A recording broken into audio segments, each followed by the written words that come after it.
Hello and welcome. I know many of you use these videos to help you fall asleep. So before we begin, be sure to like the video and subscribe to the channel.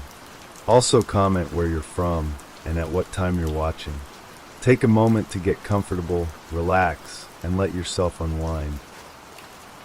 Name of the story: The Night of the Red Sky. The town of Westvale had always been a quiet place, nestled between rolling hills and a vast stretch of dark forest. It was the kind of town you'd pass through without thinking twice, the kind of place where nothing ever seemed to happen.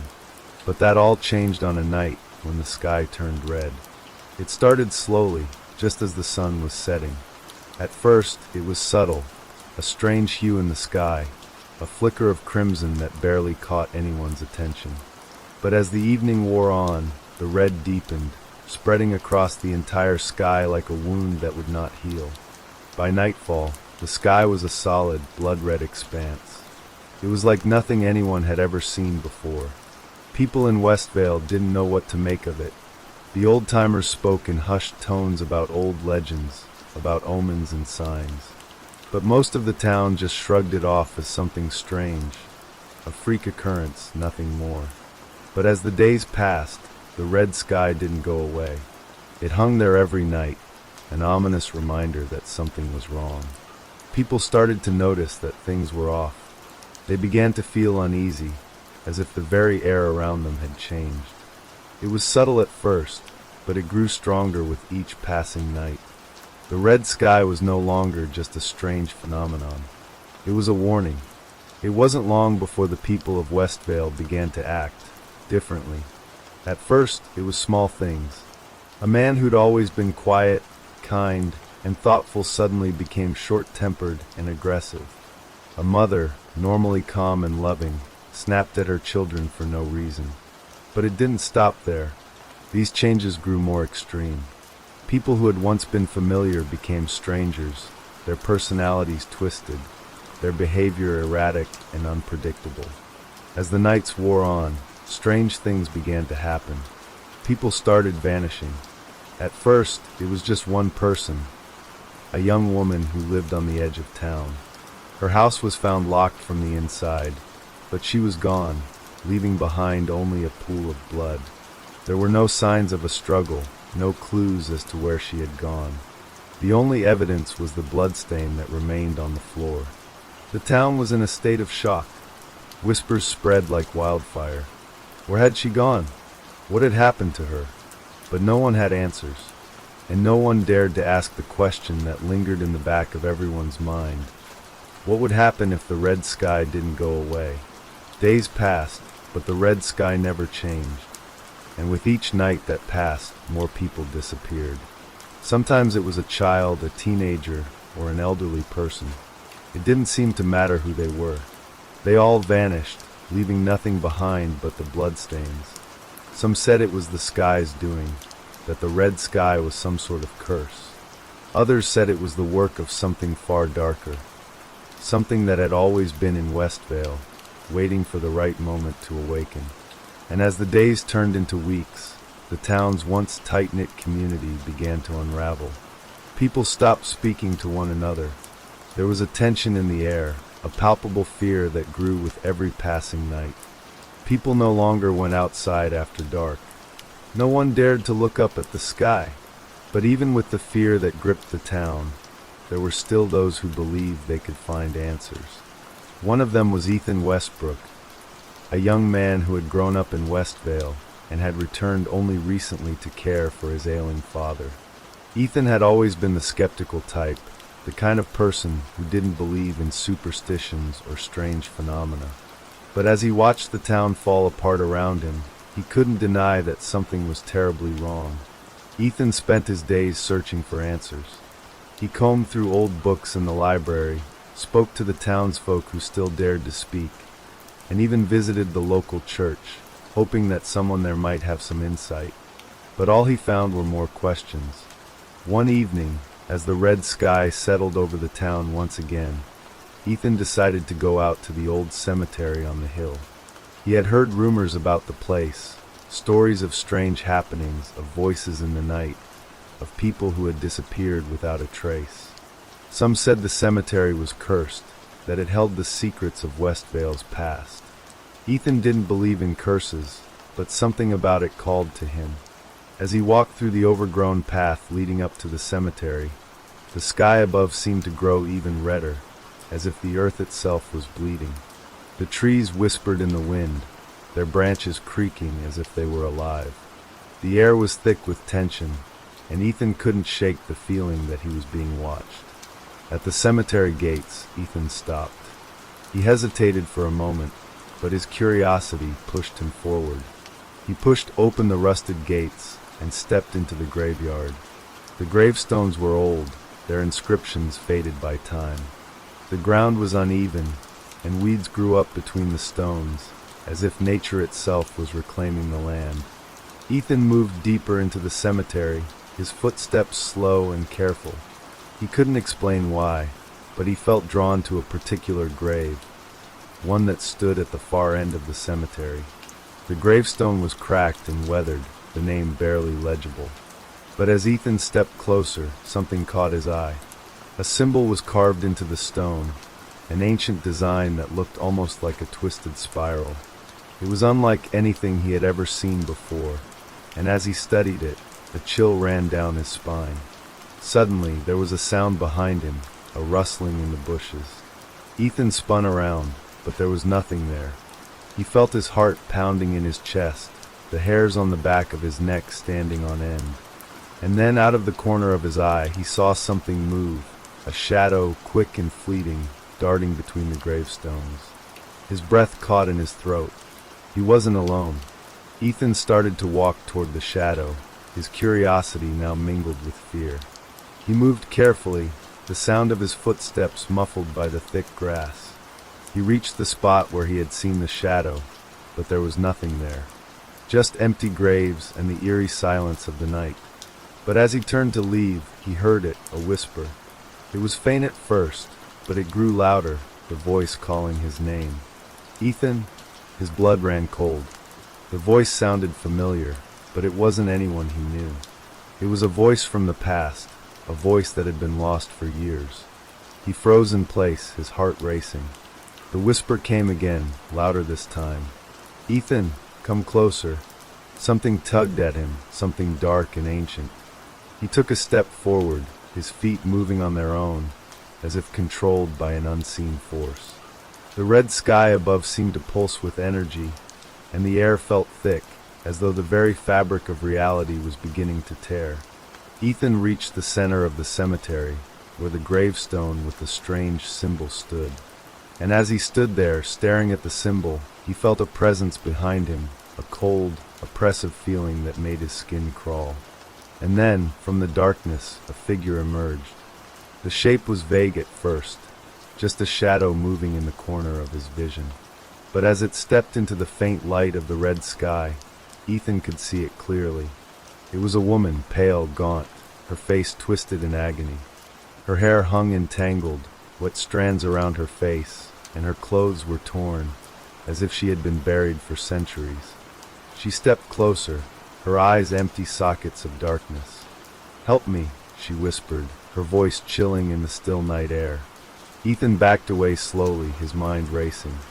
The woman's eyes never left him as she took another step forward, her hollow gaze boring into his soul. "What do you want?" he asked, his voice barely above a whisper. She didn't answer, but the ground beneath him began to tremble. The air grew colder, and the red sky above seemed to bleed even brighter. The earth shook violently, and Ethan stumbled backward, his heart pounding in his chest. "Leave this place," the woman finally spoke again, her voice hoarse and filled with a deep, unearthly pain. Before it's too late, Ethan didn't need to be told twice. His feet moved on their own, running back toward the cemetery gates, the woman's warnings echoing in his ears. He could feel the weight of her gaze on him, even as he fled into the night. By the time he reached his father's house, his mind was a whirlwind of confusion and fear. He locked the door behind him, but the unease didn't go away. He could still hear the whisper in his head, urging him to stay away from the cemetery. The red sky hung ominously outside his window, casting an eerie glow across the room. Ethan knew he had to get to the bottom of what was happening to Westvale, but he also knew that the answers wouldn't come easily. Something terrible was awakening in the town, and it wasn't going to stop until it had taken everything. Ethan barely slept that night. Every time he closed his eyes, he saw the pale woman in the cemetery. Her hollow eyes haunted him, her voice echoing in his mind. Before it's too late, what did she mean? And why did she appear to him? The next morning, the town seemed eerily quiet. The streets were empty, the usual hum of life reduced to an unsettling stillness. Ethan decided he couldn't keep what he'd experienced to himself. He needed help, someone to piece this together with him. The first person that came to mind was Claire. Claire Morgan was an old friend, someone Ethan trusted more than anyone else in Westvale. She had always been fascinated by the mysteries of the world, diving deep into local lore and legends. If anyone could help him make sense of what was happening, it was Claire. He found her at the local diner, sitting at her usual corner booth with a cup of coffee and her laptop open. The place was almost empty, save for the waitress who was wiping down tables and a lone man reading a newspaper by the counter. Claire looked up as Ethan approached, her sharp green eyes narrowing at the sight of him. "You look like you've seen a ghost," she said, motioning for him to sit. "I might have," Ethan replied, sliding into the booth across from her. Her eyebrows shot up. "Okay, now you've got my attention. Spill." Ethan leaned in, his voice low. "It happened last night, at the cemetery. I saw something. A woman. She looked like she'd crawled out of a grave, and she kept telling me to leave before it was too late." Claire sat back, her expression a mix of curiosity and concern. "The cemetery, huh? You do realize that place has a history, right?" Ethan frowned. "What kind of history?" Claire closed her laptop and leaned forward. "A long time ago, like before Westvale was even a proper town, there were rumors of rituals being performed there. Dark rituals. People would go missing, and their bodies were never found. Some say the cemetery was built to cover up what was really going on." "Rituals? You mean like sacrifices or something?" Ethan asked, his stomach turning. Claire nodded. "That's what the stories say, but no one really knows for sure. Most people just write it off as small-town folklore." Ethan shook his head. It didn't feel like folklore last night. It felt real. Too real. Claire studied him for a moment, then reached into her bag and pulled out a small leather-bound book. She slid it across the table to him. "This might help. It's an old journal I found in the library's archives. It belonged to one of the town's first settlers. There's a lot of weird stuff in there about the red sky and the cemetery." Ethan opened the book, flipping through the yellowed pages. The handwriting was difficult to read, but one entry stood out. "The sky turned red again last night. The air feels heavy, like it's pressing down on us. The others say it's a sign that we must complete the ritual to keep it at bay. But I fear what we've summoned cannot be controlled. The blood stains the earth, and the whispers grow louder each night." Ethan's hands trembled as he read the words. This is connected to what's happening now." "It has to be." Claire nodded. "I think so too. Whatever those settlers did, it's coming back. And I think the red sky is just the beginning." Before Ethan could respond, the bell above the diner's door jingled. They both turned to see Sheriff Daniels walk in, his face pale and drawn. He looked like he hadn't slept in days. "Morning, Sheriff," Claire called out. "You okay?" The sheriff shook his head, running a hand through his graying hair. "Not really. There was another disappearance last night." Ethan's heart sank. "Who?" "Tom Jenkins," the sheriff replied grimly. "His wife woke up to find him gone. No sign of a break-in, no struggle. Just blood on the bed." The diner fell silent. Even the waitress stopped what she was doing, her rag frozen mid-wipe. The tension in the room was palpable. "That's the sixth one this week," Claire whispered, her voice barely audible. The sheriff nodded. I don't know what the hell is going on in this town, but it's getting worse. I've got half the department patrolling at night, but it doesn't seem to make a difference. People just vanish. Ethan glanced at Claire, then back at the sheriff. We need to figure out what's causing this before it's too late. The sheriff gave him a weary look. You think I don't know that? I've been trying to figure it out for weeks, but I'm out of ideas. If you've got something, now's the time to share. Ethan hesitated, then pulled the journal out of his bag. I found this. It's from one of the town's first settlers. It talks about the red sky and rituals. I think whatever they did back then is connected to what's happening now. The sheriff took the journal, flipping through the pages. His face grew even paler as he read. This can't be real. Rituals? Summoning something?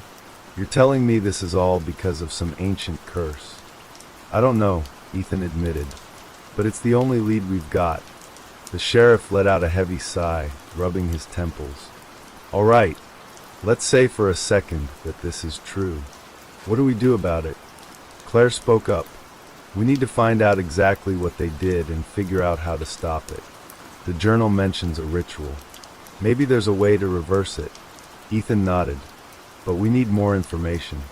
There's got to be something else in the town's archives. Old records, letters, anything that can give us answers. The sheriff looked unconvinced, but he nodded reluctantly. Fine. You two check the archives. I'll keep the patrols going and try to keep the town from descending into full-blown panic. But you'd better find something, and fast. Ethan and Claire left the diner together, the weight of the task ahead pressing down on them. The red sky loomed overhead, casting an eerie glow on the empty streets. As they walked toward the library, Ethan couldn't shake the feeling that they were being watched. Do you think we'll find anything useful? Claire asked, breaking the silence. We have to, Ethan replied. If we don't, I don't think this town will survive much longer. Claire nodded, her expression grim. Let's just hope we're not too late. As they reached the library, the doors creaked open, and the musty scent of old books filled the air. The building was dimly lit, the shadows stretching long and thin across the walls. They headed straight for the archives in the basement, where the oldest records were kept. The room was cold and silent, the shelves lined with dusty tomes and yellowed papers. Ethan and Claire began sifting through the records, their fingers brushing against the fragile pages.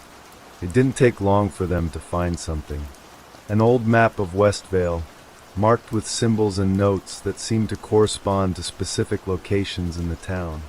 One of the symbols was the same spiral Ethan had seen on the gravestone in the cemetery.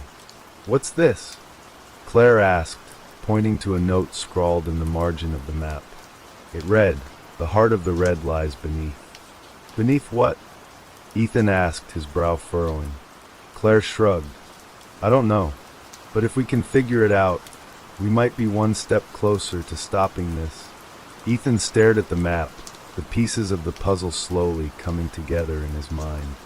But as they studied the map, a loud noise echoed through the library, a heavy thud, followed by the sound of footsteps.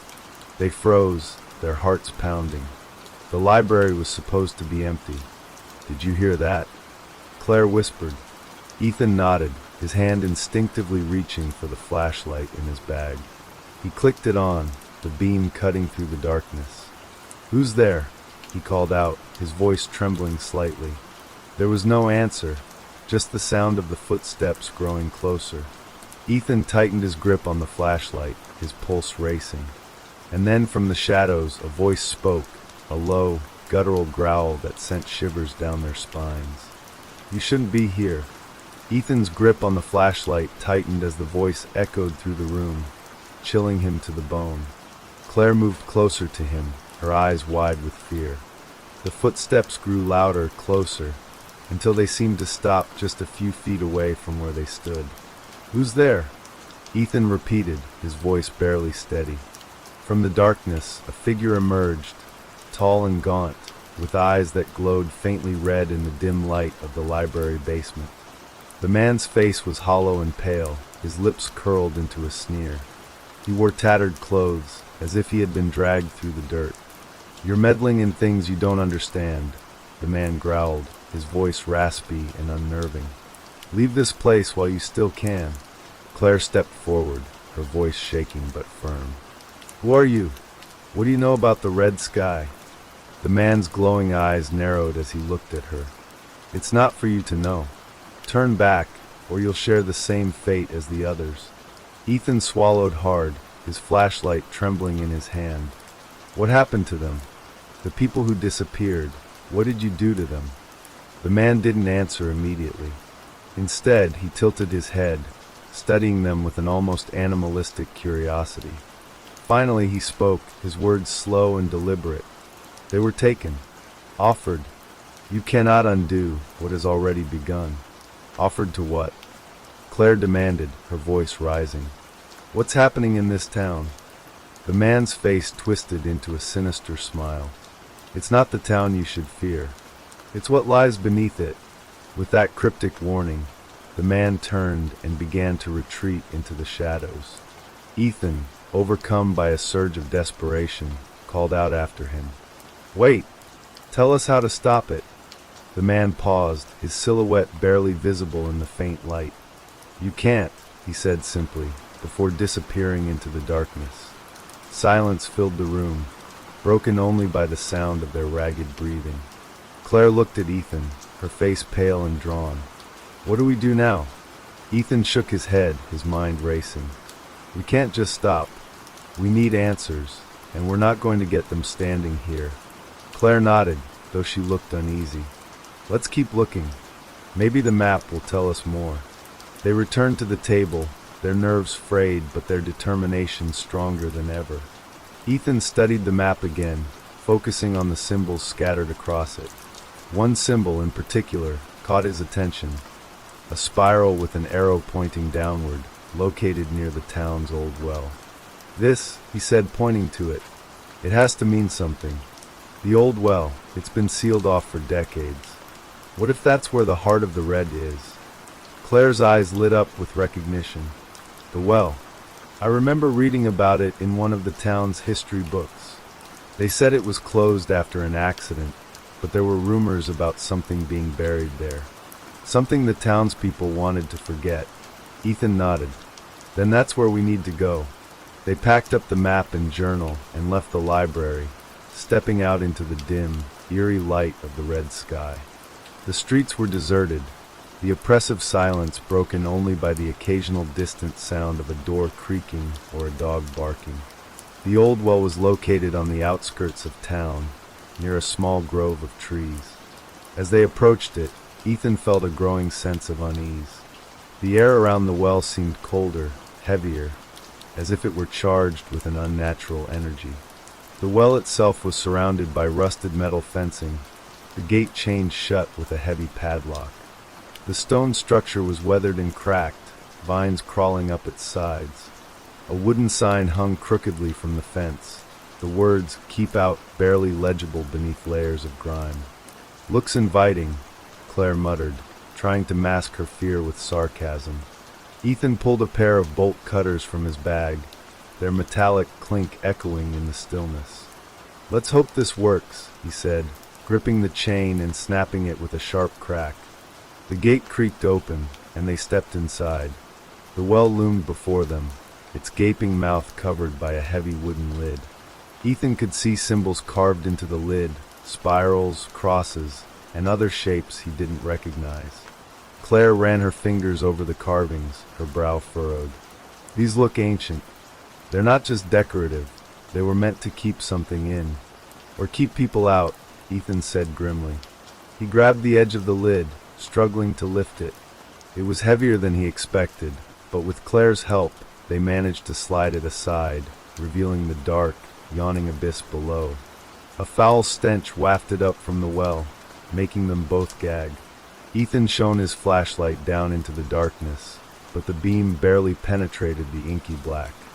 The walls of the well were lined with damp, moss-covered stones, and the air was thick with the smell of decay. Claire peered over the edge, her voice barely above a whisper. "Do you think something's down there?" Ethan didn't answer. Instead, he pulled a length of rope from his bag, securing it to one of the fence posts. "There's only one way to find out." Claire grabbed his arm, her eyes wide with fear. "You're not seriously thinking of going down there, are you?" "We don't have a choice," Ethan said, his voice firm. "If this is the source of what's happening, we need to know. We can't stop it if we don't understand it." Claire hesitated, then nodded reluctantly. "Be careful." Ethan climbed over the edge, gripping the rope tightly as he began to lower himself into the well. The further he descended, the darker and colder it became. The walls seemed to close in around him, and the stench grew stronger with each passing second. Finally, his feet touched the ground. He shone his flashlight around, revealing a narrow tunnel leading away from the base of the well. The walls were covered in strange, claw-like marks, and the floor was slick with a dark, sticky substance that he tried not to think about. "Ethan?" Claire's voice echoed faintly from above. "Are you okay?" "I'm fine," he called back. "There's a tunnel down here. I'm going to check it out." He took a deep breath, trying to steady his nerves, and stepped into the tunnel. The air was thick and oppressive, and every sound seemed amplified. The crunch of his boots on the ground, the drip of water echoing in the distance. As he ventured deeper, the tunnel widened into a small chamber. In the center of the chamber was a stone altar, its surface stained with dark, dried blood. Around it, candles flickered weakly, their flames casting eerie shadows on the walls.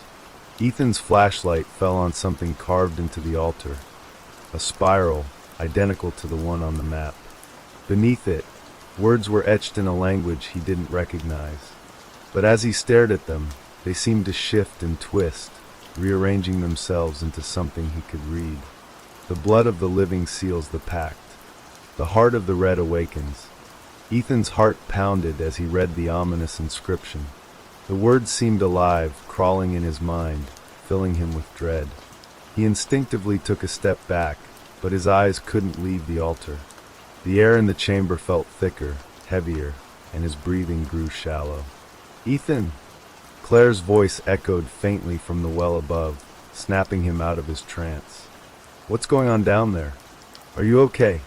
He shook his head, trying to clear the unsettling thoughts swirling in his mind. "There's something here," he called back, his voice trembling. "An altar and writing. It's about blood. Some kind of ritual." "What kind of ritual?" Claire shouted, her voice barely masking her growing panic. "I'm not sure," he replied, shining his flashlight around the chamber. His beam landed on more symbols carved into the walls, spirals, eyes, and grotesque faces twisted in agony. The markings seemed to pulse faintly, as though alive. As he moved closer to the altar, a low, guttural sound reverberated through the tunnel. It wasn't human. It sounded like a deep, rumbling growl that made Ethan freeze in place. He slowly turned his flashlight toward the source of the noise. In the corner of the chamber, something moved. It was hunched, its body grotesquely elongated, with limbs that seemed too thin to support its weight. Its skin was pale and stretched tightly over its bones, and its face was obscured by a mess of stringy black hair. But its eyes burned red, glowing like embers in the darkness. Ethan's breath caught in his throat. He took a shaky step back, his mind screaming at him to run. The creature turned its head toward him, its movements jerky and unnatural. A twisted smile spread across its face, revealing rows of sharp, jagged teeth. "Ethan, what's wrong?" Claire's voice was distant now, barely audible over the pounding of his own heart. The creature let out a shrill, inhuman screech and lunged toward him. Ethan stumbled backward, his flashlight slipping from his hand and clattering to the ground. Darkness enveloped him, and he scrambled to retrieve it, his fingers fumbling in the slick, wet dirt. Finally, he grabbed the flashlight and turned it back on, the beam slicing through the darkness. The creature was gone. The chamber was silent, save for his ragged breathing and the faint drip of water in the distance. "Ethan, answer me." Claire's voice was frantic now. He began, but his voice cracked. He cleared his throat and tried again. I'm okay. Something's down here. I don't know what it is, but it's not human. Get out of there, Claire shouted. Now. Ethan hesitated, his eyes darting around the chamber. The altar, the carvings, the creature, it all felt connected. He couldn't leave without knowing more. But the oppressive fear pressing down on him was nearly unbearable. I just need a little more time, he called back. I have to figure this out. No, Ethan. Claire's voice cracked with desperation. Please just come back. This isn't worth it. He ignored her, stepping closer to the altar. The bloodstains on its surface seemed fresh now, glistening in the dim light. He reached out, his fingers trembling as they brushed against the stone. The moment he touched it, a searing pain shot through his hand, and he recoiled with a cry. A deep, guttural laugh echoed through the chamber, chilling him to the core. You should have left while you had the chance, a voice rasped, low and menacing. It was the same voice they'd heard in the library basement. Ethan spun around, his flashlight flickering wildly as he tried to find the source of the voice. The chamber seemed to warp and twist around him, the walls closing in, the symbols glowing brighter. What do you want? He shouted, his voice breaking. Why are you doing this? The voice chuckled again, the sound echoing endlessly. You've already given what I want, it said. Your fear, your curiosity, your blood. It's enough to awaken the heart. Ethan's stomach churned as the ground beneath him began to tremble. The altar glowed with an eerie red light, and the air filled with the sound of whispers, dozens, maybe hundreds of voices, speaking in a language he couldn't understand. Suddenly, the floor gave way beneath him. He cried out as he fell, tumbling into a dark abyss. The flashlight flew from his hand, its beam spinning wildly before disappearing into the void. Ethan! Claire's voice was faint now, distant and unreachable. He hit the ground hard, the impact knocking the wind out of him. Pain shot through his body as he struggled to sit up, his head spinning. He was in another chamber, much larger than the one above. The air here was suffocatingly hot, and the walls seemed to pulse like a living organism. In the center of the chamber was a massive, pulsating mass of flesh and blood, covered in glowing red veins. It pulsed rhythmically, as though it had a heartbeat. Around it, figures moved in the shadows, humanoid but wrong, their bodies twisted and malformed. Ethan stared in horror, unable to move. One of the figures stepped closer, its face hidden beneath a hood. It reached out a skeletal hand, pointing directly at him. You are too late, it said, its voice a chorus of whispers. The heart of the red awakens, and the pact is sealed. Ethan scrambled backward, his mind racing. What pact? What are you talking about? The figure didn't answer. Instead, it raised its arms, and the other figures began to chant. The glowing mass pulsed faster, its light growing brighter and more intense. The ground beneath him shook violently, and the whispers turned into deafening screams. Ethan! Claire's voice cut through the chaos, distant but desperate. Get out of there! He turned toward the sound, his eyes darting around for an exit. But the chamber was closing in, the walls pulsating faster, the glowing mass expanding and writhing. Ethan's mind was racing as he crawled backward, his hands scraping against the pulsating floor. The heat in the chamber grew unbearable, and the rhythmic chanting of the hooded figures drilled into his ears, suffocating any coherent thought. His heart pounded like a drum, mirroring the unnatural heartbeat of the grotesque mass in the center of the room. Above him, Claire's voice grew fainter, as though the distance between them stretched with every passing second. Ethan, please, she screamed, her words distorted by the echoing chamber. Come back! Ethan's body shook with adrenaline as he forced himself to his feet. I can't, he shouted, his voice cracking. I don't know how to get out. The hooded figure closest to him tilted its head, its skeletal hand still pointing at him. Beneath the hood, Ethan could now see glimpses of its face, or what was left of it. Flesh hung in tattered strips, and empty sockets where its eyes should have been glowed faintly red. Its mouth stretched impossibly wide, revealing sharp, glistening teeth as it hissed. There is no escape. Ethan's breath hitched.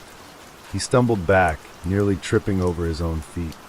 The walls of the chamber seemed alive, throbbing and pulsing like the flesh of some monstrous creature. The air was thick with the stench of decay and iron, and the oppressive heat made it hard to breathe.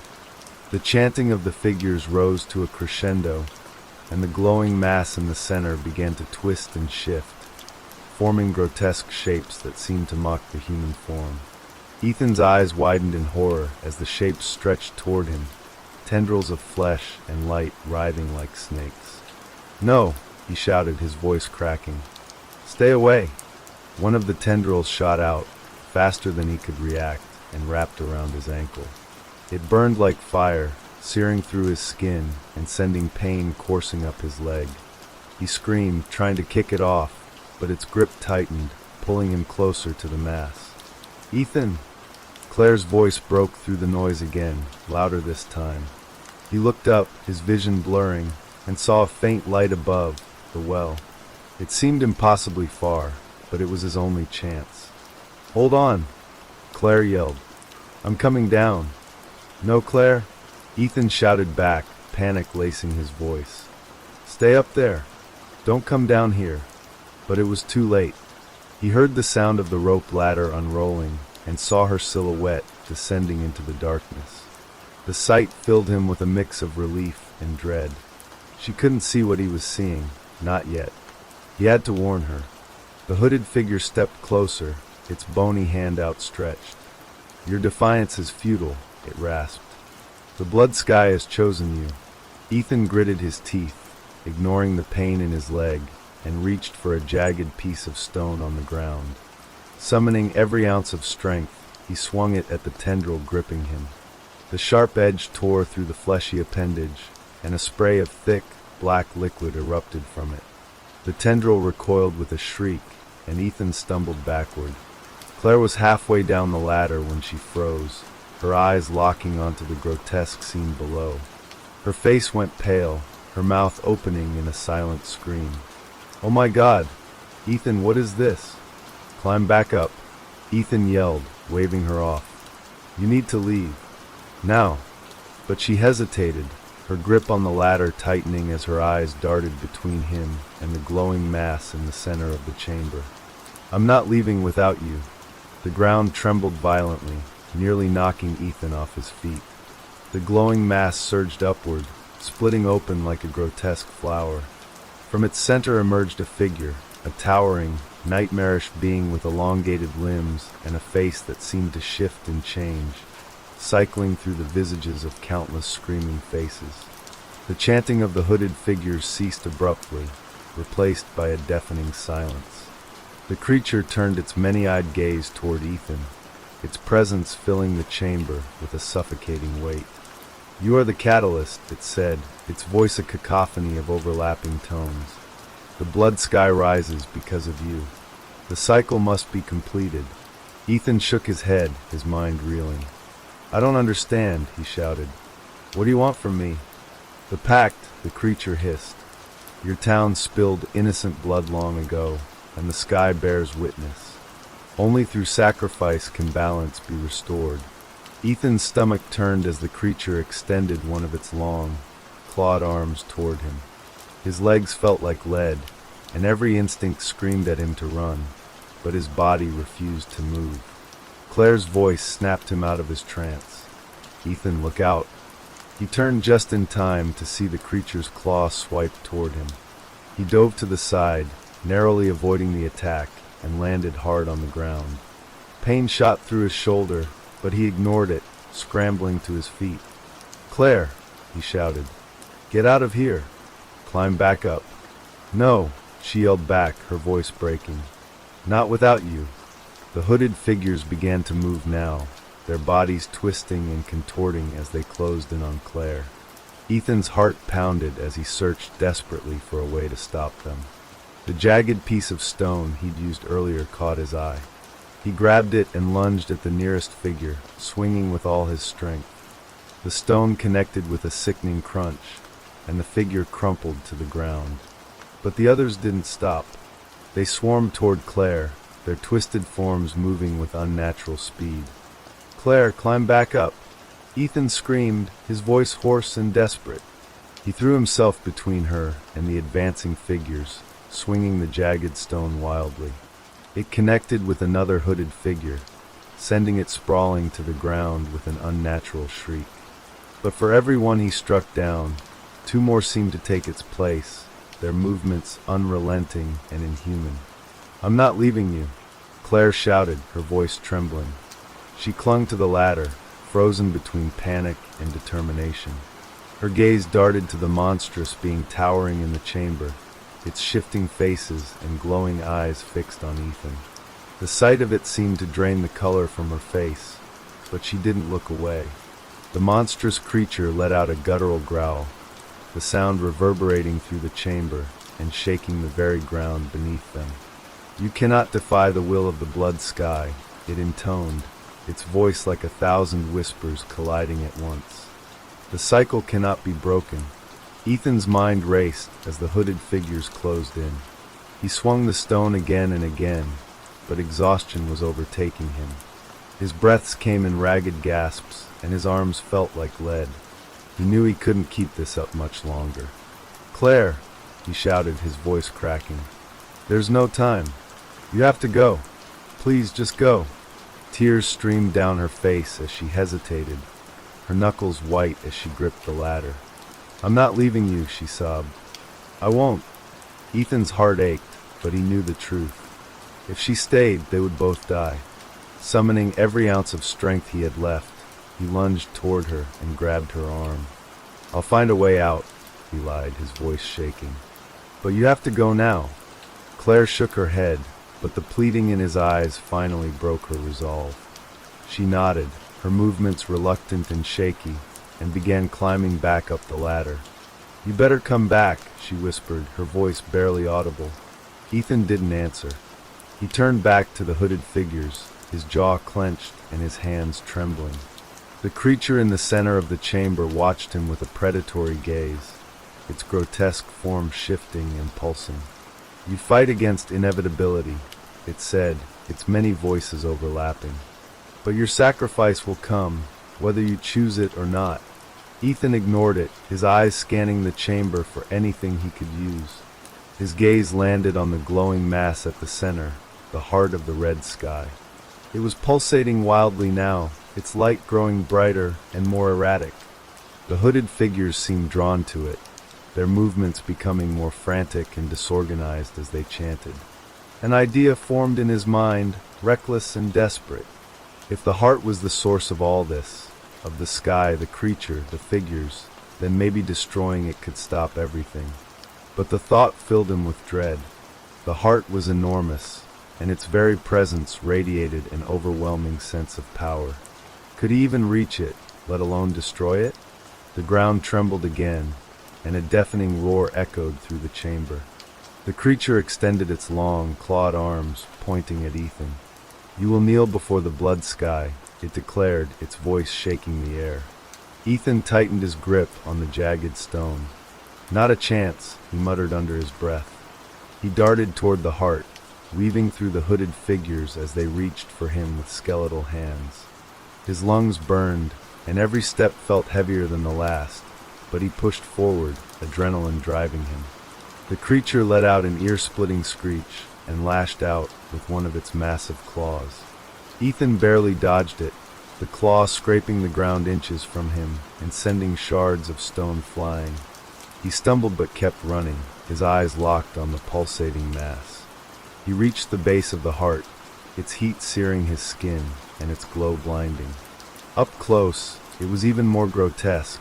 Veins throbbed across its surface, and a viscous, blood-like fluid dripped from it, pooling on the ground. Ethan raised the jagged stone, his hands shaking. "If this is the source," he said through gritted teeth, "then it ends here." Before he could strike, a tendril shot out from the heart, wrapping around his wrist and wrenching the stone from his grasp.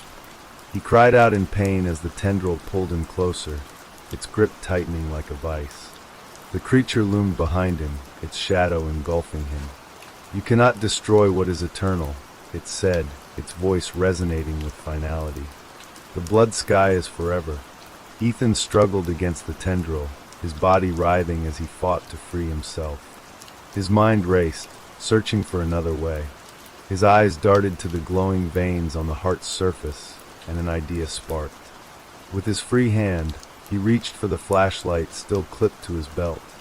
He twisted the head of the flashlight, focusing its beam into a narrow, intense point. Aiming it at one of the veins, he turned it on. The concentrated light burned into the heart's surface, and the reaction was immediate. The heart shuddered violently, and the tendril released him, writhing in pain. The hooded figures let out unearthly screams, clutching their heads as the chamber shook. The creature let out a roar, its many faces contorting in fury. "You dare defile the heart," it bellowed, its voice like thunder. Ethan didn't hesitate. He aimed the flashlight at another vein and turned the beam onto it. The heart convulsed, its surface splitting and oozing dark liquid.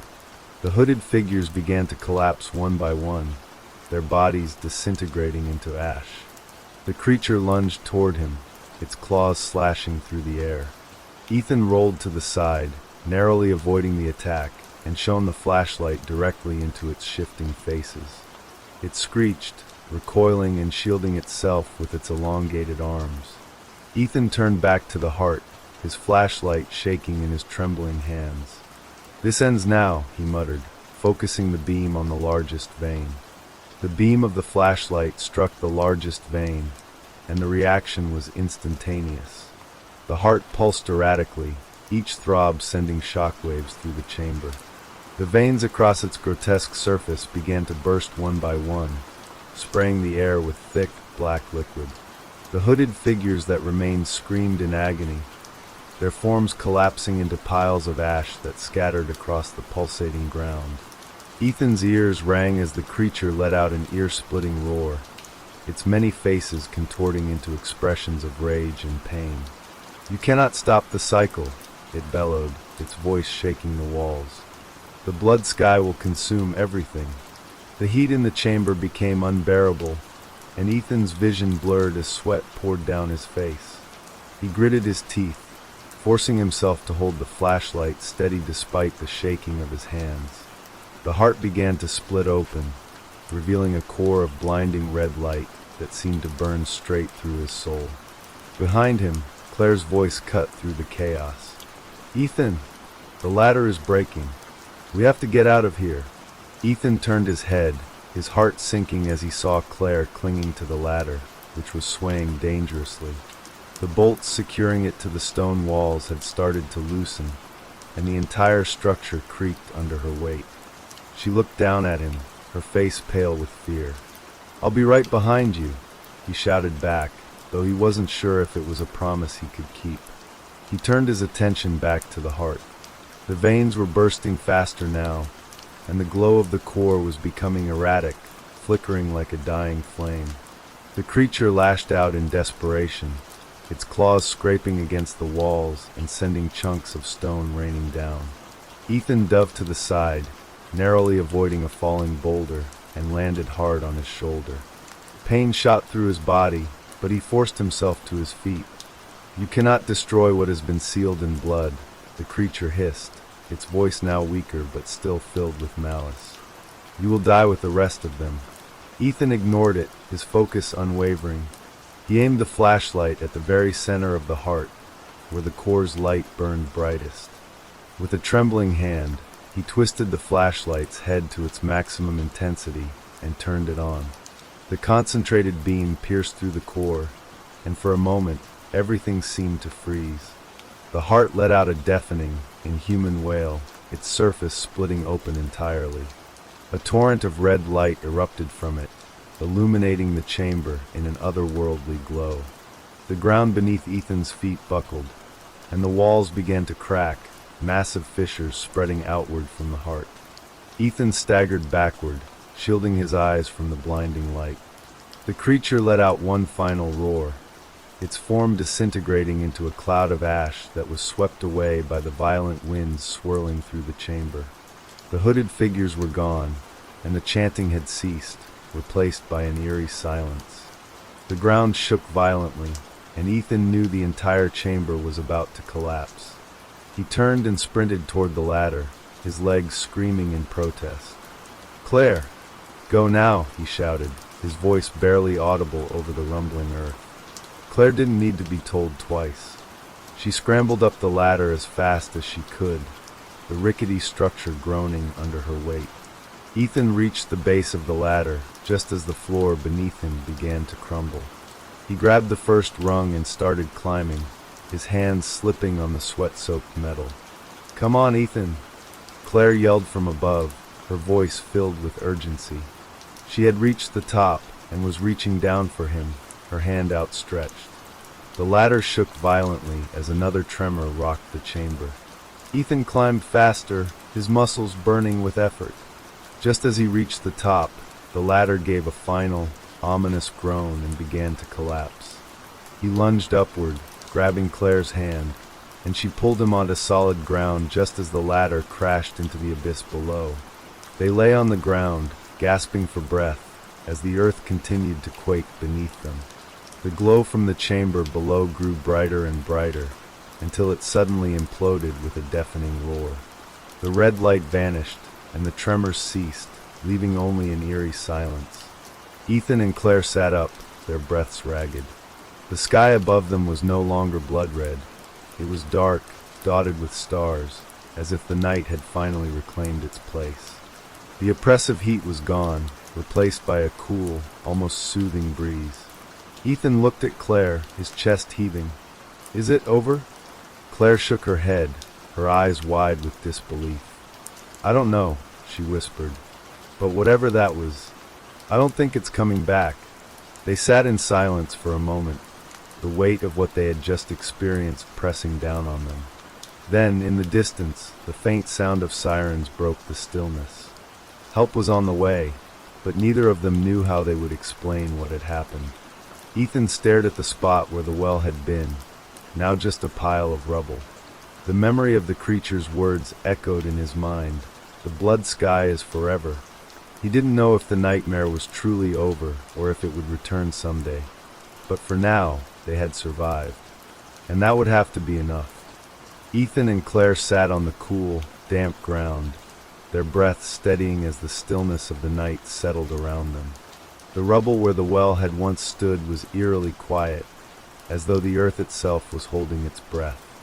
But the silence wasn't comforting, it was heavy, charged with the echoes of what they'd just endured. Claire rubbed her arms, her eyes scanning the star-speckled sky. "Do you think it's really gone?" she asked softly, her voice barely above a whisper. Ethan shook his head, still staring at the pile of rubble.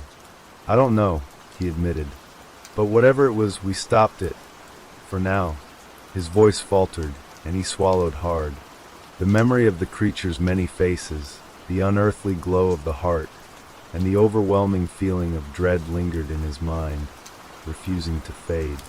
The sound of the approaching sirens grew louder, breaking the uneasy stillness.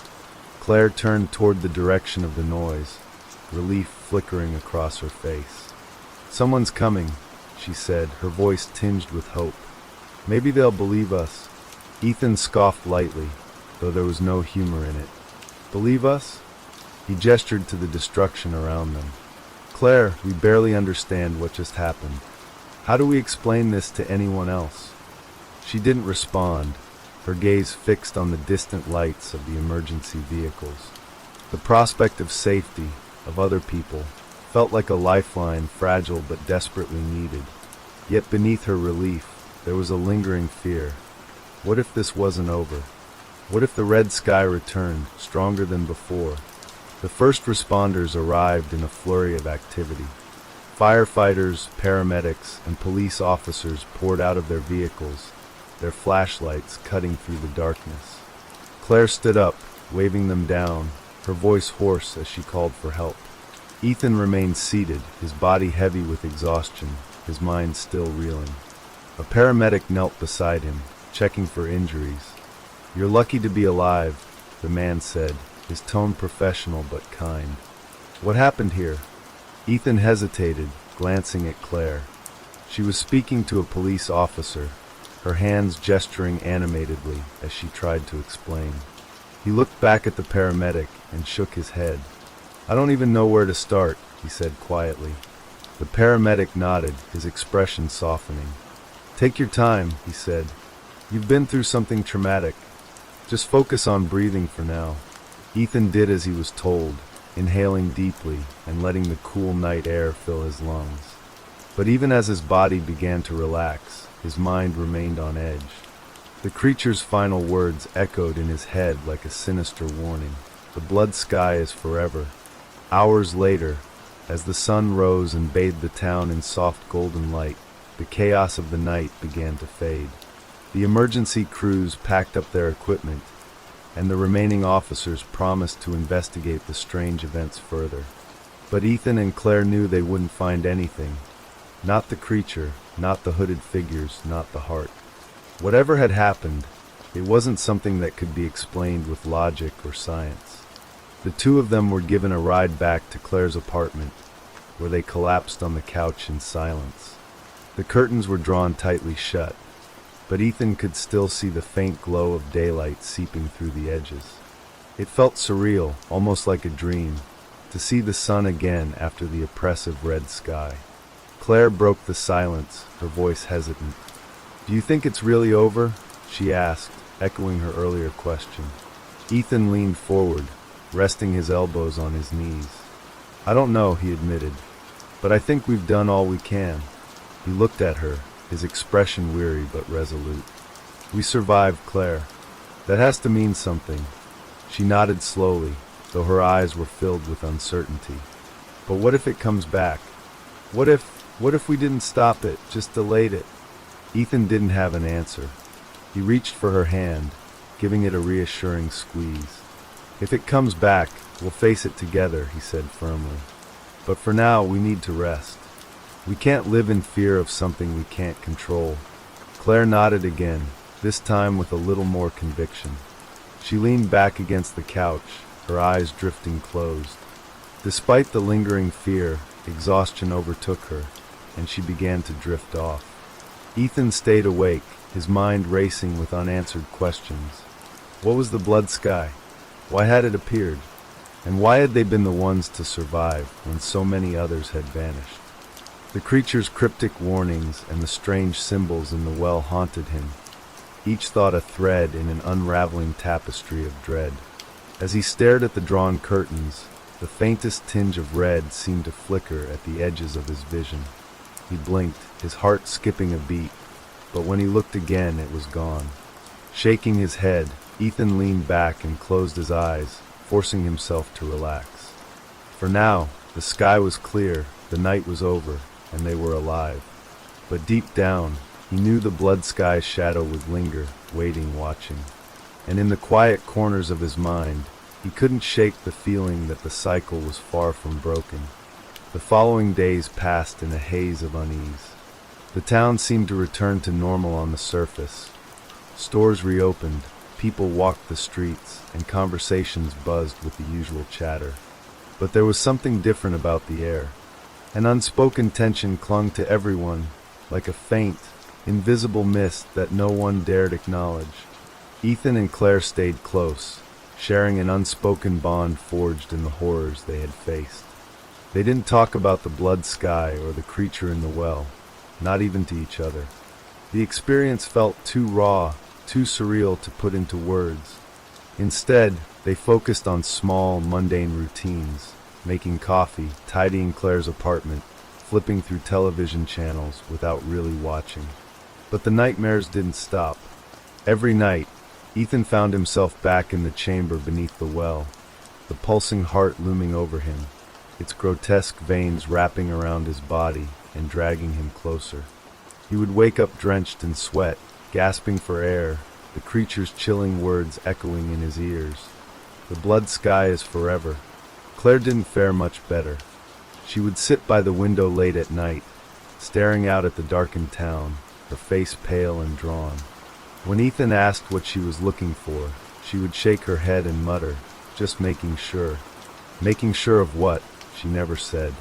It wasn't until the third night after the event that Ethan noticed the first sign that something was wrong. He was walking through the town square, having decided to get some fresh air and clear his head. The streets were mostly empty, the shops closed for the evening, their windows dark.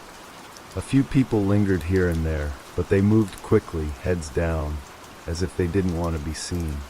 Ethan's gaze wandered to the fountain at the center of the square, its water glistening under the dim streetlights. For a moment, he thought he saw something unusual, a faint red hue rippling through the water. He blinked, stepping closer to get a better look. The water was normal again, clear and sparkling.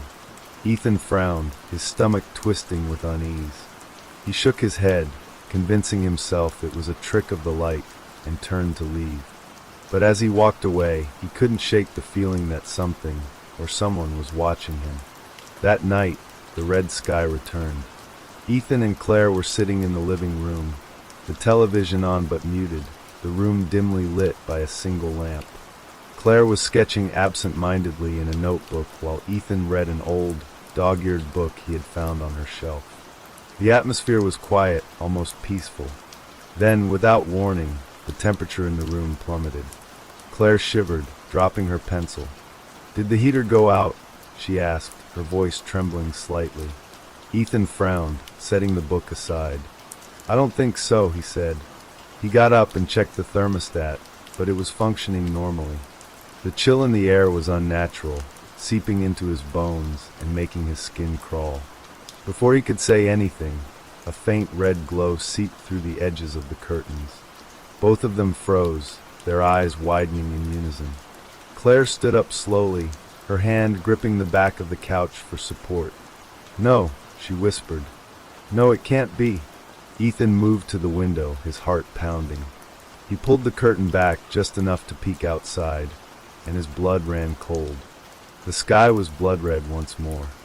The same oppressive glow bathed the town, casting long, distorted shadows across the streets. Ethan could see a few neighbors stepping out of their houses, their faces pale and confused as they looked up at the sky.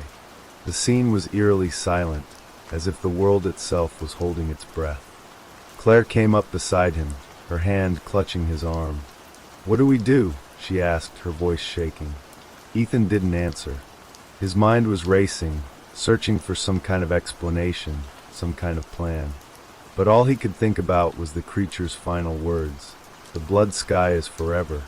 Suddenly, a piercing scream shattered the silence. It came from somewhere down the street, high-pitched and filled with terror. Claire flinched, her grip on Ethan's arm tightening. "We have to help," she said, her voice urgent. Ethan hesitated, every instinct telling him to stay inside, to stay safe. But another scream followed, this one closer, and he knew they couldn't ignore it. "Grab the flashlight," he said, his voice steady despite the fear gnawing at him. Claire nodded, running to fetch the flashlight while Ethan grabbed his jacket.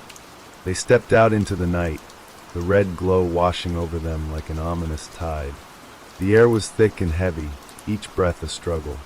The street was eerily empty, save for a few figures in the distance, their movements slow and unnatural. "Where did the scream come from?" Claire asked, her voice barely audible over the pounding of her own heart. Ethan pointed toward the end of the street, where an alleyway disappeared into darkness. "That way," he said. "Stay close." They moved cautiously, their footsteps echoing in the unnatural quiet. As they approached the alley, the temperature dropped even further, their breaths visible in the cold air. Ethan shone the flashlight ahead, the beam cutting through the shadows. The alley was empty, but the ground was wet, as if it had just rained. A faint metallic smell lingered in the air, making Ethan's stomach churn. He stepped forward, the flashlight revealing a dark stain on the pavement. "Blood." Claire gasped, covering her mouth with her hand. "Ethan?" she whispered, her voice trembling. Before he could respond, a low, guttural growl echoed from the shadows at the far end of the alley. The sound sent a chill down Ethan's spine, every muscle in his body tensing. He turned the flashlight toward the source of the noise, the beam trembling in his hand. A figure emerged from the darkness, its movements jerky and unnatural. Its eyes glowed with the same eerie red light as the sky, and its mouth twisted into a grotesque grin. Blood dripped from its fingers, staining the ground as it staggered closer. "Run," Ethan said, his voice barely audible. But before they could move, the figure lunged. Ethan barely had time to react before the figure lunged at him, its glowing red eyes locked onto his.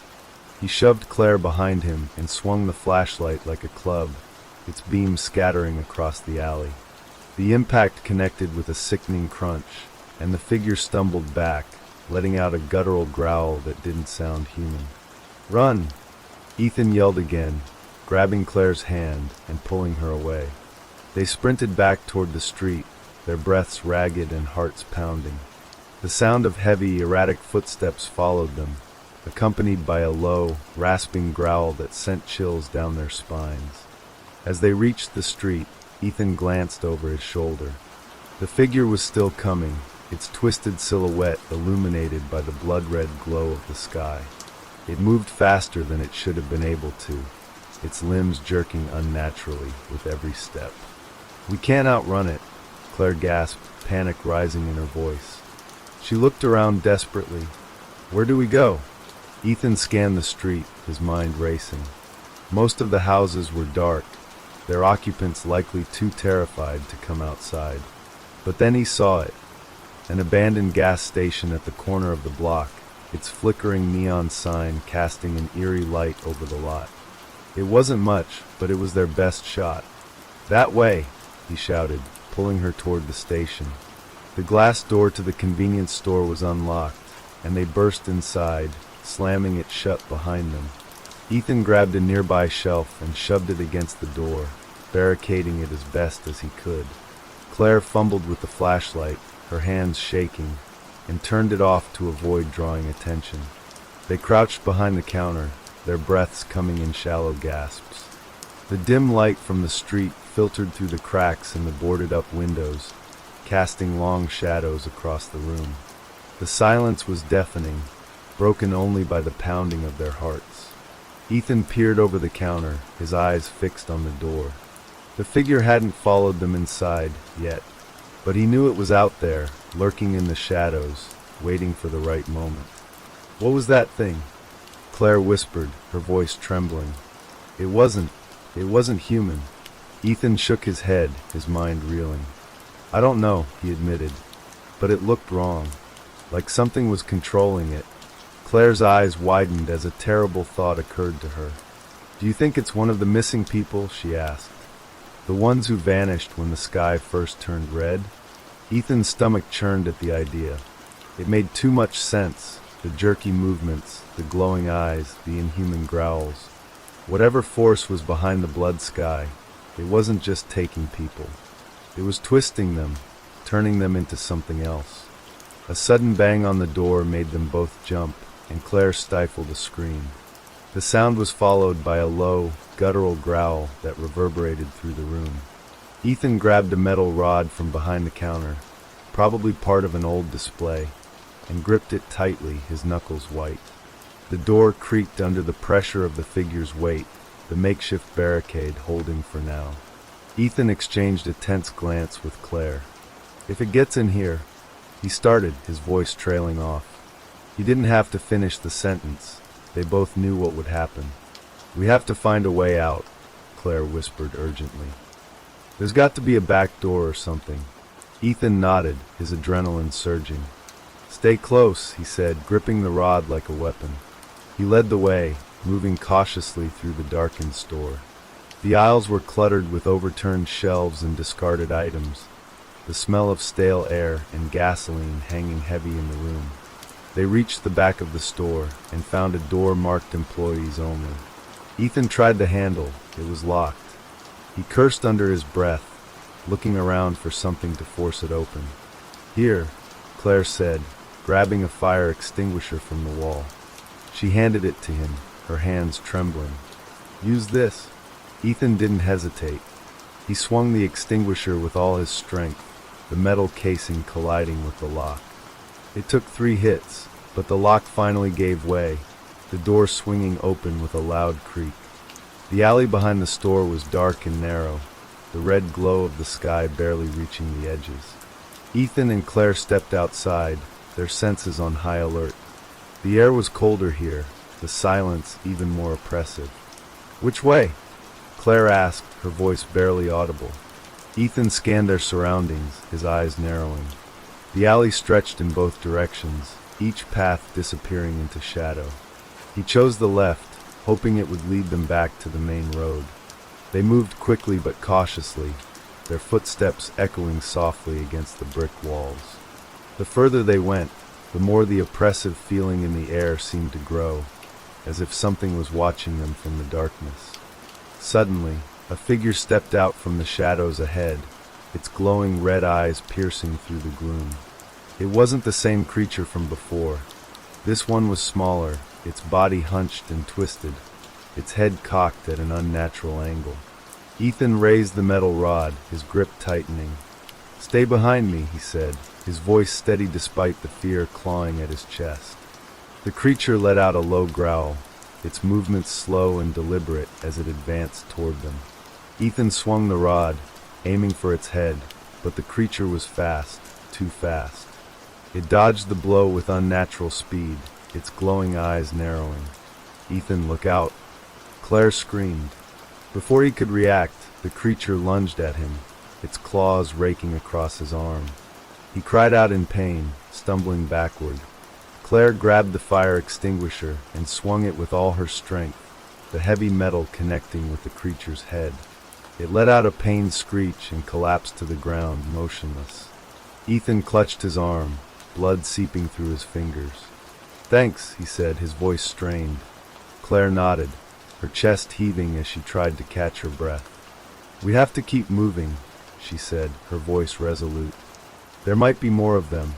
Ethan nodded, gritting his teeth against the pain.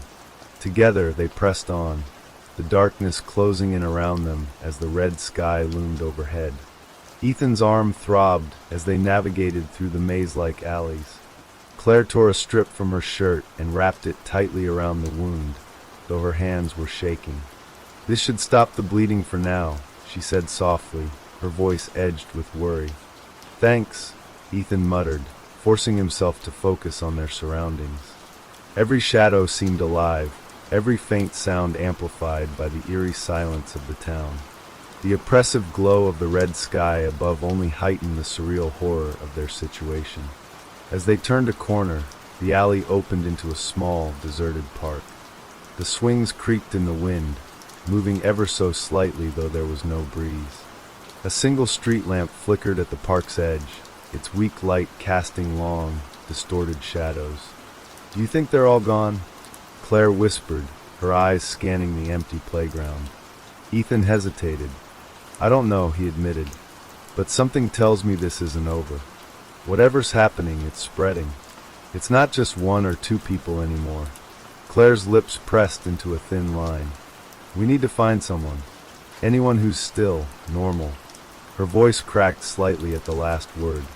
They approached the swings, their footsteps muffled by the soft grass.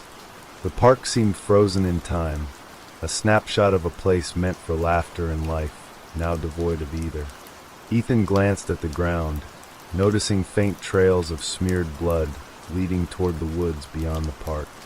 "Do you see that?" he asked, pointing. Claire followed his gaze and paled. "More blood," she murmured. "It's like it's leading us somewhere, or warning us to stay away," Ethan countered. But they both knew they didn't have much of a choice. The streets behind them weren't safe, and the park felt too exposed. The woods, dark as they were, might offer some semblance of cover. Ethan tightened his grip on the metal rod, his injured arm trembling slightly. "Stay close," he said. Together, they stepped into the tree-line, the dense canopy swallowing them in an oppressive darkness. The red light from the sky barely reached here, creating an otherworldly, crimson haze that made it hard to see. The air grew colder, carrying a faint, metallic smell that made Ethan's stomach churn. Claire's flashlight beam cut through the darkness, illuminating twisted roots and gnarled branches that seemed to reach for them. The silence was absolute, broken only by the crunch of leaves beneath their feet. Then they heard it, a faint, rhythmic chanting carried on the wind. Ethan froze, holding out his arm to stop Claire. The sound was distant but unmistakable, a low, guttural hum that seemed to reverberate through the trees. "Do you hear that?" Claire whispered, her voice barely audible. Ethan nodded, his jaw tight. "Yeah, and I don't like it." They crept forward, following the sound despite every instinct screaming at them to turn back. The chanting grew louder, more distinct, and with it came a flickering light, a fire burning somewhere deeper in the woods. As they drew closer, the metallic smell intensified, mingling with the acrid scent of smoke. They reached the edge of a small clearing and stopped in their tracks. At the center of the clearing stood a massive stone altar, its surface stained dark with what could only be blood. Around it, a group of figures stood in a circle, their heads bowed and their arms raised as they chanted in unison. The fire in the center of the circle cast eerie shadows on the trees, making the figures seem taller and more distorted than they were. Their voices were low and guttural, speaking a language neither Ethan nor Claire could understand. But the meaning was clear. This was a ritual, and it wasn't meant to be seen by outsiders. Claire gripped Ethan's arm, her nails digging into his skin. "What do we do?" she mouthed, her eyes wide with terror. Ethan shook his head, unsure. They couldn't go back, not with whatever was chasing them in the town.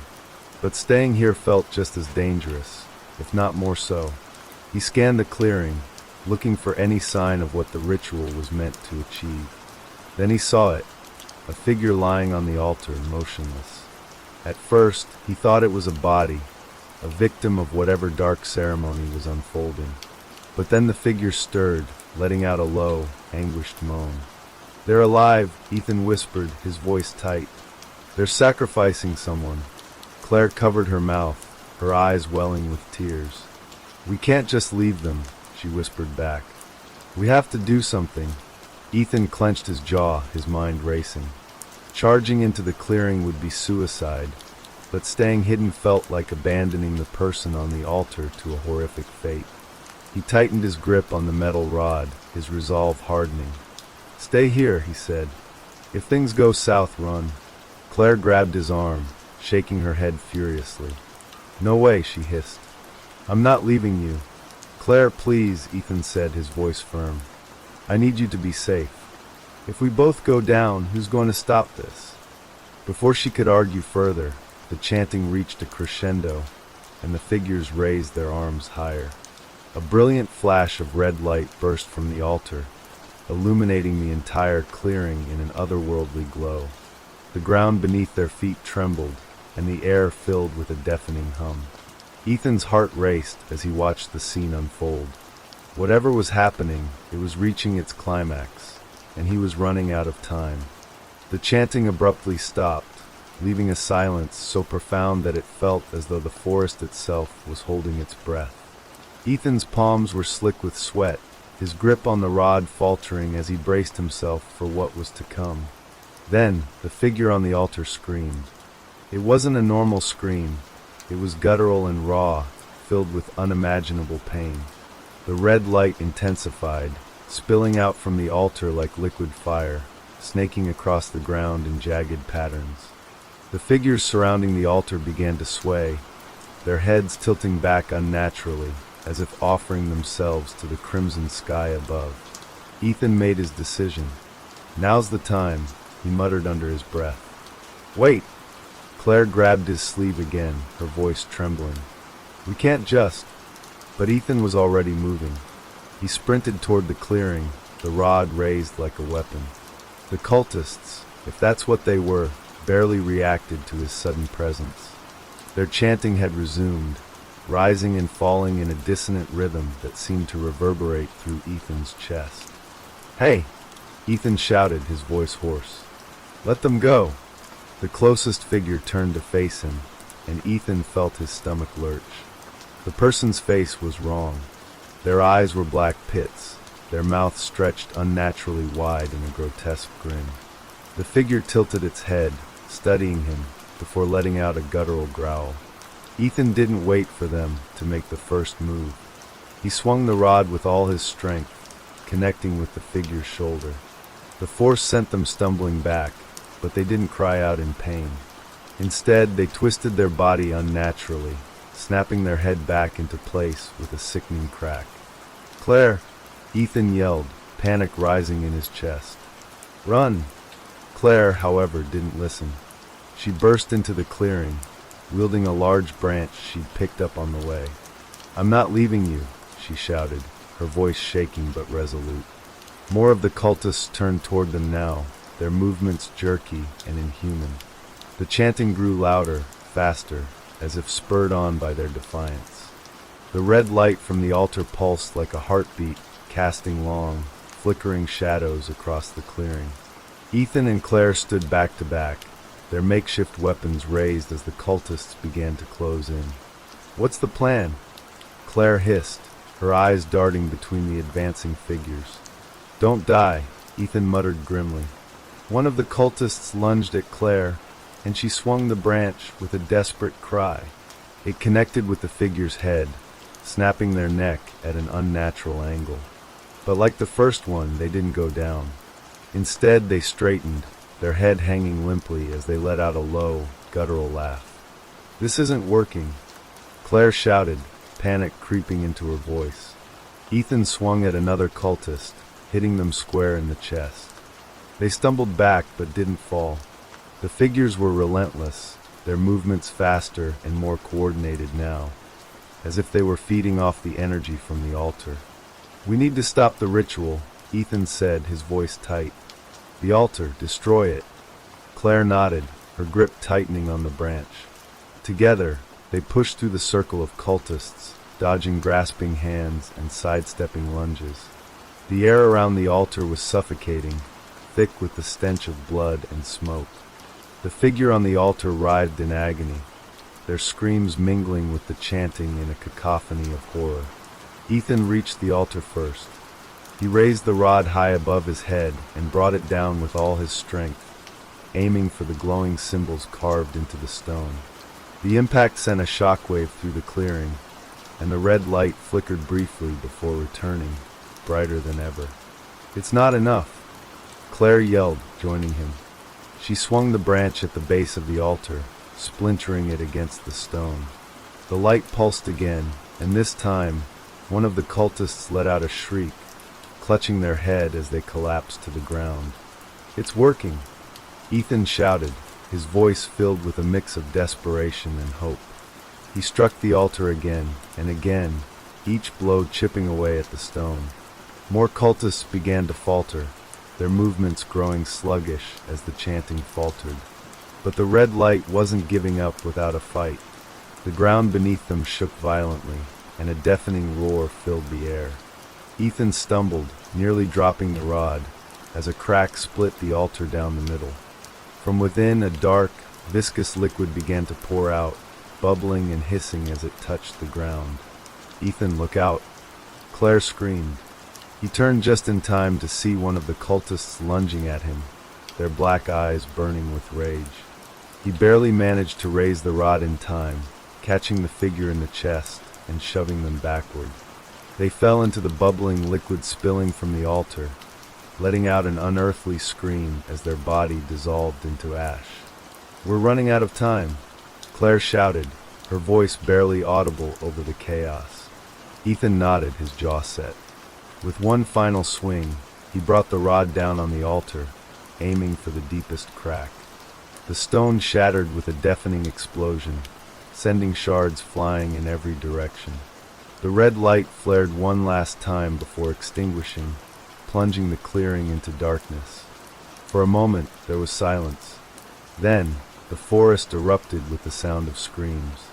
The cultists clutched their heads, their bodies convulsing violently before collapsing to the ground. The figure on the altar went still, their chest rising and falling shallowly as they let out a weak, ragged breath.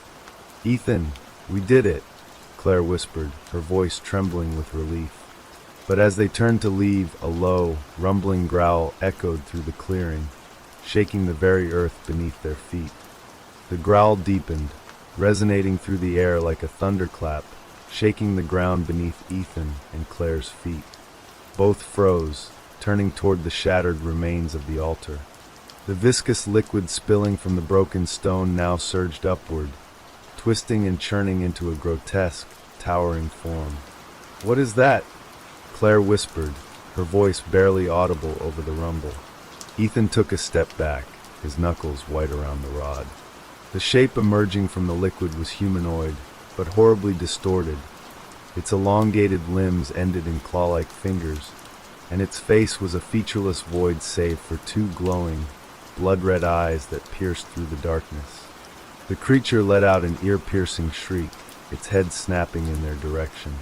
It moved with unnatural speed, its body bending and twisting as though the laws of physics no longer applied. "Run!" Ethan shouted, grabbing Claire's arm. The two of them bolted toward the woods, their breaths coming in ragged gasps. Behind them, the creature gave chase, its heavy, uneven footfalls echoing through the trees. Branches whipped at their faces, roots threatened to trip them, but they didn't dare stop. The woods felt endless, the trees pressing closer together as if trying to trap them. Claire glanced over her shoulder and let out a choked cry. "It's gaining on us." Ethan pushed himself harder, his lungs burning. He didn't dare look back. "Just keep moving. Don't stop." They burst through the tree-line and onto a narrow road. For a moment, Ethan thought they might have found salvation, but the red sky above seemed even more oppressive here, the eerie light reflecting off the asphalt like blood. The creature emerged from the woods behind them, its massive form blocking out the trees. Its glowing eyes locked onto them, and it let out another deafening roar. The sound seemed to shake the air itself, making Claire stumble and fall to her knees. "Get up," Ethan yelled, hauling her to her feet. His voice was raw with desperation. "We can't stop now." Claire nodded, tears streaming down her face as she forced herself to keep running. The road stretched endlessly ahead, lined with empty houses whose dark windows seemed to watch them like unblinking eyes. "Over there," Claire gasped, pointing to a house with its front door slightly ajar. "We can hide." Ethan hesitated for only a second before nodding. The creature was too close. They didn't have time to argue. They sprinted toward the house, shoving the door open and slamming it shut behind them. Ethan shoved a nearby bookshelf against the door, his injured arm screaming in protest. The house was eerily quiet, its interior bathed in the faint red glow of the sky filtering through the windows. The air smelled of dust and decay, as though it hadn't been lived in for years. Claire sank to the floor, clutching her chest as she struggled to catch her breath. "Do you think it'll leave us alone?" Ethan leaned against the wall, his body trembling. "I don't know," he admitted, "but it's better than being out there." A loud crash made them both jump. The creature slammed into the door, the force rattling the entire house. The bookshelf shifted slightly, but it held for now. "We need a plan," Claire said, her voice shaking. "We can't just sit here and wait for it to get in." Ethan looked around the room, his mind racing. "There's got to be something in here we can use." He spotted a staircase leading to the second floor and gestured toward it. "Come on, maybe we can find something upstairs." They crept up the stairs, their footsteps muffled by the worn carpet. The second floor was just as decrepit as the first, with peeling wallpaper and broken furniture. They searched each room quickly, but found nothing of use, no weapons, no way out. In the last room, they found a small window overlooking the backyard.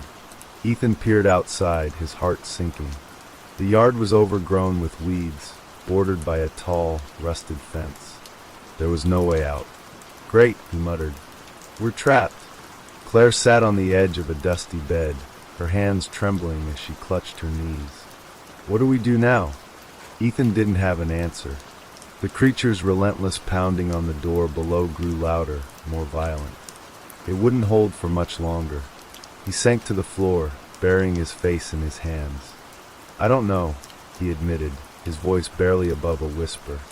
Claire's gaze shifted to the window, her expression hardening. "We can't give up," she said, her voice steadier now. "We've made it this far. There has to be a way out of this." Ethan looked up at her, surprised by the determination in her voice. Before he could respond, the door downstairs gave way with a splintering crash. Heavy footsteps echoed through the house, each one sending a shiver down their spines. "It's here," Ethan whispered. Claire grabbed his hand, pulling him to his feet. "Come on, we're not dying here."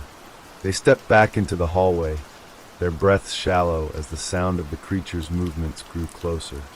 It was searching for them, its claws scraping against the walls as it sniffed the air. Ethan's eyes landed on a small attic door in the ceiling. He reached up, pulling the cord to lower the ladder. "Up there," he said. "It's our only chance." Claire climbed up first, Ethan following close behind. He pulled the ladder up behind them, closing the attic door as quietly as he could. The space above was cramped and dark, filled with old boxes and cobwebs. They crouched in the shadows, barely daring to breathe. The creature's footsteps stopped below them. For a moment, there was only silence. Then it let out a low, guttural growl. The sound was so close it felt as though the creature was right beneath them. Ethan clenched his jaw, gripping the rod tightly. His heart thundered in his chest as he waited for the inevitable. The growl lingered, vibrating through the floorboards of the attic. Ethan held his breath, his eyes darting to Claire, who had her hands clamped over her mouth to stifle any sound. The creature below moved slowly now, its claws clicking against the wood. It was searching, methodical and deliberate, as if savoring the hunt. Ethan shifted slightly, wincing as a loose floorboard creaked under his weight. The sound was barely audible, but it was enough. The creature let out a deafening snarl, its heavy footsteps rushing toward the attic door. "No," Claire whispered, her voice barely audible. The attic hatch shuddered as the creature slammed into it, the force rattling the entire space. Dust and debris rained down from the ceiling as the beast clawed at the wood, each strike splintering the fragile barrier between them. "We can't just sit here," Claire hissed, her voice trembling. She scanned the room frantically, her eyes landing on a small window on the far side of the attic. "Ethan, the window." Ethan nodded, crawling toward it as quietly as he could. The window was small, barely large enough for them to squeeze through. He shoved at it with all his strength, the old frame groaning in protest before finally giving way. Cold air rushed in, the red sky looming ominously outside. Claire was already at his side, her hands trembling as she gripped the edge of the window. "You go first," she said, her voice firm despite the fear in her eyes. Ethan hesitated. "No, you go. I'll hold it off if it gets through. I'm not leaving without you." Claire snapped, her voice rising in desperation. The attic door groaned under the weight of another brutal impact, the wood splintering further. The creature let out an ear-splitting roar, its claws tearing through the hatch. Time was running out. "Go, Claire!" Ethan shouted, his tone leaving no room for argument. With tears streaming down her face, Claire climbed through the window, dropping down onto the roof below. Ethan turned back to the hatch just as the creature's claws broke through, its monstrous face pressing against the opening. Its glowing red eyes locked onto him, and it let out a guttural growl that made his blood run cold. Ethan scrambled through the window, landing hard on the slanted roof. Claire grabbed his arm, pulling him to his feet as the creature's enraged roars filled the air. "We have to jump," she said, pointing to the overgrown yard below. Ethan looked at the ground, his stomach churning at the height. "Are you crazy? We'll break our legs. Do you have a better idea?" Claire shot back, her voice sharp. She didn't wait for an answer, stepping to the edge of the roof and leaping down into the yard. She landed hard, rolling to absorb the impact before scrambling to her feet. "Come on, Ethan." The creature burst through the attic window, its massive form perching on the roof like a grotesque gargoyle. Ethan didn't think, he jumped, the wind rushing past him before he hit the ground with a bone-jarring thud. Pain shot through his legs, but he forced himself to stand, Claire pulling him upright as the creature leaped down behind them. "This way!" Claire shouted, dragging him toward the rusted fence. She climbed it quickly, the metal groaning under her weight. Ethan followed, his fingers slipping on the damp surface as the creature closed in. The beast swiped at him, its claws narrowly missing as Ethan hauled himself over the top of the fence and tumbled to the other side. Claire grabbed his arm, and they took off running, the creature slamming into the barrier behind them with a furious roar. They didn't stop until they reached the edge of a dense forest. Both of them collapsed to the ground, gasping for air. Ethan's chest heaved as he looked back, half expecting the creature to burst through the trees. But it didn't follow.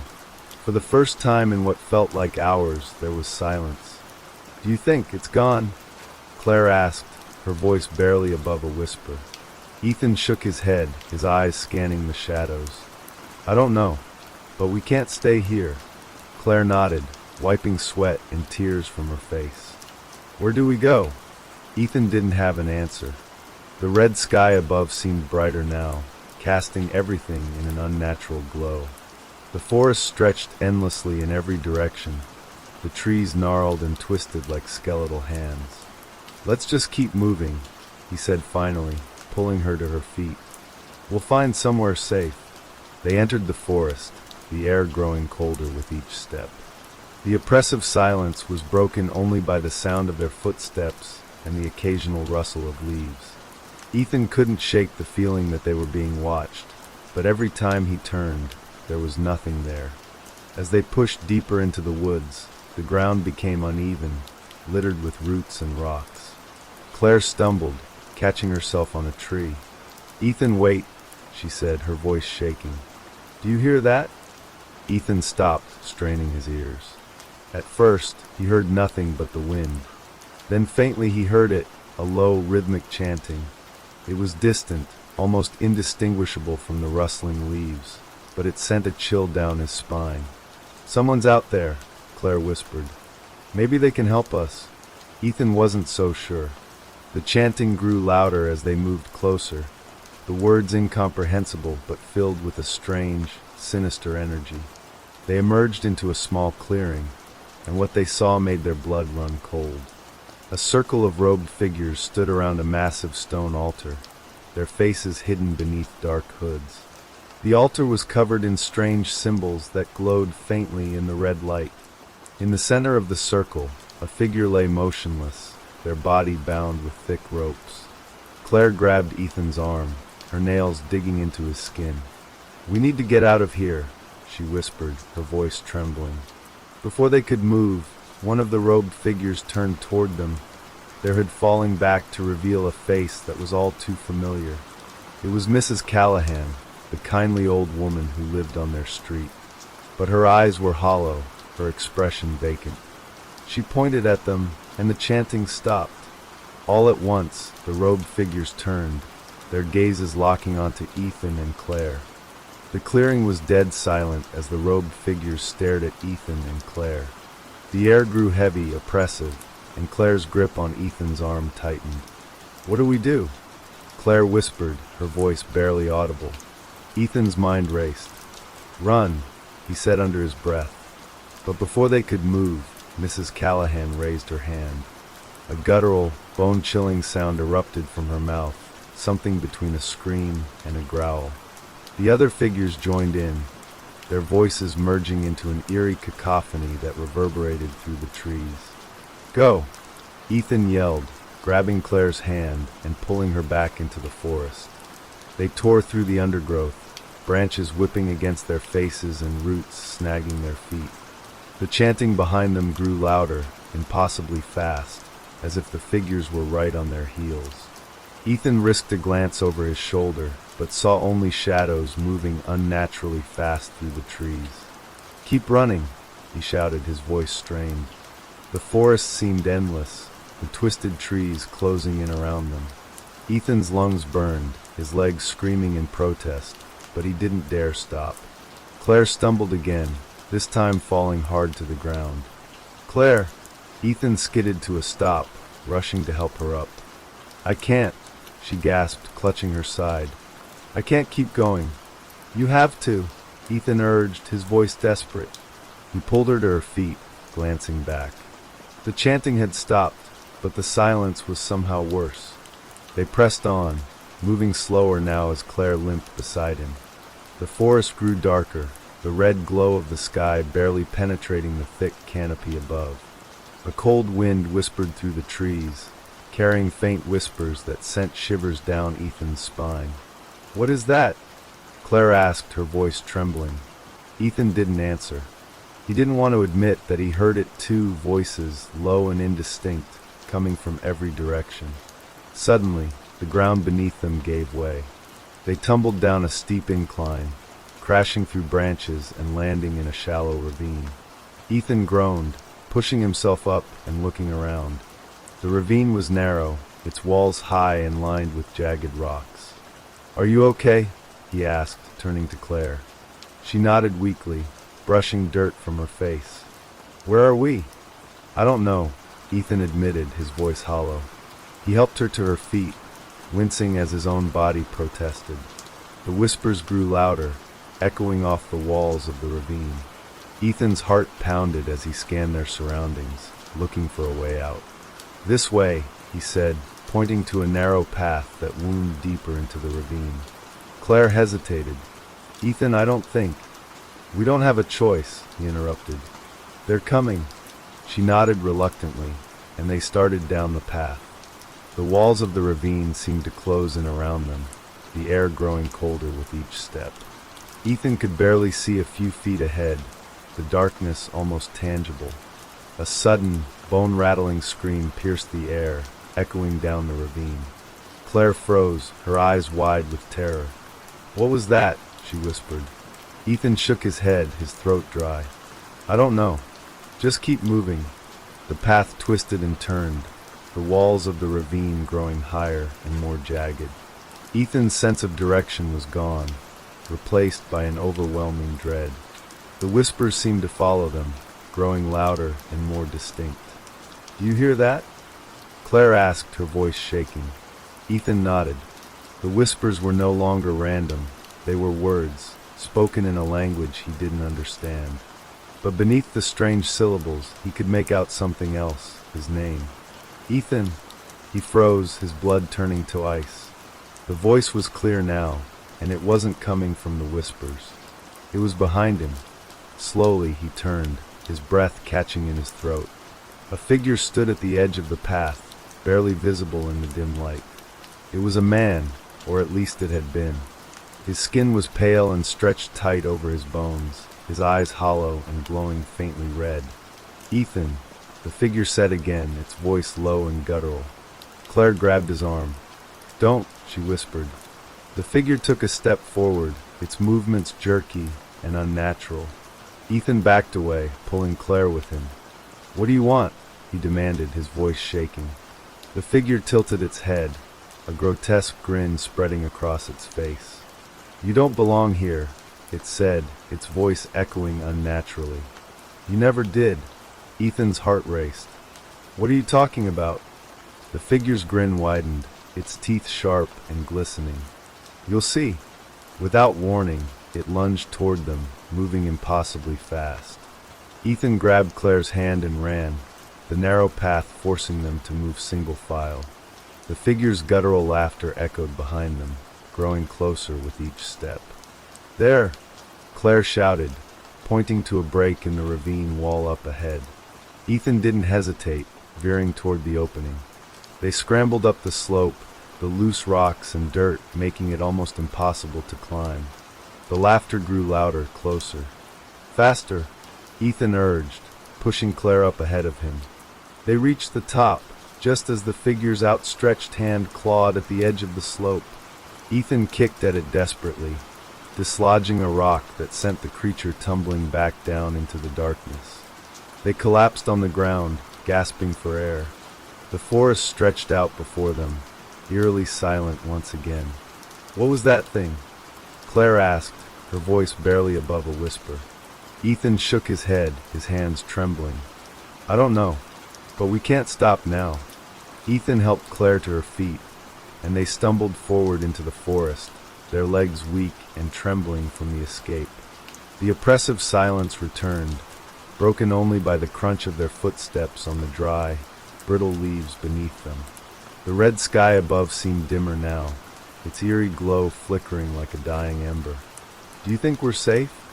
Claire asked, her voice barely audible over the pounding of her own heart. Ethan shook his head, glancing over his shoulder. "I don't think we're safe anywhere," he said grimly. The forest seemed to stretch on endlessly, the trees looming taller and closer together with every step. Their gnarled branches intertwined above, creating a canopy so dense that the crimson light barely reached the ground. Shadows danced and shifted in their periphery, but every time Ethan turned to look, there was nothing there. "Do you hear that?" Claire suddenly stopped, her eyes wide. Ethan listened, his breath caught in his throat. At first, there was nothing but the sound of their breathing. But then he heard it, a faint, wet squelching sound, like something heavy being dragged across the forest floor. "It's coming closer," Claire whispered, gripping his arm tightly. Ethan scanned their surroundings, his pulse racing. There, up ahead, he pointed to a small cluster of boulders jetting out of the earth. "We can hide behind those." They hurried toward the rocks, crouching low as the sound grew louder. It was accompanied now by a faint metallic clinking, like chains being dragged through the dirt. Ethan peeked around the edge of the boulder, his heart pounding in his chest. A figure emerged from the darkness, and Ethan's stomach churned. It was a man, or at least it had been once. His body was twisted and deformed, his limbs unnaturally long, and his skin gray and mottled. Chains were wrapped tightly around his torso, dragging behind him as he shuffled forward. His head hung at an odd angle, and his eyes glowed faintly red, just like the creature in the ravine. Claire stifled a gasp, pressing her hand to her mouth. Ethan pulled her closer, his mind racing. "Stay quiet," he mouthed. The creature stopped abruptly, its head snapping upright as if it had heard something. Its glowing eyes scanned the area, and it let out a low, guttural growl. Ethan held his breath, his muscles tense as the creature's gaze passed over their hiding spot. For a moment, it seemed like it would move on, but then it sniffed the air, its twisted body jerking toward the boulders. "It knows we're here," Claire whispered, her voice trembling. "Run," Ethan said, his voice low and urgent. They bolted from their hiding spot, the creature letting out a bone-chilling roar as it gave chase. The metallic clinking of its chains grew louder, faster, as it moved with terrifying speed. Ethan and Claire zigzagged through the trees, their lungs burning and their legs threatening to give out. The creature was gaining on them, its guttural growls echoing in the forest. "There!" Claire pointed to a hollow tree up ahead, its trunk wide enough to fit them both. Ethan hesitated for a split second before nodding. "Go!" They dove into the hollow just as the creature's claws swiped at the air where they had been moments before. The tree's interior was dark and damp, the smell of rotting wood filling their noses. "Do you think it can get in here?" Claire whispered, her voice shaking. Ethan didn't answer. He pressed his back against the rough wood, listening intently. The creature's growls were right outside, followed by the sound of its chains dragging across the ground. Suddenly, the growling stopped. The silence was deafening, and Ethan's heart pounded in his ears. "Is it gone?" Claire asked, barely above a whisper.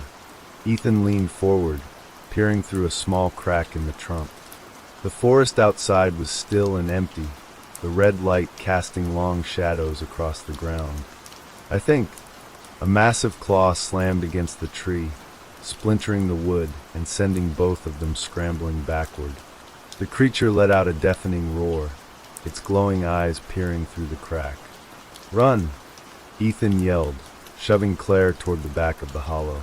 They burst out of a second opening in the tree, sprinting blindly through the forest. The creature's roars echoed behind them, but it didn't seem to be following. They didn't stop until they reached a small clearing, collapsing to the ground in exhaustion. Ethan's chest heaved as he tried to catch his breath, his mind racing. What is happening to this town? Claire asked, her voice barely above a whisper. Ethan shook his head, his hands trembling.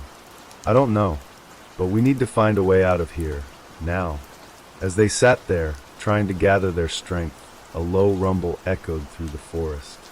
The ground beneath them began to vibrate, and the red glow of the sky grew brighter. Ethan looked up, his heart sinking. The clouds above were swirling, forming a massive vortex that pulsed with crimson light. The whispers returned, louder and more distinct, filling the air with an eerie chant. It's getting worse, Claire said, her voice trembling. Ethan nodded, his jaw clenched. We have to keep moving. Ethan helped Claire to her feet, and they began moving again, though their legs felt like lead. The swirling vortex in the sky seemed to pull at them, an invisible force urging them to stop and give in. The whispers grew louder, more insistent, weaving together into a symphony of voices that chilled them to the bone. They stumbled upon an old, crumbling church at the edge of the forest. Its stone walls were cracked, and its steeple leaned precariously to one side. Yet it seemed untouched by the red glow, standing out like a beacon in the chaos. Do you think it's safe? Claire asked, clutching Ethan's arm. It's the only shelter we've seen, Ethan replied, his voice steady despite his own doubts. We don't have a choice. They pushed open the heavy wooden doors, the hinges groaning loudly. Inside, the air was cool and heavy, filled with the faint scent of burning candles and something metallic like blood. The pews were intact but covered in a fine layer of dust.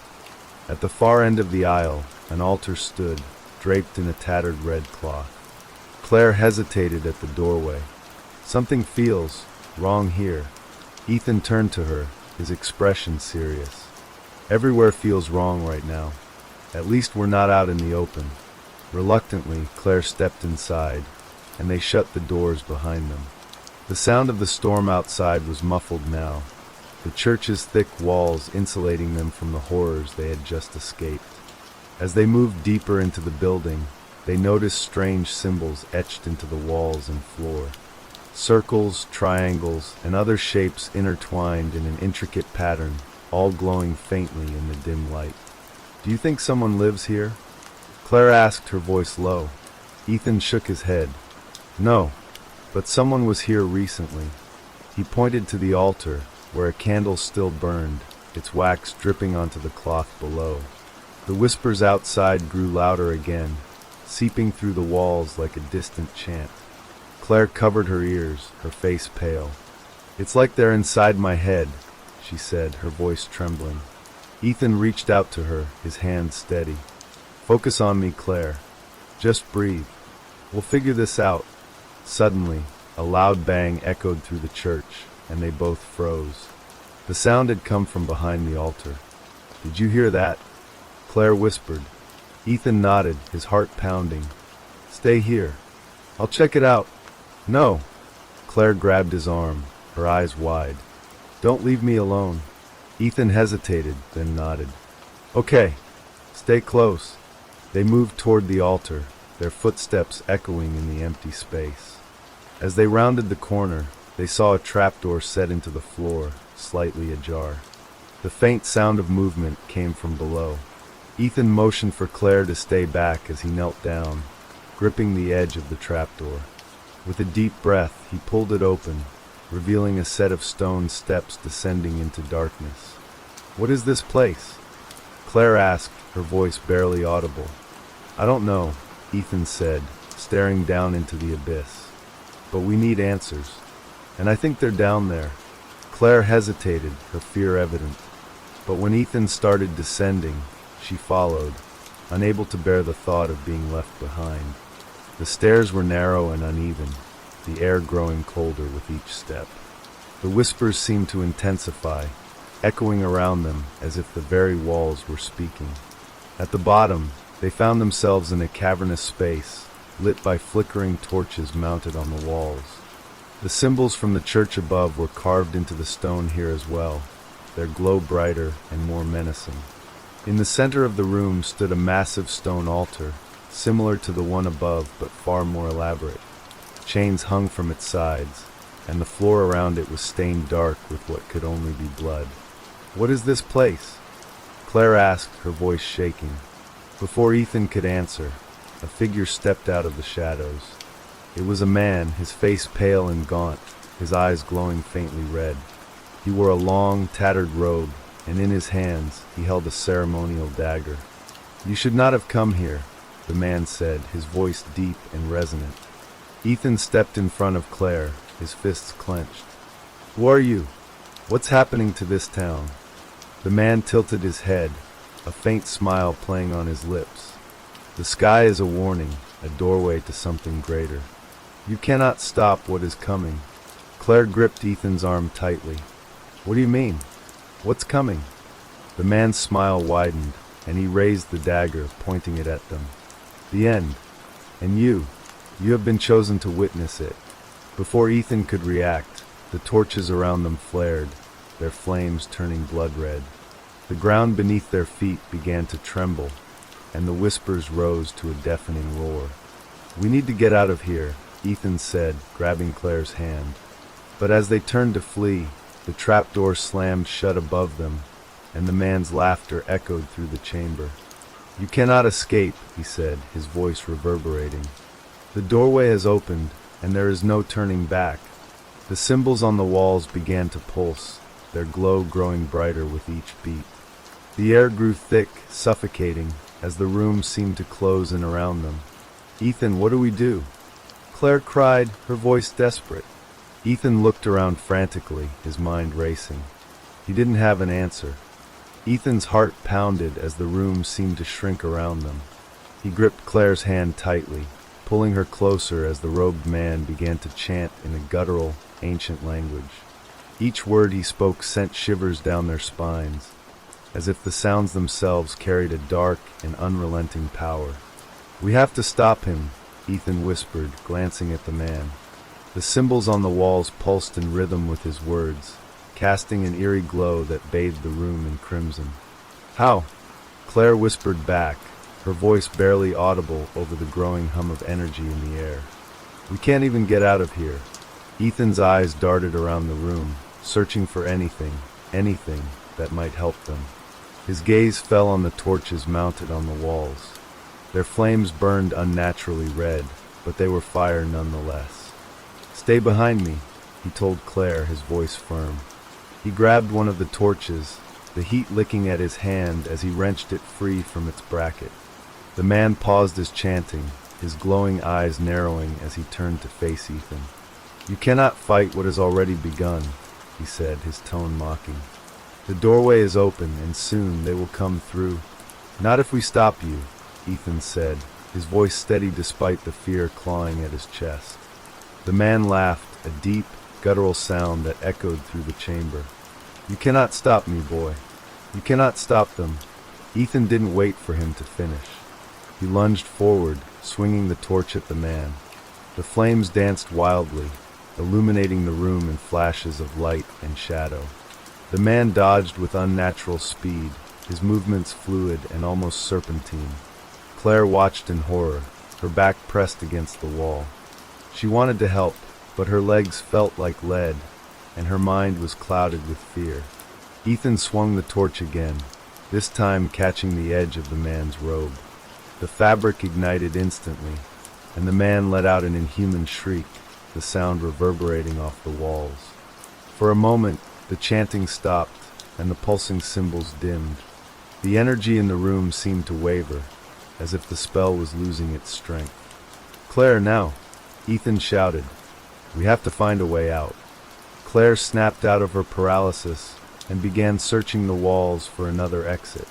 Her hands skimmed over the rough stone, desperate to find anything that could lead them to safety. The man, now partially engulfed in flames, staggered back toward the altar. His shrieks turned into laughter once more, though it was strained and guttural. "You think you've won," he rasped, his voice filled with malice. "This is only the beginning." Suddenly, the ground beneath them began to crack. A deep, blood-red light seeped through the fissures, and the room shook violently. Ethan grabbed Claire's arm as the floor split open, revealing a chasm that seemed to descend into infinite darkness. A deafening roar erupted from the depths, and a massive, clawed hand emerged, gripping the edge of the chasm. The skin was blackened and cracked, as if burned, and the claws were sharp enough to carve through stone. Ethan and Claire stumbled backward, their eyes wide with terror. "What is that?" Claire screamed. "I don't know," Ethan shouted, pulling her away from the growing chasm. The man, still ablaze, fell to his knees before the creature, his arms outstretched. "They are here," he cried, his voice filled with reverence. "The harbingers have come." The creature's other hand emerged, and it began to pull itself up. Its head came into view, massive and grotesque, with glowing red eyes and a maw filled with jagged teeth. The air grew thick with the stench of sulfur and decay. "We have to move," Ethan yelled, dragging Claire toward the wall. Claire's fingers brushed against something, another set of symbols carved into the stone. But these were different. Unlike the others, they didn't glow red. Instead, they emitted a faint, silvery light, almost like moonlight. "Ethan, look," she said, pointing at the symbols. Ethan turned, his eyes narrowing. "What is that?" "I don't know, but it's different," Claire said, her voice trembling. Ethan didn't hesitate. He grabbed one of the torches and pressed it against the silvery symbols.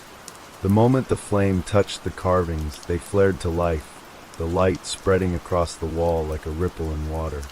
A low hum filled the room, and the creature let out a deafening roar. Its claws scraped against the stone as it tried to pull itself free, but the silvery light seemed to repel it, forcing it back into the chasm. The robed man screamed in rage, his voice blending with the creature's roars. "You fools! You don't know what you're doing. Neither do you," Ethan shouted back, slamming the torch against another section of the symbols. The light grew brighter, enveloping the entire room. The creature thrashed and roared, its claws slipping from the edge of the chasm. With one final, ear-splitting scream, it was pulled back into the darkness, and the ground sealed itself shut. The robed man collapsed to the floor, his body crumpling like a puppet with its strings cut. The symbols on the walls dimmed, leaving the room in darkness except for the faint glow of the torches. Ethan and Claire stood frozen, their breaths ragged. "Did we stop it?" Claire asked, her voice barely a whisper. "I don't know," Ethan said, his eyes fixed on the spot where the chasm had been. Before they could process what had happened, the ground began to tremble again. This time, softer but more rhythmic, like footsteps. "Ethan," Claire said, her voice trembling. "Someone's coming." Ethan's eyes darted around the room, his heart hammering in his chest.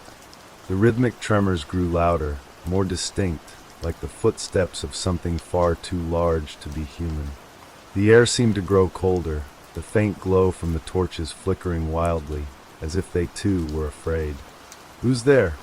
Claire whispered, her voice barely audible over the growing sound. She clutched Ethan's arm, her grip tight, but he could feel the tremor in her hands. Ethan didn't answer. He could feel the weight of something terrible drawing near, something that wasn't fully bound by the forces they had just unleashed. The room had grown oppressively silent now, save for the thudding footsteps that echoed through the stone walls. They were close, too close. The trapdoor they had come through suddenly rattled, as if something below was desperately trying to break through, but the wooden planks held firm. The footsteps continued, heavier now, echoing from all directions. It was as if the walls themselves were trembling in fear. The very stone of the church seemed to be alive, shifting underfoot. Suddenly, a low, rasping voice broke the silence. "You should not have come." Ethan turned sharply, his breath catching in his throat.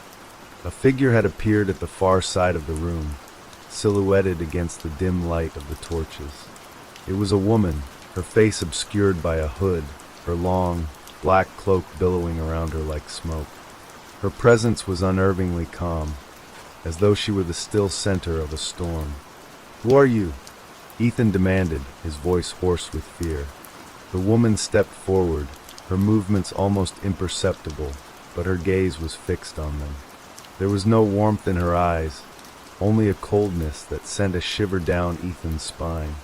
"The door is opened," she said, her voice like a wind through dead leaves. "And now, the rest of you must pay." Claire's grip tightened on Ethan's arm. What do you want from us?" she asked, her voice trembling.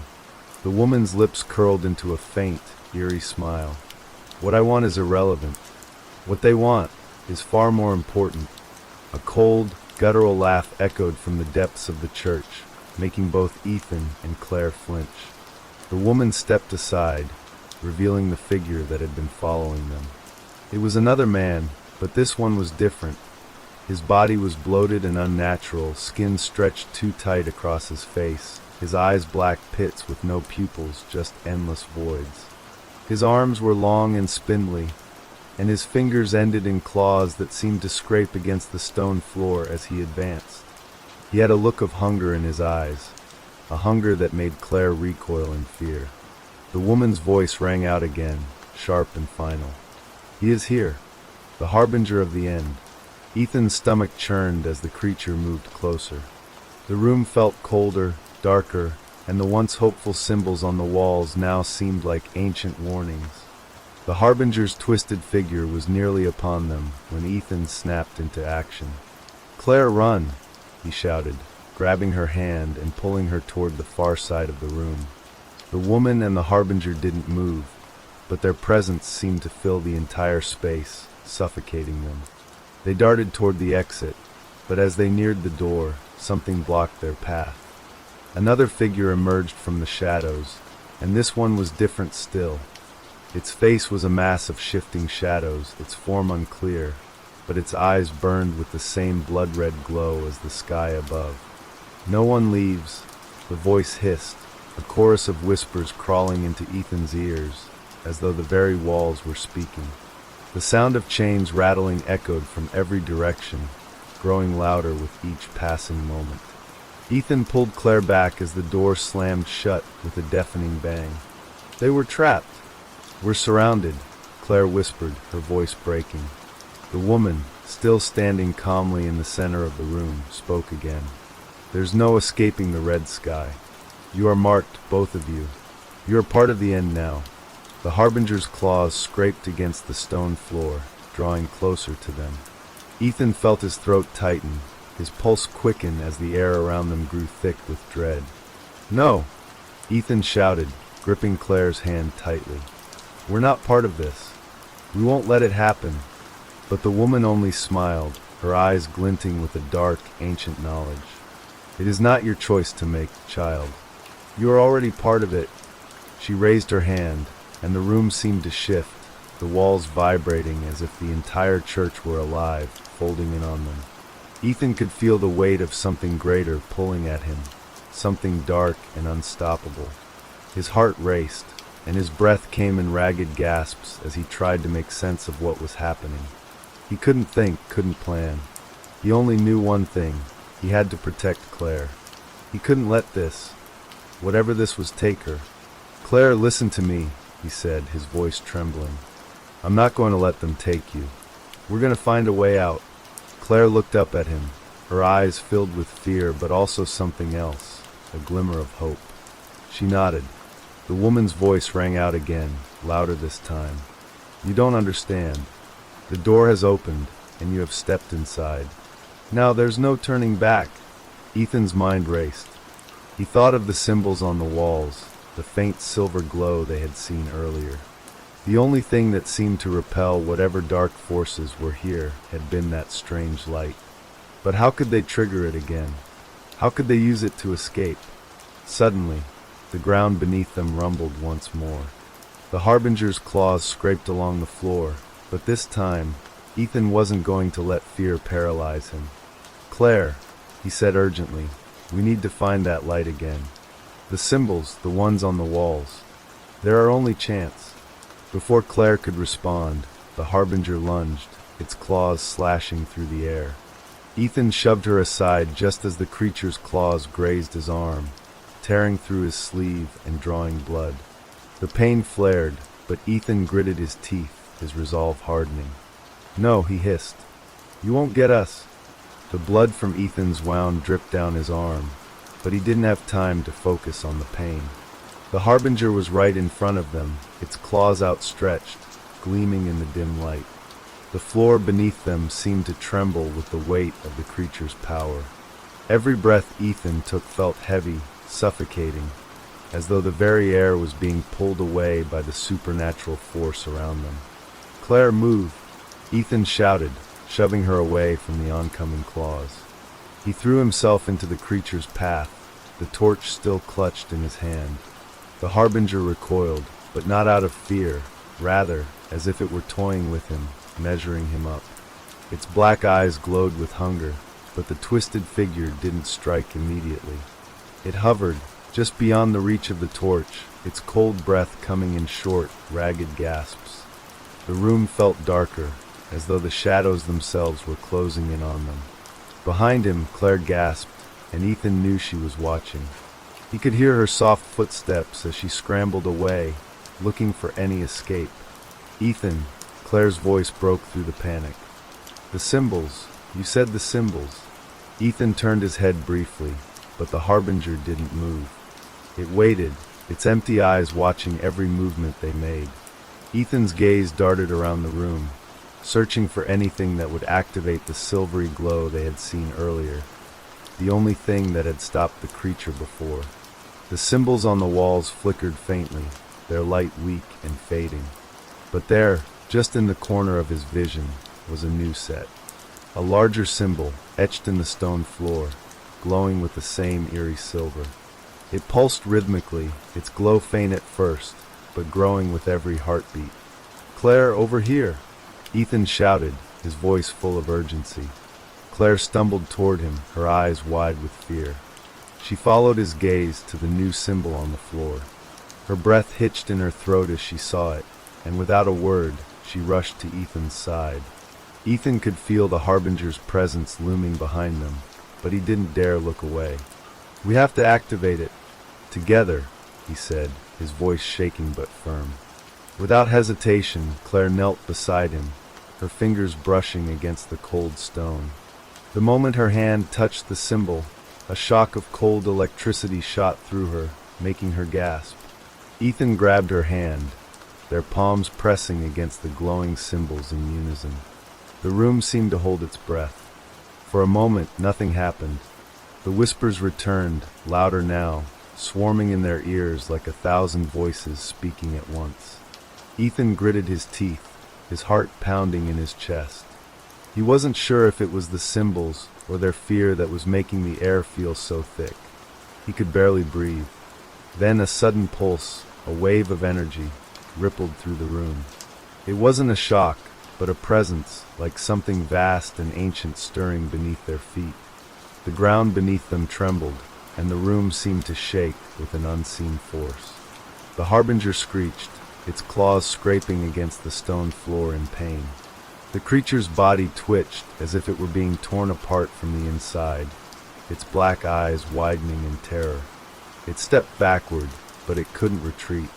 It was as if the very room itself was rejecting it. Claire's eyes widened as she looked at the symbols. It's working," she exclaimed. Ethan nodded, holding her hand tighter. The glow from the symbols was now blinding, filling the entire room with a brilliant silver light. The shadows seemed to shrink, the oppressive atmosphere lifting for the first time since they had arrived. But just as Ethan thought they might be free, the woman, the one who had spoken to them earlier, stepped forward, her voice low but filled with malice. "You cannot escape," she said, her tone devoid of fear or concern. "The end is inevitable." As she spoke, the walls of the church seemed to pulse, the symbols flickering like dying embers. Ethan's blood ran cold as he realized what was happening. The energy from the symbols was being drained, siphoned, and the woman was at the center of it. "No," Ethan hissed, looking between Claire and the woman. "No, this isn't how it ends." The Harbinger, now twitching and spasming, took a deep, rattling breath. Its claws dug into the floor, and in a burst of strength, it lunged toward Ethan and Claire. The woman, sensing its movement, raised her hand in a slow, deliberate motion. "No," she repeated, her voice dripping with finality.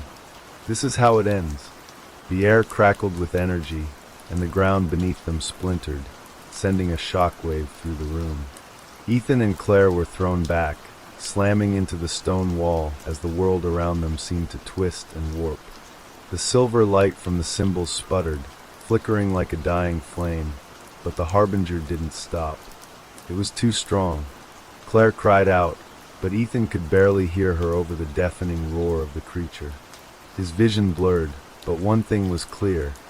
If they didn't stop the woman now, if they didn't finish what they had started, the red sky would consume them all. Ethan's mind raced as he pulled himself to his feet. The woman stood still, her eyes closed, her focus entirely on the power she was commanding. He needed to stop her, but how?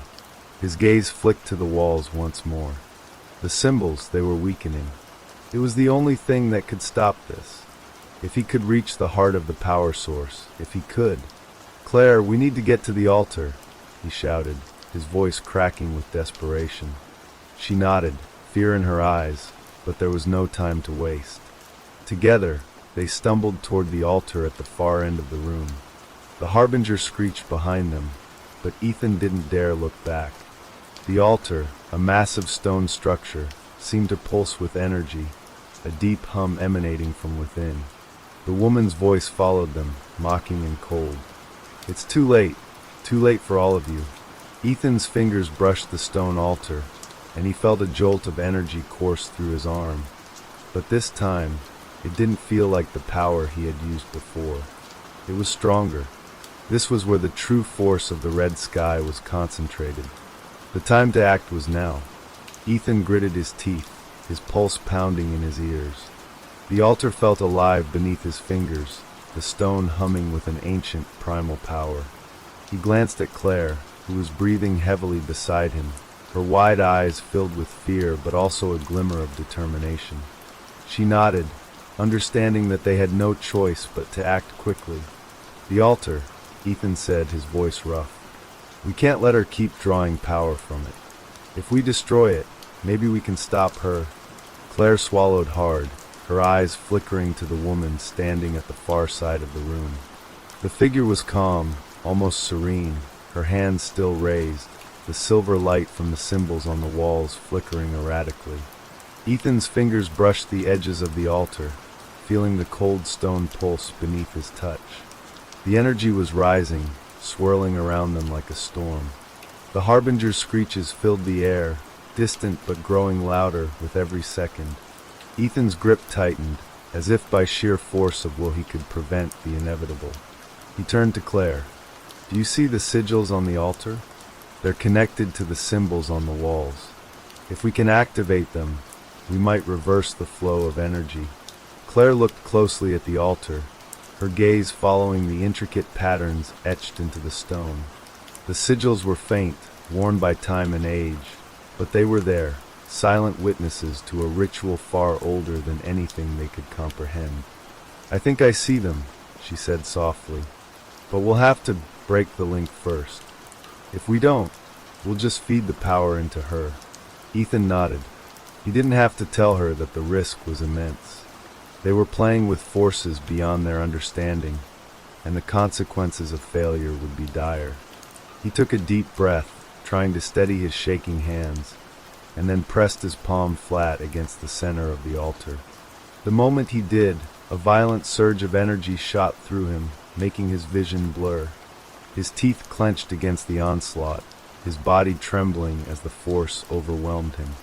The altar itself seemed to groan, the sound resonating through the stone as if it were alive, responding to Ethan's touch. "Ethan!" Claire cried, grabbing his arm, trying to pull him away, but he resisted. The energy was thick, suffocating, but he couldn't stop now. "Stay close," he shouted back, his voice strained. "We need to finish this." The room seemed to tremble with power as the symbols on the walls began to flicker wildly, their glow growing more intense with every passing moment. The harbinger's claws scraped across the floor, its heavy footsteps getting closer and closer. Ethan could hear it breathing, low and guttural, like an animal on the verge of attack. With a final, desperate push, Ethan pressed harder against the altar. A violent wave of light exploded from the sigils, ripping through the air with a deafening crack. The entire room seemed to pulse as the energy surged outward, and for a moment, everything stopped. The sound of the Harbinger's movement ceased. The air grew still, and then the woman spoke again, her voice soft, almost tender, but filled with an unmistakable edge. "You cannot win," she whispered. "The red sky is the end. You cannot outrun your fate." Her words echoed in Ethan's mind, and the weight of them threatened to crush him. But he wouldn't, let them dictate his fate. The light from the altar dimmed momentarily before it flared up again, brighter this time. The sigils on the walls flickered once more, then slowly began to change. The symbols began to twist, their shapes warping and contorting like something alive. Ethan's heart hammered in his chest. They were running out of time. "We have to," Claire began, but before she could finish, the room shook violently. The stone walls cracked and split, as if the very foundations were being torn apart by some unseen force. The Harbinger screeched again, this time much louder, more frenzied. Ethan could hear it charging toward them. Its claws scraped against the floor, and its breath was a horrible sound, sickening, raspy, and filled with rage. He glanced over his shoulder, catching a glimpse of the creature's twisted form as it surged forward. Then, in a split second, the woman raised her hand, and the energy in the room surged again. A wave of dark power rolled toward them, a flood of cold that seemed to freeze the air. The altar shook, and the walls quivered under the strain. "No!" Ethan shouted, his voice hoarse, as he tried to push the energy back. He felt his body being pulled toward the altar, like the stone itself was trying to claim him. Claire was beside him, her hands gripping his arm, but even her strength couldn't stop the force threatening to overwhelm them. The woman's voice was almost triumphant now.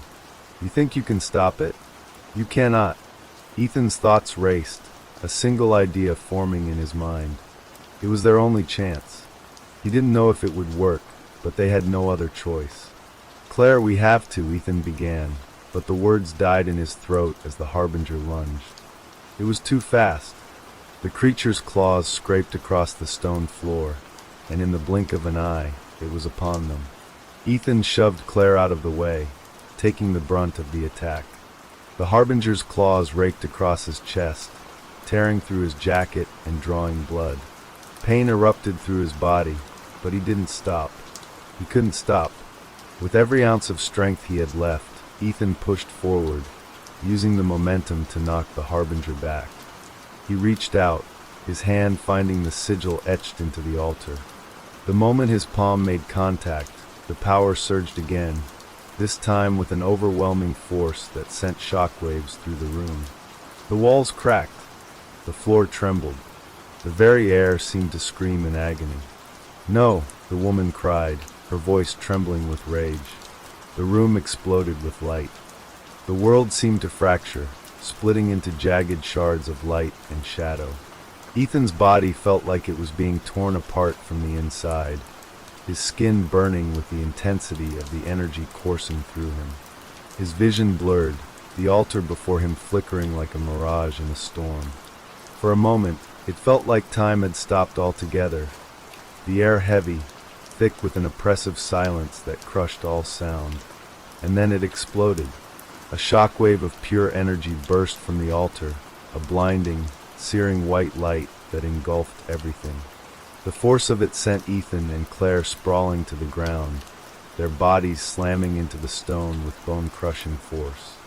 The Harbinger screeched, a terrible, unnatural sound that reverberated through Ethan's bones, but it was drowned out by the roar of the light, the walls around them cracking and crumbling as the ancient power erupted from within.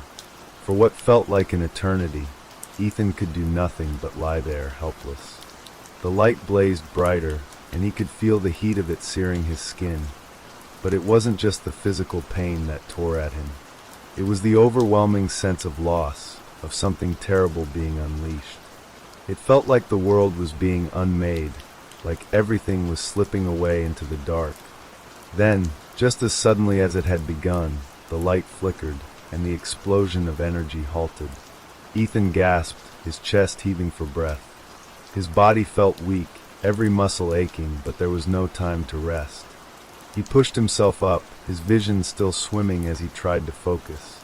The church was in ruins. Stone shards and dust littered the floor, the once pristine altar now reduced to rubble. The walls had crumbled, revealing the night sky outside, which, for the first time, seemed clear. The oppressive weight of the red sky had lifted, the clouds parting to reveal a sky untouched by the strange, blood-red hue that had haunted them. But that relief was short-lived. Behind him, he heard a faint movement. Then the sound of slow, deliberate footsteps. Ethan turned, his heart sinking in his chest. The woman, the one who had led them into this nightmare, was standing, her silhouette framed by the shattered doorway, still cloaked in shadows.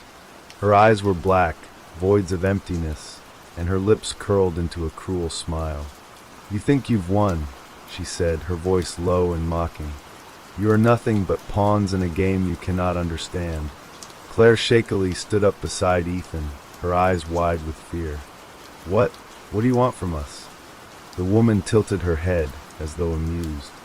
"What I want?" She took a step closer, her voice growing colder. "I want what was always mine. The red sky was never a curse. It was the truth." Ethan clenched his fists, blood still dripping from the gash on his arm. He didn't understand. How was she still standing? They had activated the sigils, they had unleashed the power, and yet she was here, untouched by the destruction they had caused. "Why won't you die?" Ethan spat, his voice hoarse. "You should be dead." The woman's smile grew wider, more dangerous. "Because," she began, her voice dripping with malice, "the red sky was never meant to end. It's my gift to the world. The power I have given, the chaos I have wrought, it cannot be undone." Claire stepped forward, her face pale but determined. "Then we'll make sure you never get to use it again." The woman's laugh echoed through the ruined church, cruel and mocking. "You cannot stop what you do not understand. You think this is over? You think you have broken the curse?" Ethan's mind raced. There had to be something they were missing. They had activated the altar. They had fought the Harbinger. The red sky was gone, but she wasn't. How was she still alive? Suddenly, a horrifying thought struck him, and his blood ran cold. "The altar," Ethan whispered, his eyes widening in realization. "The symbols weren't enough. We didn't stop her." The woman's expression twisted with fury. She stepped closer, her footsteps slow and deliberate, the air growing colder with every movement. "You think you can break me? The red sky is mine. I am its creator." Ethan turned to Claire, his voice urgent. "We have to destroy her, now." But before either of them could act, the woman's form seemed to shimmer, her body blurring as though she were made of smoke. A gust of wind whipped through the church, and then she was gone, vanishing into the night like a shadow that had never truly existed. Ethan and Claire stood there, breathless, eyes scanning the empty space around them. The destruction was complete. The church had fallen apart, but there was no sign of the woman. No sign of the Harbinger, either. What just happened?" Claire whispered, her voice trembling. "Where did she go?" Ethan swallowed hard, his throat dry. His mind was racing, but the pieces didn't fit. The red sky was gone. The creature had been driven away. But she was still out there. He could feel it, a faint pulse of dark energy somewhere in the distance, calling to him like a distant echo. The woman wasn't gone. Not really. "She's still alive," Ethan muttered. "And so is the red sky." Claire's face paled. "What does that mean? If she's alive, then—" Ethan's hand clenched into a fist. "It means the fight's not over." Suddenly, the ground beneath them trembled, a deep rumble filling the air. The sky outside began to darken once again, though it wasn't the red hue they had feared. It was something worse. The stars above blinked out one by one, and the air became thick with a sense of foreboding, like something was closing in on them. The once clear sky was now an impenetrable black. The red sky was returning. "No!" Claire gasped, her voice barely a whisper. She's coming back." Ethan's heart raced. He didn't know how much longer they had. The world was slipping back into the nightmare, and there was only one thing left to do. "We finished this," Ethan said, his voice filled with grim resolve. "No more running. No more waiting. We stop her for good." The ground shook again, and the air grew colder still. The sky above them twisted as though it were being warped by some unseen force, and Ethan knew they didn't have much time. They had to find her. They had to destroy her, and they had to end the red sky before it consumed them all. The air had grown thick, heavy with an almost tangible weight. Every breath felt like inhaling shards of ice. Ethan and Claire exchanged a brief, tense glance, knowing that this was no longer just a battle for survival. It was a race against time, a battle against something far older, far darker than they could have ever imagined. As the ground beneath them trembled once more, Ethan turned toward the shattered remains of the church's doorway. The night outside had grown impossibly dark, the stars long gone, swallowed by an abyss that stretched across the heavens. The red sky was returning, but this time it was different. There was no blood-red glow. Instead, the darkness was deep, suffocating, as if it were pulling everything into itself. "We need to find her," Ethan said, his voice firm, but there was a quiet edge to it, an edge born of fear, of uncertainty. Claire nodded, though her eyes reflected the same dread that twisted in his gut. The woman, the one who had led them into this nightmare, was out there somewhere waiting. The red sky wasn't just a curse, it was a force, an ancient power that had been set free. And if they didn't stop it now, there would be no going back. They stepped out into the cold, their boots crunching against the gravel as they moved cautiously through the ruined churchyard. The world around them felt unnaturally still, as if everything had gone silent in anticipation. The air was thick with an eerie calm, and even the wind had stopped, leaving only the distant rumblings of something terrible drawing closer. Ethan scanned the horizon, his eyes darting from shadow to shadow. The town had been reduced to ruins, the once vibrant streets now lifeless and desolate. Buildings that had once stood tall were now nothing more than broken shells, their structures twisted and warped by the unseen force that had torn through the town. But there was something worse, something far worse, lurking in the distance. A faint glow, a sickly, pulsing light, began to appear on the horizon. It was not the red sky they had seen before, but something far more sinister. A blackened light that twisted and writhed like a living thing. The red sky wasn't just a sky anymore. It had become an entity. It was alive. Ethan's heart sank. He had been hoping, praying, that it was over, that the worst was behind them. But now he knew. The true battle was just beginning. "There," Claire whispered, her voice barely audible over the low hum of the air. She pointed toward the faint light on the horizon. Ethan nodded grimly, his pulse quickening. It was time. They had no choice but to follow the trail of darkness, wherever it led. They walked in silence, their footsteps muffled by the thick fog that had begun to roll in from the hills. The town felt abandoned, as if everyone had vanished, consumed by the very darkness that was now spreading across the land. But there was no time to worry about the townspeople, no time to wonder where they had gone. They had to stop the woman, stop the red sky, before it was too late. As they approached the center of the town, the pulsing light grew brighter, its sickly glow painting the ruins in an unsettling, unnatural hue.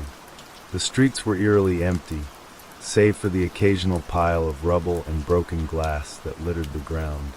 It was as though time itself had stopped, leaving only the haunting echoes of the past to linger in the silence. Suddenly they heard it, a low, guttural sound, a growl, if you could even call it that, coming from the direction of the light. It was followed by the sound of scraping claws against stone, as if something large and powerful was dragging itself across the ground. Ethan's eyes widened in horror. "The Harbinger," he muttered, recognizing the sound instantly. It was still here.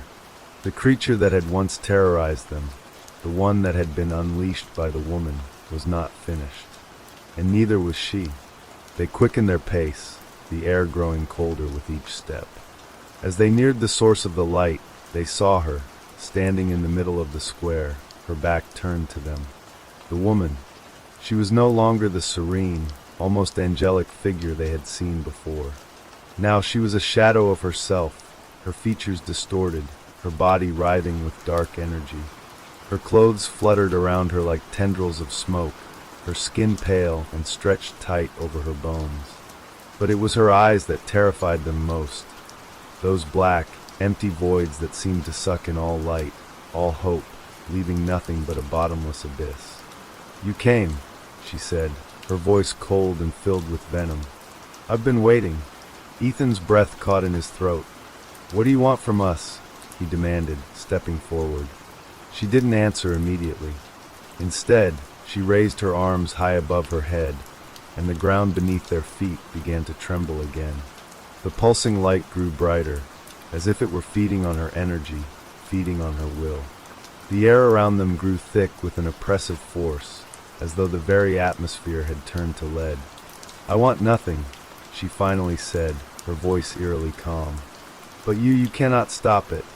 You cannot stop the red sky." Claire took a cautious step forward, her eyes narrowing with defiance. "The red sky isn't a gift. It's a curse. You don't understand the power you're messing with." The woman's lips curled into a smile, her teeth sharp and jagged, like the teeth of a predator. "No," she said softly, almost lovingly. "I understand it better than anyone. The red sky is the truth. It is the end. And you," she paused, her eyes shifting between Ethan and Claire, as though savoring the moment. "You will be part of it." Ethan's blood ran cold. "You don't have to do this," he said, his voice shaking with a mixture of anger and fear. "We can stop it. We will stop it." She laughed, a cold, empty sound that echoed through the night. "You think you have any control over this? The red sky has been here long before you, and it will be here long after you. The world is a lie. The red sky is the only truth." With a flick of her hand, the ground around them erupted. The harbinger, the creature that had once stalked them, appeared behind her, its monstrous form casting a long shadow over the square. It was larger than before, more twisted, more terrifying. Its eyes gleamed with malice, and its claws scraped against the stone, eager for blood. Ethan and Claire backed up, their hearts pounding in their chests. "This is it," Ethan whispered. "We fight. We end this now." The harbinger loomed before them, its gargantuan form writhing and twitching like something torn from the depths of nightmare. Its twisted limbs, gnarled and spindly, scraped the ground with bone-shattering screeches as it advanced slowly toward Ethan and Claire. Each step seemed to shake the very earth beneath their feet, the weight of the creature's presence oppressive and suffocating. The woman stood behind it, her eyes fixed on them with a cold, detached gaze, as if she were watching mere insects struggle beneath her. The darkness of the red sky above seemed to pulse in rhythm with the creature's every movement, as if the very fabric of reality were bending to its will. "Do you think you can stop it?" she asked, her voice soft but full of mockery. "The red sky is already here. It is already complete. You are too late." Ethan felt the weight of her words sink into his chest, but his fear was quickly replaced by a cold, determined anger. He wouldn't let her win. Not after everything they had been through. Not after the people they had lost. "No," Ethan said, his voice growing stronger. "It's not over. It's not too late." He turned to Claire, his eyes locked on hers, and for a brief moment, their thoughts seemed to align. They had faced impossible odds before, and they had survived. This was no different. They weren't going to let this creature, this woman, and this curse take everything from them. Claire nodded, her fear replaced by a fierce resolve. She had seen what the red sky had done to their town, to their lives. She had seen the twisted horrors it had unleashed, and she knew they couldn't afford to fail. Without another word, they drew their weapons, two simple knives they had found earlier, and squared themselves against the monstrous harbinger. Its beady eyes glinted with malicious amusement as it growled, a low rumbling sound that seemed to reverberate in the very bones of the earth. The woman stepped back, watching them with a detached interest. "Fight if you must," she said, almost disinterested, "but it will make no difference. You cannot escape the truth. You cannot escape the end." Ethan ignored her, focusing solely on the creature in front of him. His heart was pounding, adrenaline coursing through his veins, but his mind was clear. There was no room for hesitation, no room for doubt. They had come this far, and they had nothing left to lose. The harbinger's claws scraped across the stone again, and with a sudden, terrifying screech, it lunged. Ethan reacted instinctively, dodging to the side, the air around him buzzing with the sheer force of the creature's attack. The ground trembled beneath him, and he could feel the heat of the monster's breath as it swooped past him, its jaws snapping shut with an audible crack. Claire was already moving, ducking beneath the creature's massive form, aiming for its legs. The knives in her hands flashed, but they were no match for the sheer size and strength of the harbinger. She barely managed to slash at its side before it swung its massive tail in her direction, knocking her backward with terrifying force. She landed hard on the ground, her breath knocked out of her. But before she could recover, the creature's claws were already reaching for her.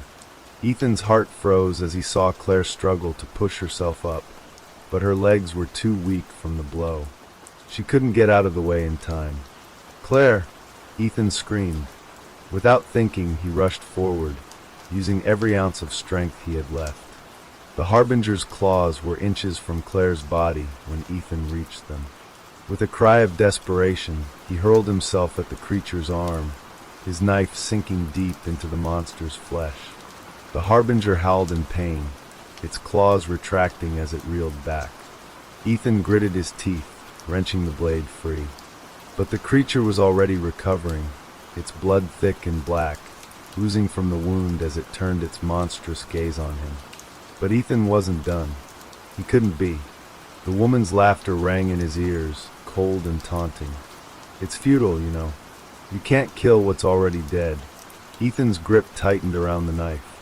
"Then I'll die trying," he muttered, his voice low but resolute. Before he could move, the creature lunged at him once more. But this time, he was ready. Ethan dove to the side, narrowly avoiding its attack, the air rushing past him as he landed hard on the ground. He didn't stop. With all the strength he had left, he scrambled to his feet and dove toward the altar, towards the remnants of the sigils. Claire, now back on her feet, was already moving again. She had her knife raised, and she slashed at the harbinger's legs, forcing it to stagger back. Her breath came in ragged gasps, but she refused to stop fighting. She wouldn't let this thing take them without a fight. The woman stepped forward, her black eyes glowing with malice. "You cannot run forever," she called, her voice echoing through the night. "You cannot hide from what is coming." But Ethan was already there, crouching beside the broken altar, his fingers trembling as they brushed against the fractured symbols. His mind raced. The sigils hadn't worked before, they hadn't stopped the red sky from descending, but maybe, just maybe, there was something they hadn't unlocked, something they had missed. He placed his hands on the altar, his palms flat against the cool stone, and closed his eyes. The power surged through him again, just like before, only this time, it wasn't just the altar. It wasn't just the symbols. It was everything. The earth beneath him trembled. The air hummed with energy. And then he felt it, the pulse of the red sky. It was close, so close he could taste it on the back of his tongue. He could feel it deep inside him, coiling like a serpent, waiting for the final moment. He knew that this was it. This was the only chance they had.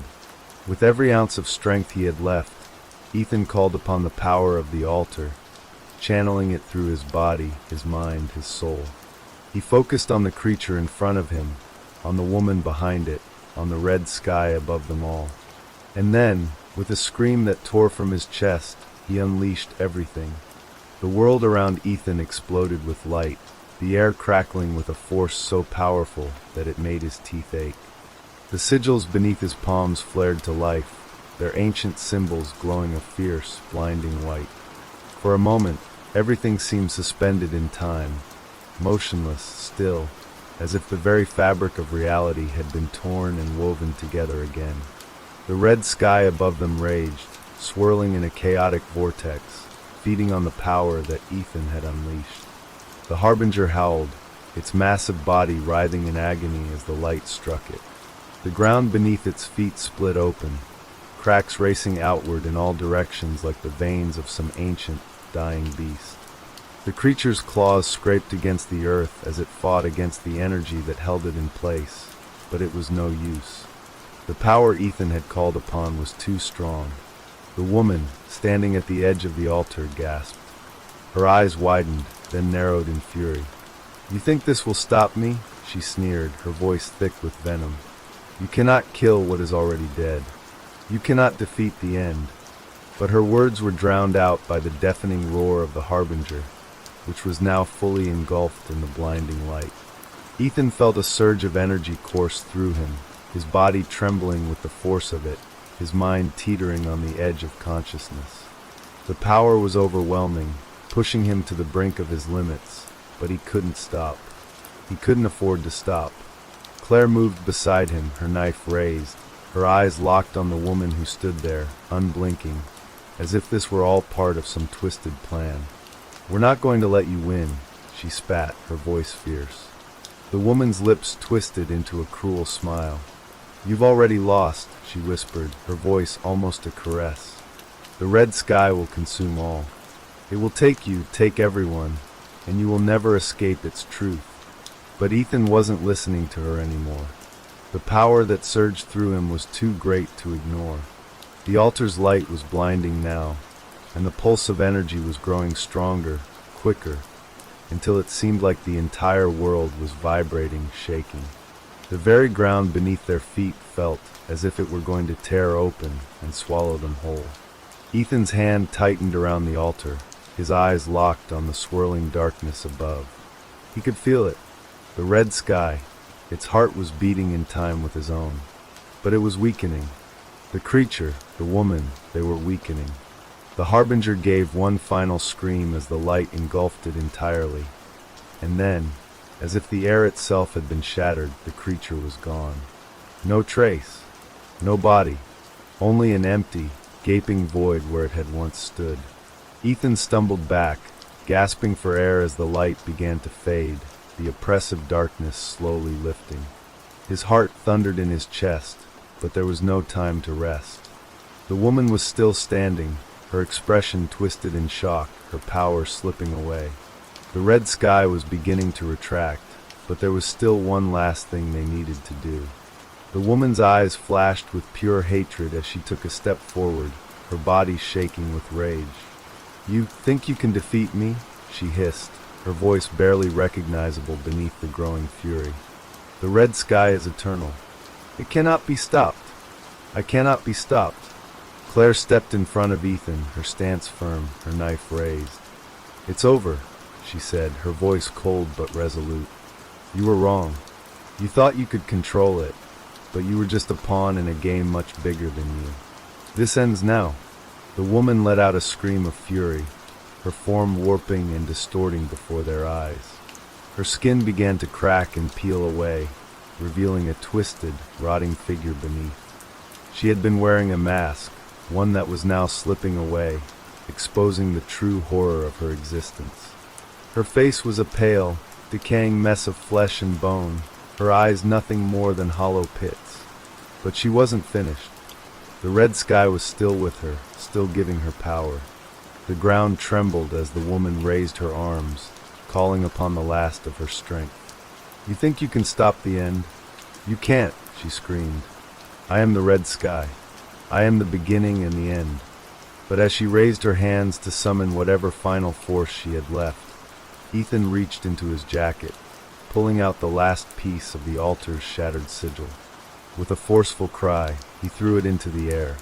It glowed as it spun, its light arcing across the sky, and as it collided with the woman's dark energy, a shockwave of blinding light erupted.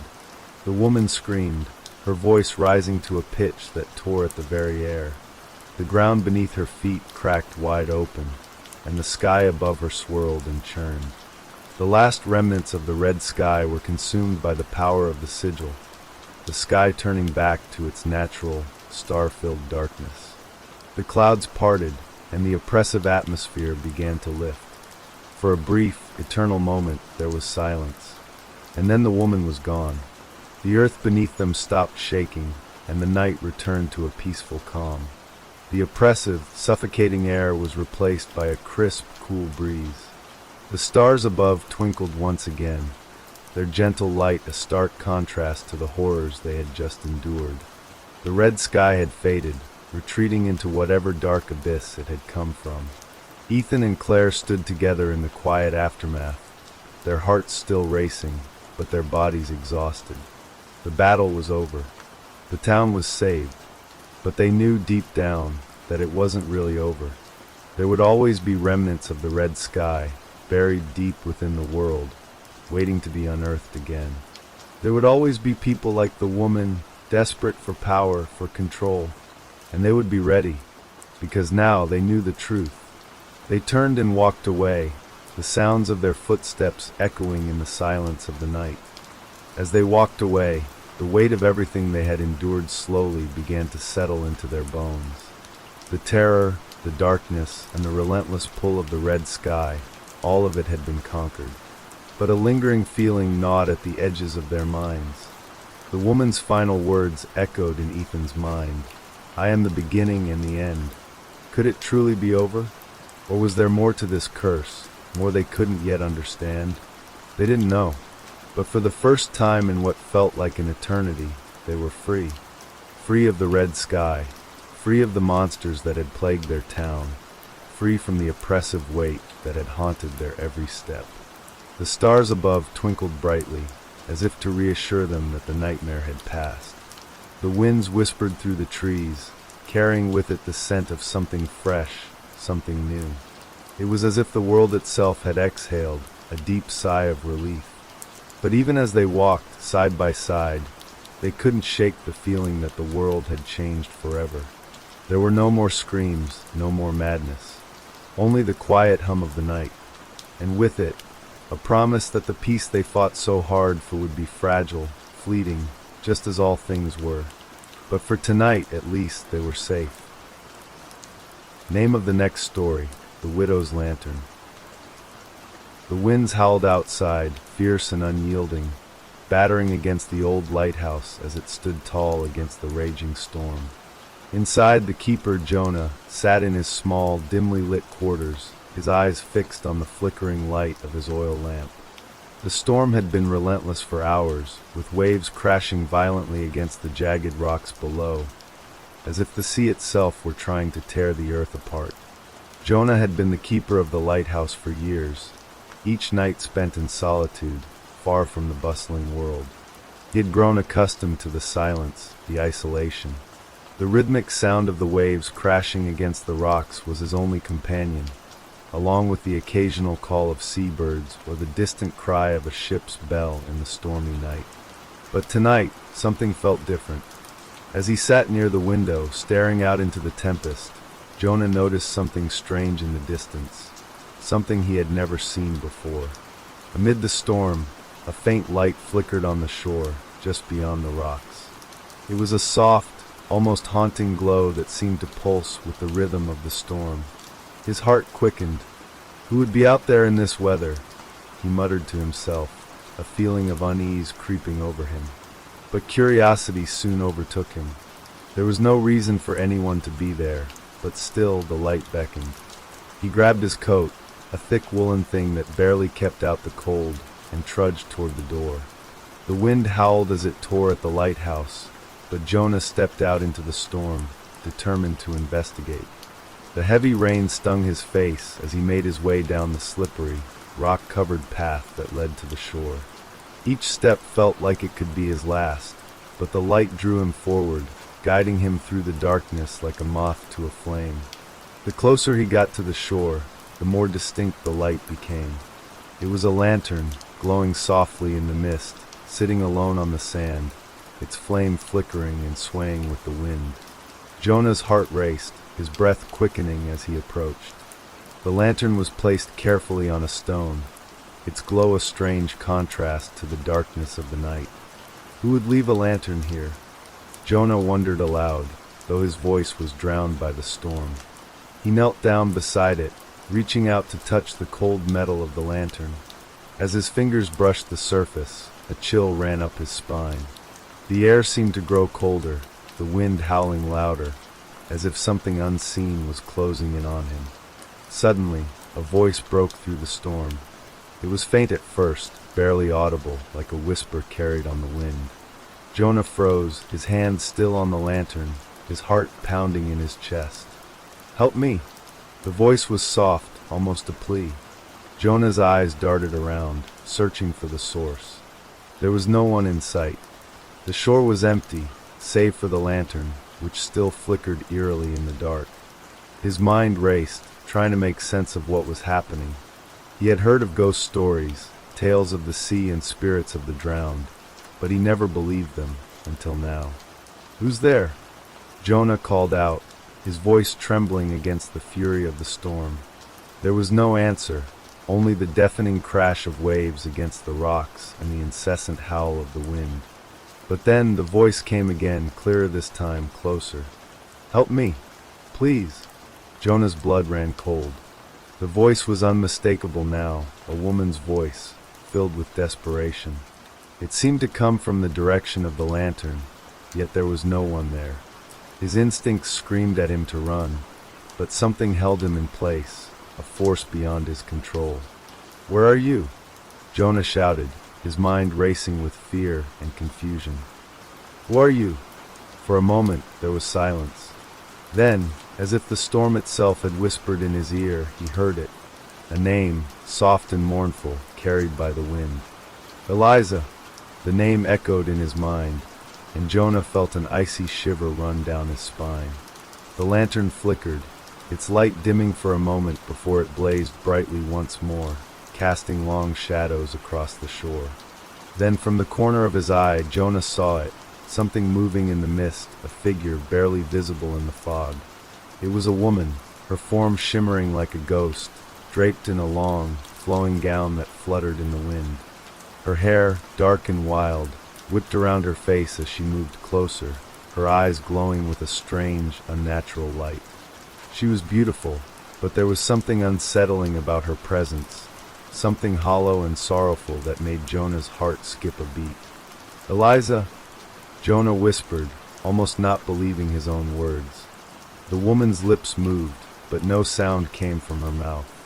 Instead, the voice, the same haunting, pleading voice, came again, but now it seemed to come from everywhere at once, swirling around Jonah like the storm itself. "Help me! Help me! I cannot rest." Jonah's breath caught in his throat. The woman's gaze fixed on him, her eyes empty, as though they saw nothing but the depths of the sea itself. "Who are you?" Jonah demanded, his voice shaky but rising above the storm. "What do you want from me?" The woman's form seemed to flicker, like a fading memory, and then she was gone, vanishing into the mist. Jonah stood there, heart hammering in his chest, as the storm roared louder than ever before. The lantern, however, remained, its light burning steadily in the darkness. Jonah backed away, his eyes never leaving the spot where the woman had stood. He didn't know what he had just witnessed, but he could not shake the feeling that something was terribly wrong. The storm seemed to have no end, and the woman's voice lingered in his mind, echoing through the crashing waves. He turned and made his way back up the path toward the lighthouse, his thoughts in disarray. The lantern was still visible, its faint glow a reminder of the strange, unearthly encounter he had just experienced. As Jonah reached the top of the cliff, he glanced back one last time. The light on the shore flickered again. Jonah felt a deep, unsettling pull in his chest, like a call he could not ignore. The voice of Eliza echoed in his ears once more, and this time, It sounded more desperate, more urgent. Come, come to me, please. With a sense of dread growing in his gut, Jonah turned away from the lighthouse and began to walk back toward the shore. Something told him he could not leave it alone. Jonah's legs felt heavy as he walked back toward the shore, the wind pressing against his body like an invisible force. The lantern's glow beckoned to him, its soft light flickering through the dense fog, just as the woman's voice echoed in his mind. He couldn't explain it, but something deep within him urged him to return to the shore, to uncover the mystery of the spirit that haunted it. Each step felt like a battle, as though the storm itself was trying to keep him from going further. The sound of the waves crashing against the rocks grew louder, the wind howling through the trees, yet Jonah felt an eerie calm descend over him. He had heard the stories of the widow's lantern, whispered among the sailors who came to the lighthouse, but he had always dismissed them as nothing more than superstitions, until now. The mist seemed to thicken as he descended toward the shore, the air growing colder with every step. His breath came out in misty clouds, his teeth chattering despite the heavy coat he wore. But Jonah couldn't stop. The woman's voice called to him, and though his mind screamed for him to turn back, his feet carried him forward. When he reached the shore, the lantern was still there, casting its eerie light across the wet sand. The wind had died down, the storm seeming to pause in anticipation. For a moment, Jonah simply stood there, his eyes locked on the lantern, its flame dancing in the silence. Then, a sound broke the stillness, a faint rustling in the grass behind him. Jonah's heart leapt in his chest, and he spun around, but there was nothing. Only the dark, empty stretch of beach, the waves gently lapping at the shore. He let out a breath he hadn't realized he was holding, but the unease didn't leave him. His eyes drifted back to the lantern, its soft glow growing brighter as though urging him closer. "Who are you?" Jonah called out, his voice shaking in the quiet. "What do you want from me?" But there was no answer, only the endless sound of the sea, the distant cries of gulls, and the whisper of the wind through the trees. Jonah stepped forward, his foot sinking slightly into the wet sand. As he reached the lantern, a strange chill ran up his spine, a sense of wrongness settling in the pit of his stomach. He knelt down, his fingers trembling as they brushed against the cold metal of the lantern. The flame flickered, casting odd shadows across his face. "Eliza," Jonah whispered, as if speaking her name might answer the questions that haunted him. Suddenly a voice, soft and mournful, broke the silence again, but this time it was louder, clearer. It was not the voice he had heard before, not the pleading whispers carried on the wind, but a voice that came from right behind him. "Jonah!" He froze, his blood running cold. His name was spoken in a voice that was both familiar and strange, like a dream he couldn't quite remember. Slowly, Jonah turned, his breath catching in his throat. Standing just a few feet behind him, bathed in the faint glow of the lantern, was the woman, Eliza. Her form was more solid now, but still translucent, as though she existed somewhere between the world of the living and the dead. Her long, dark hair flowed around her face like a veil, her eyes glowing with an unnatural light. Her gown, soaked from the storm, clung to her body as though she had emerged from the sea itself. Jonah's pulse quickened. "Eliza," he breathed again, unable to look away.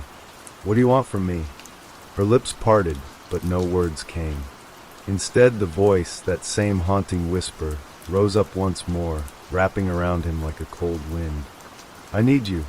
Come with me." Jonah took a step back, his heart racing. The atmosphere around him grew heavier, the very air thick with a sense of impending doom. He tried to speak, but his voice faltered. His mind raced with thoughts of escape, of running back to the lighthouse, but his legs felt like they were rooted to the sand. I can't," Jonah stammered, his voice shaking with fear. You're dead. You're a ghost." Eliza's face softened, her expression sorrowful, as though his words pained her. "I was once alive," she whispered, her voice a mere breath against the wind. "I was once like you, But now, I am bound to the sea. Her eyes locked onto his, the eerie glow growing brighter. You see, Jonah, the sea, it takes, it claims, and it keeps. I was lost, and now I am cursed. But I can't be alone. Not anymore.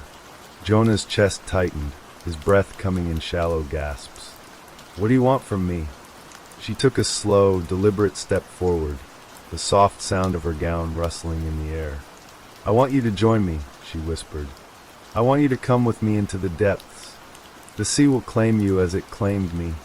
Her voice was hypnotic, as though it held a power over him he couldn't resist.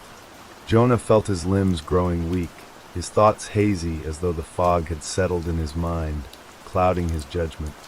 He took another step back, but his feet felt heavy, like the very ground beneath him was pulling him toward her.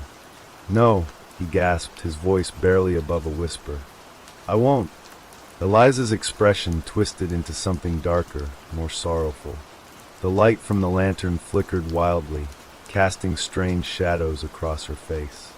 She reached out, her hand icy cold as it brushed against Jonah's arm, sending a shock of freezing fear through his body.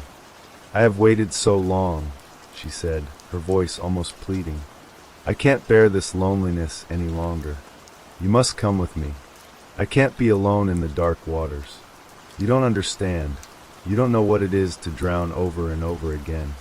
The words twisted in Jonah's mind, each one seeping into his soul like poison. The terror was overwhelming, but he couldn't look away from her. Her eyes, full of sorrow and longing, seemed to pull at something deep inside him. He shook his head, struggling to break free from the hold her gaze had on him. I won't drown with you. But Eliza's voice softened, becoming more tender, more loving. You don't have a choice, Jonah. You've already heard my call. You've already answered me. Come with me, and you will find peace. You will be free. The wind picked up again, howling louder as the sea churned beneath them, its waves crashing higher and higher, like the ocean itself was preparing to swallow them whole. Jonah's chest tightened, the fear becoming unbearable as he felt himself drawn to her, his legs moving against his will. The woman smiled, her eyes gleaming in the lantern's light. Join me, she whispered once more. And then, before Jonah could react, her cold hand grasped his wrist tightly, and the world around him seemed to vanish into a cold, dark abyss. Jonah's heart hammered in his chest as Eliza's cold hand wrapped around his wrist, her grip tightening like a vice. The sensation of her touch sent a chill through his entire body, like the freezing depths of the ocean had already claimed him. He tried to pull away, but her fingers held him fast, and the more he struggled, the tighter her grip became. Let me go, Jonah shouted, his voice ragged with fear. But Eliza's face remained expressionless, her eyes glowing with that eerie, unnatural light, as if nothing in the world could escape her grasp. The wind screamed in the distance, and the waves crashed louder, their roars growing more frantic. Jonah could feel the pull of the sea beneath his feet, like the very earth was shifting, trying to drag him into the water. The lantern beside them flickered violently, casting long, twisted shadows across the sand, and for a moment, Jonah could have sworn he saw shapes moving in the mist, shadows of other lost souls, their faces twisted in silent screams. I won't go with you, Jonah gasped, his breath shallow. I won't drown. I won't be like you. Eliza's lips parted, and she leaned in closer, her cold breath brushing against his ear. You already are, she whispered softly. You just don't know it yet. The sea claims all, Jonah. All of us. The only question is, will you fight it, or will you let it take you willingly? The words sank deep into his mind, swirling like a storm in his thoughts. The more she spoke, the more Jonah felt the terror crawl up his spine, making him feel small and powerless. He could see it now, the endless darkness of the ocean, its depths calling to him, pulling at his very soul. He could almost hear the voices of the drowned, faint and distant, their cries lost in the waves. Stop, Jonah cried out, trying to break free from her grasp. I don't want to join you. I don't want to die. But Eliza did not release him. Instead, she pulled him closer, her face mere inches from his. Her eyes were hollow, empty like the endless abyss of the sea, yet filled with an overwhelming sadness. "You don't have to die, Jonah," she said softly, her voice like a lullaby. "You just have to come with me. Come with me, and you'll be free of this world. Free of the loneliness. Free of the pain." Jonah's chest tightened as he fought to resist her pull, the terror rising within him like a tidal wave. He tried to take a step back, but his feet sank into the wet sand, and the ground beneath him seemed to shift, pulling him toward the water. It was as if the very shore itself was alive and hungry. "Let go of me," he yelled, his voice raw with desperation. But Eliza only smiled, a small, sorrowful smile. Her expression softened, her eyes glimmering with a strange, twisted affection. "You can't escape, Jonah. The sea has already claimed you. It's calling you, and it will keep calling until you listen." The air around them seemed to thicken, the mist swirling tighter, pressing in on Jonah from all sides. His vision blurred as the fog grew denser, the sound of the waves louder, almost deafening. His heart pounded in his ears, the relentless crashing of the ocean becoming the only sound he could hear. And then he saw it, something in the water, moving beneath the surface, just beyond the reach of the lantern's light. At first, it was nothing more than a shadow, but it grew larger, its shape becoming clearer with every passing second. Jonah's breath caught in his throat as he realized what it was. A hand, an enormous, grotesque hand, rising from the water, its fingers long and twisted, its nails like sharp claws. It was followed by another, and then another, until Jonah could see the full shape of the creature. An enormous, monstrous form, its body writhing and shifting beneath the surface like a serpent, its scales glistening in the dim light. Its eyes were glowing like twin orbs of fire, fixated on Jonah as it rose from the depths, its maw opening wide, revealing rows of sharp, jagged teeth. Jonah's mind reeled in horror. He had heard the stories, the tales of sea creatures, of ancient horrors lurking beneath the waves, waiting for the moment to rise. But he never believed them, never thought they were real. And yet, here it was real and hungry. "Jonah," Eliza's voice whispered again, now softer, like a lover's breath against his skin. "You see it now, don't you? The sea is always hungry. It will never stop. It will never rest." Jonah's body trembled as the creature's massive form rose from the water, its enormous, gaping mouth opening wider, as if preparing to swallow him whole. The very air seemed to crackle with energy, the ocean's fury now focused solely on him. The lantern at his side flickered once more, casting shadows that danced like specters around him. His mind screamed for escape, for freedom, but his body felt paralyzed, trapped in the relentless pull of the sea and the haunting presence of Eliza. The creature's eyes glowed brighter now, its massive form looming over him, blocking out the sky, filling his vision with nothing but the terror of its gaze. "No," Jonah whispered, his voice trembling, barely audible against the roar of the waves. "Please, please help me." But Eliza only shook her head, her lips curling into a bitter, sorrowful smile. "There is no escape, Jonah. There is no help. The sea will claim you just as it claimed me. The only question is, will you join me willingly, or will you fight until it drags you down?" Jonah's heart raced, his breath shallow, the terror growing inside him like an uncontrollable force. His gaze turned toward the horizon, but all he could see was the monstrous shape rising from the water, the darkness of the sea swallowing the sky. His mind, clouded with fear, began to frantically search for a way out. And then it happened. With a sudden, violent surge, the creature lunged forward, its enormous mouth snapping shut with a deafening crack. Jonah felt the ground beneath him shake as the creature's massive body hit the shore, its claws tearing into the sand. The air around him grew even colder, the mist thickening into an impenetrable wall of white. Jonah gasped, the cold grip of fear clutching at his chest. He stumbled backward, desperate to flee, but the sand beneath his feet gave way. and he felt himself falling, tumbling toward the edge of the shore, toward the darkness of the sea itself. Jonah's heart raced as he tumbled toward the water, his feet slipping on the slick sand, his arms flailing in a desperate attempt to grab hold of something, anything. The deafening roar of the waves crashed in his ears, as though the very ocean itself was about to consume him. The mist swirled, thick and choking, reducing everything around him to shadows and darkness. His fingers brushed the edge of a rock, but it was too late.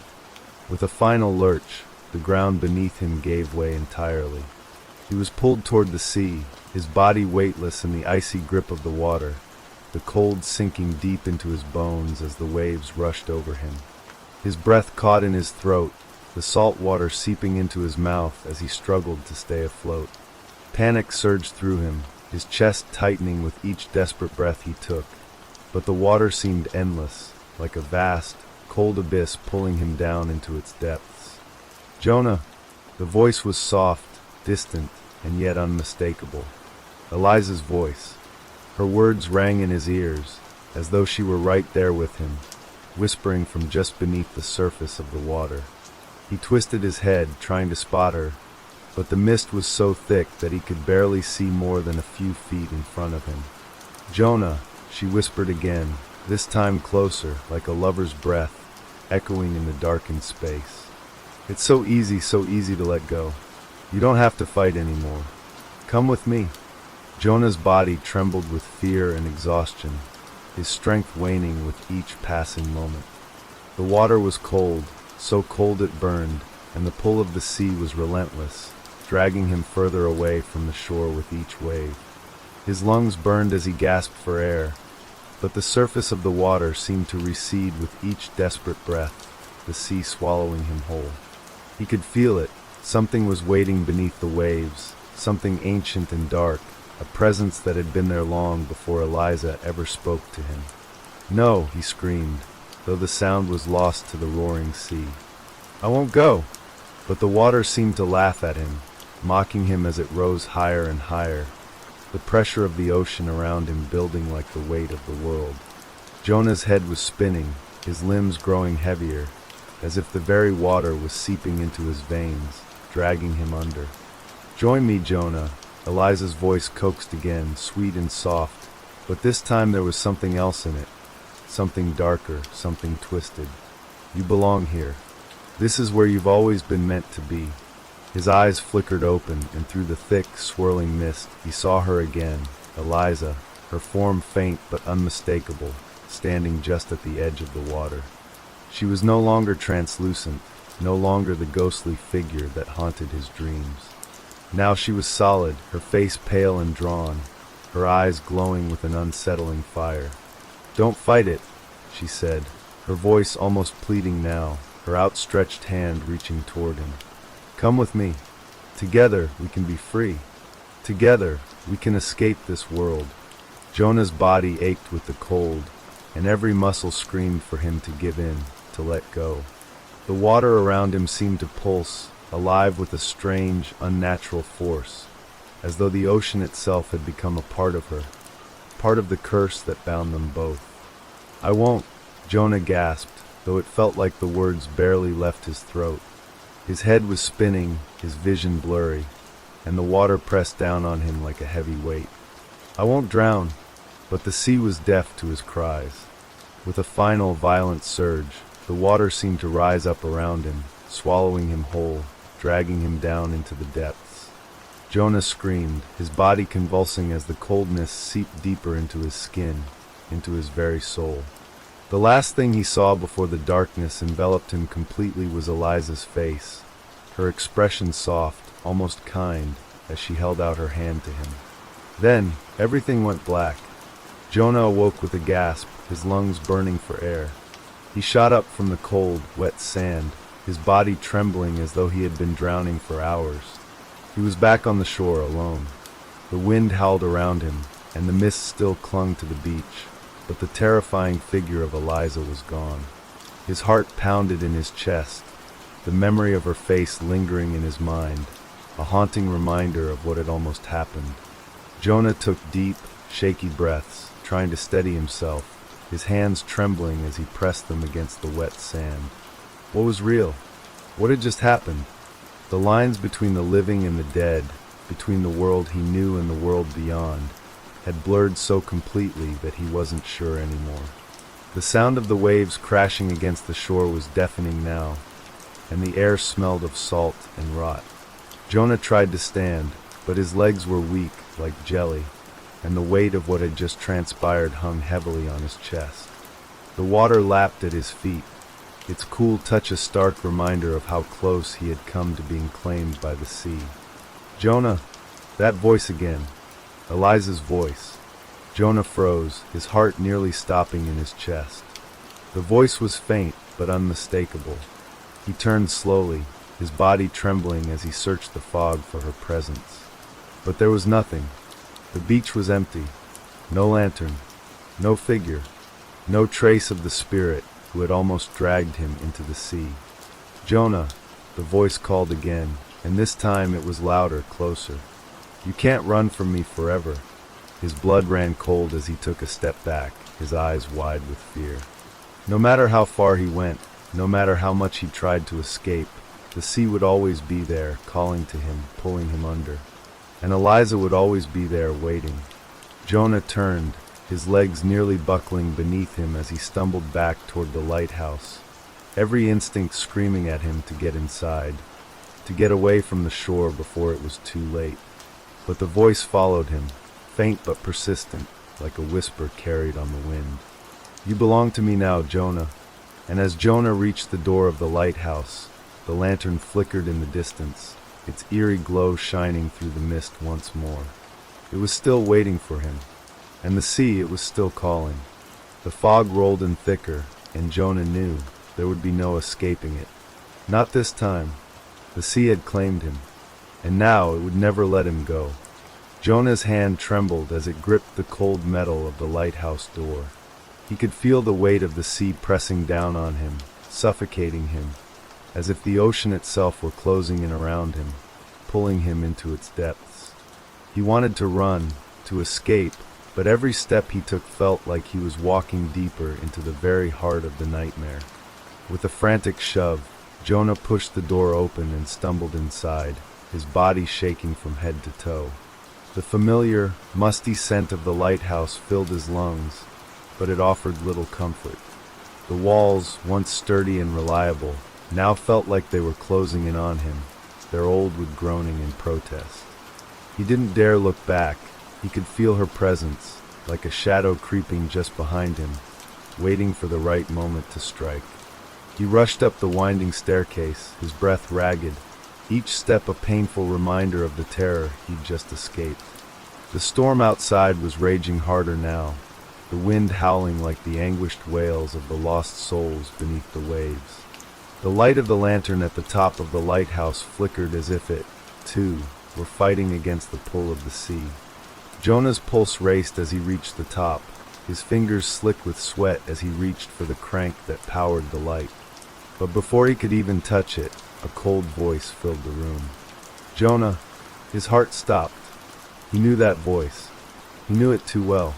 Turning slowly, Jonah found himself face to face with her, Eliza.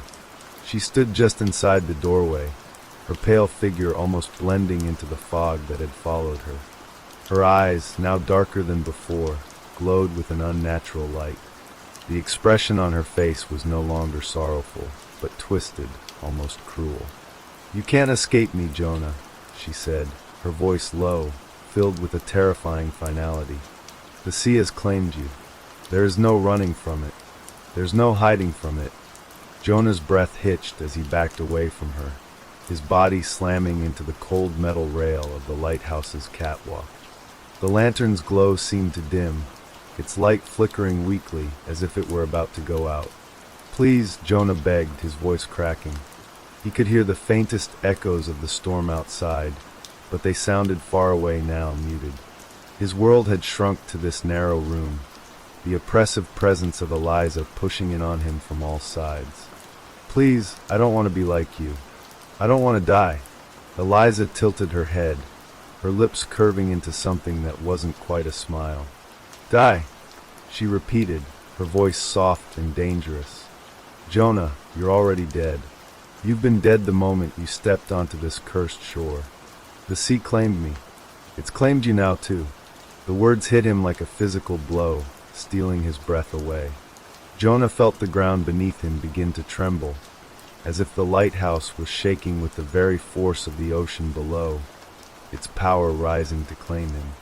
No! Jonah screamed, but the words felt hollow, meaningless in the face of Eliza's cold, relentless gaze. His chest tightened, his heart racing, and his vision blurred. He could feel the weight of the sea, its depths, its darkness, pressing against him, trying to drag him down, to pull him into its cold embrace. Eliza, please, he whispered, his voice barely a breath. Help me. I don't want to drown. I don't want to be like you. For a moment, Eliza's expression softened, a flicker of something human, something familiar, in her eyes. But it was gone as quickly as it appeared, replaced by the emptiness of the sea. You think you have a choice? She asked, her voice almost pitying. The sea doesn't care what you want. It's calling you, and it always gets what it wants. Jonah felt the cold air around him grow colder still, and the wind outside picked up, howling through the cracks in the lighthouse. The light of the lantern flickered violently, casting long, twisting shadows across the walls. For a moment, Jonah saw something, no, someone, moving in the shadows. A figure, pale and ghostly, crawling toward him. Its face was obscured by dark, matted hair, but Jonah could feel its eyes upon him, empty and hungry. Help me, Jonah cried, but the words were lost in the wind. The figure moved closer, its body twitching unnaturally, its hands reaching for him. Jonah stumbled backward, his legs giving way beneath him, but the shadow reached out, its fingers brushing against his ankle. A shock of cold seared through him, spreading through his veins like ice. With a guttural scream, Jonah kicked out, managing to break free from its grip. He scrambled backward, heart pounding in his chest, his body trembling with terror. The figure dissolved into the fog, but the cold sensation lingered, an icy grip that held him in place. Eliza! Jonah shouted, his voice desperate, pleading. Please make it stop. But Eliza didn't respond. She stood there, her eyes locked onto his, watching him with a detached, almost amused expression. You can't fight the sea, Jonah, she said, her voice a whisper carried on the wind. You can't run from it. It will drag you under, whether you fight or not. Just like it did to me. Jonah's breath caught in his throat as the darkness around him seemed to thicken. The shadows in the corners of the room stretched, growing longer, reaching out toward him like twisted fingers. He could hear something beneath the waves, faint and haunting, calling his name, a distant cry that tugged at his soul. He turned to the lantern again, his eyes wild, desperate for a way out. But it was too late. The light flickered one final time, and then all at once it went out. Darkness consumed the room, and Jonah was left alone with the cold, empty sound of the ocean. A laugh, a low, hollow sound, echoed in the dark. Eliza's laugh, and Jonah knew in that moment that he was truly lost. The sea had claimed him, just as it had claimed her, and now there would be no escape. The darkness swallowed him whole. Jonah's breath became shallow, his heart pounding in his chest as the silence of the lighthouse seemed to press in around him. The cold that had once been just a chill now gripped him, seeping into his bones. His limbs felt numb, heavy, as though the weight of the ocean had already dragged him into its depths. Eliza, he whispered, his voice barely more than a breath. His eyes strained against the darkness, but there was no sign of her. The shadows seemed to stretch and twist, shifting like living things, crawling across the floor toward him.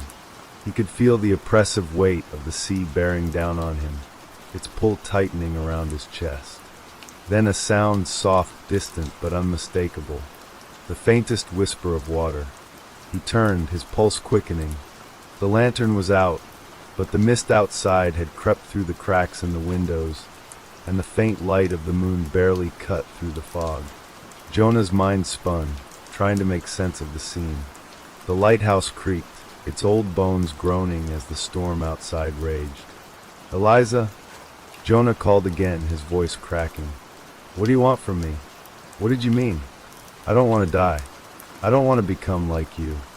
The sea. It was always the sea. There was a pause, an unnatural stillness, and then a low, soft murmur that chilled him to his very core.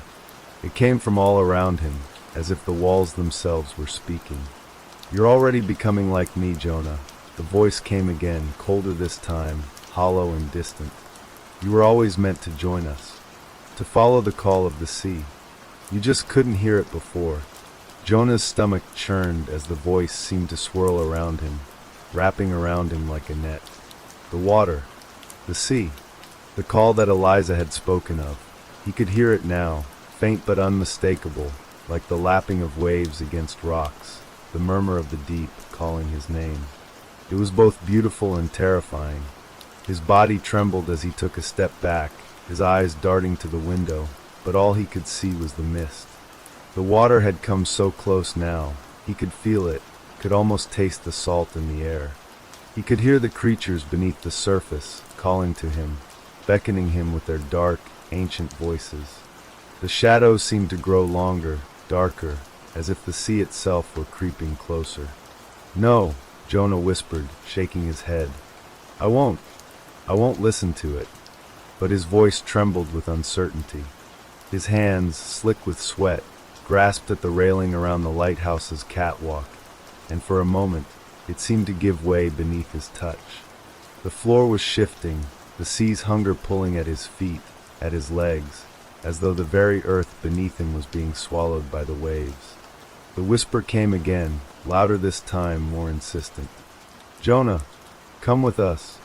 His mind screamed for him to run, but his feet remained rooted to the spot, paralyzed by fear and the overwhelming weight of the call.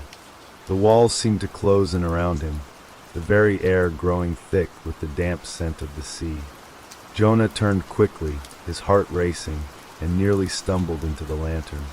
He glanced at it, and then his eyes locked on the strange, flickering reflection in the glass. For a moment, he thought he saw Eliza. No, not just her, but others, faces that he recognized, faces of sailors long lost to the sea. Their eyes were wide with terror, their faces gaunt, like the sea had claimed their souls. Their mouths moved, but no sound escaped. Jonah recoiled, his breath coming in ragged gasps, his throat dry as though he had already swallowed the salt water. "No," he whispered again. "I'm not like them. I'm not like you." But the reflection in the lantern's glass didn't change. It only grew clearer, more insistent, as if the spirits within it were beckoning him to step closer. Their eyes locked onto his, their silent pleas becoming his own. "Please," Jonah begged, his voice barely audible. "Please, no. I can't." His body was trembling uncontrollably now, the terror inside him spiraling out of control. He could feel the sea calling, urging him toward it, a pressure building in his chest as if the very water was forcing its way into his lungs. He could hear it now, clearer than ever, the distant crashing of waves, the roar of the ocean, the pull of something ancient and dark that had been waiting for him. "Eliza!" Jonah shouted, desperate, his voice cracking with fear. "What do you want from me? Why won't you let me go?" The shadows around him began to shift, swirling faster and faster, coiling like a serpent about to strike. The air was thick with the sound of the waves, now louder, more deafening. Jonah staggered back, his hands reaching out blindly, trying to grasp at something solid, but there was nothing. "Eliza!" he cried out again, his voice hoarse. "Please, I'm not ready to die." But the only answer was the sound of the sea, the distant whispers, the murmurs of the deep, calling him, drawing him in. It was impossible to fight it, impossible to resist. Then suddenly everything fell silent. The mist outside had thickened to the point that it was nearly impossible to see anything. The world around him was a blur of dark shapes, shadows twisting and shifting. But one thing was clear, the faintest flicker of light, distant and dim, glowing just beyond the horizon. Jonah froze. The lantern's light, the light that had once been his only guide, flickered once more. And then, out of the mist, he saw her. Eliza, standing on the edge of the catwalk, her silhouette barely visible in the fog. Her eyes, glowing faintly, locked onto his, and for a moment he saw something in them, something that wasn't there before. "Jonah," she said softly, her voice no longer cold or cruel, but almost tender, like a whisper from the past. "You've been running for so long. You've been hiding from what you are. But you belong here with us. We can end your suffering." The words echoed in his mind, reverberating like the call of the ocean itself. Jonah's head spun, his chest tight with fear and confusion. He couldn't escape. He knew it now. The sea would claim him, just as it had claimed Eliza, just as it had claimed all those who had gone before him. But in the darkness, amidst the call of the deep, Jonah realized the truth. He wasn't running anymore. Jonah stepped forward, his body moving without thought, drawn by the call of the sea, by the pull of Eliza's gaze. He could feel the ocean calling, the shadows shifting, and for the first time, he knew what it meant to belong. The sea had claimed him, and now he would join the others, a part of the darkness beneath the waves. Jonah's footsteps were soft on the wooden catwalk as he moved closer to Eliza, his body moving with a force that felt foreign, as though his limbs were not his own. The air around him was heavy with the scent of salt and decay, the ocean's roar growing louder with every step. His heart pounded in his chest, but his mind felt numb, distant, like it was no longer in control of his actions. Eliza's eyes never left him, her pale figure now almost indistinguishable from the mist, save for the faint, eerie glow that emanated from her. Her expression was soft, almost sad, but there was a glint in her eyes, a glint that chilled him to his very soul. "You've come, Jonah," she said, her voice a mere whisper, barely audible over the sound of the waves crashing against the rocks far below. "You've finally heard the call." Jonah's breath hitched. The sea, the pull of the ocean, it was overwhelming now, a tide that swept away any thought, any resistance. He felt himself getting closer to her, his feet moving on their own, his mind lost in the fog of her gaze. "I don't want to be like you," Jonah whispered, but the words felt hollow, weak. They were drowned out by the pounding of his heart, the waves that crashed inside his skull, and the cold embrace of the water that beckoned from below. "You already are," Eliza replied, her voice soft, but it sent a tremor down his spine. She stepped closer to him, her fingers brushing the edge of the catwalk. "This place, the sea, it never lets go, Jonah. It only claims what's meant to be taken. And now you're part of it. Forever." The words hung in the air, heavy and suffocating. Jonah opened his mouth to speak, but no sound came out. The reality of her words was sinking in, the truth that had been hiding beneath the surface of his thoughts, now rising like a dark tide. He was already lost, swallowed by the curse of the lighthouse, by the call of the sea. His life, his past, all of it felt so distant, like a fading dream that was slipping away from him. The water below him seemed to call to him louder now, as if it were alive, reaching up toward him with dark, unseen hands. He felt a chill sweep through him, a feeling that no warmth, no light, could chase away. "Come closer," Eliza whispered, her voice now barely a breath against his ear. "Let the sea take you. It's your destiny." Jonah's vision blurred as he looked at the horizon. The fog was thick, swirling in impossible patterns, and the sea below churned with violent force. But there was something in the distance, something in the mist. The faint flicker of lantern light, as though it were the soul of the ocean itself, burning brightly against the dark backdrop of the storm. He knew that light. It was calling him, just like the voices, just like the whispers that had tormented him from the very first night. "Eliza," Jonah murmured, his voice thick with the weight of his fear and confusion. "What happened to you? Why are you like this? Why did you come for me?" She stepped closer, her form now less a person than a shadow, her eyes glowing with an ancient, hollow fire. "I was once like you, Jonah, lost, looking for something I couldn't understand. The sea chose me, as it has chosen you. There is no escape." There is only the calling, and in the end we all answer. Her words echoed in his mind, and Jonah felt something shift within him.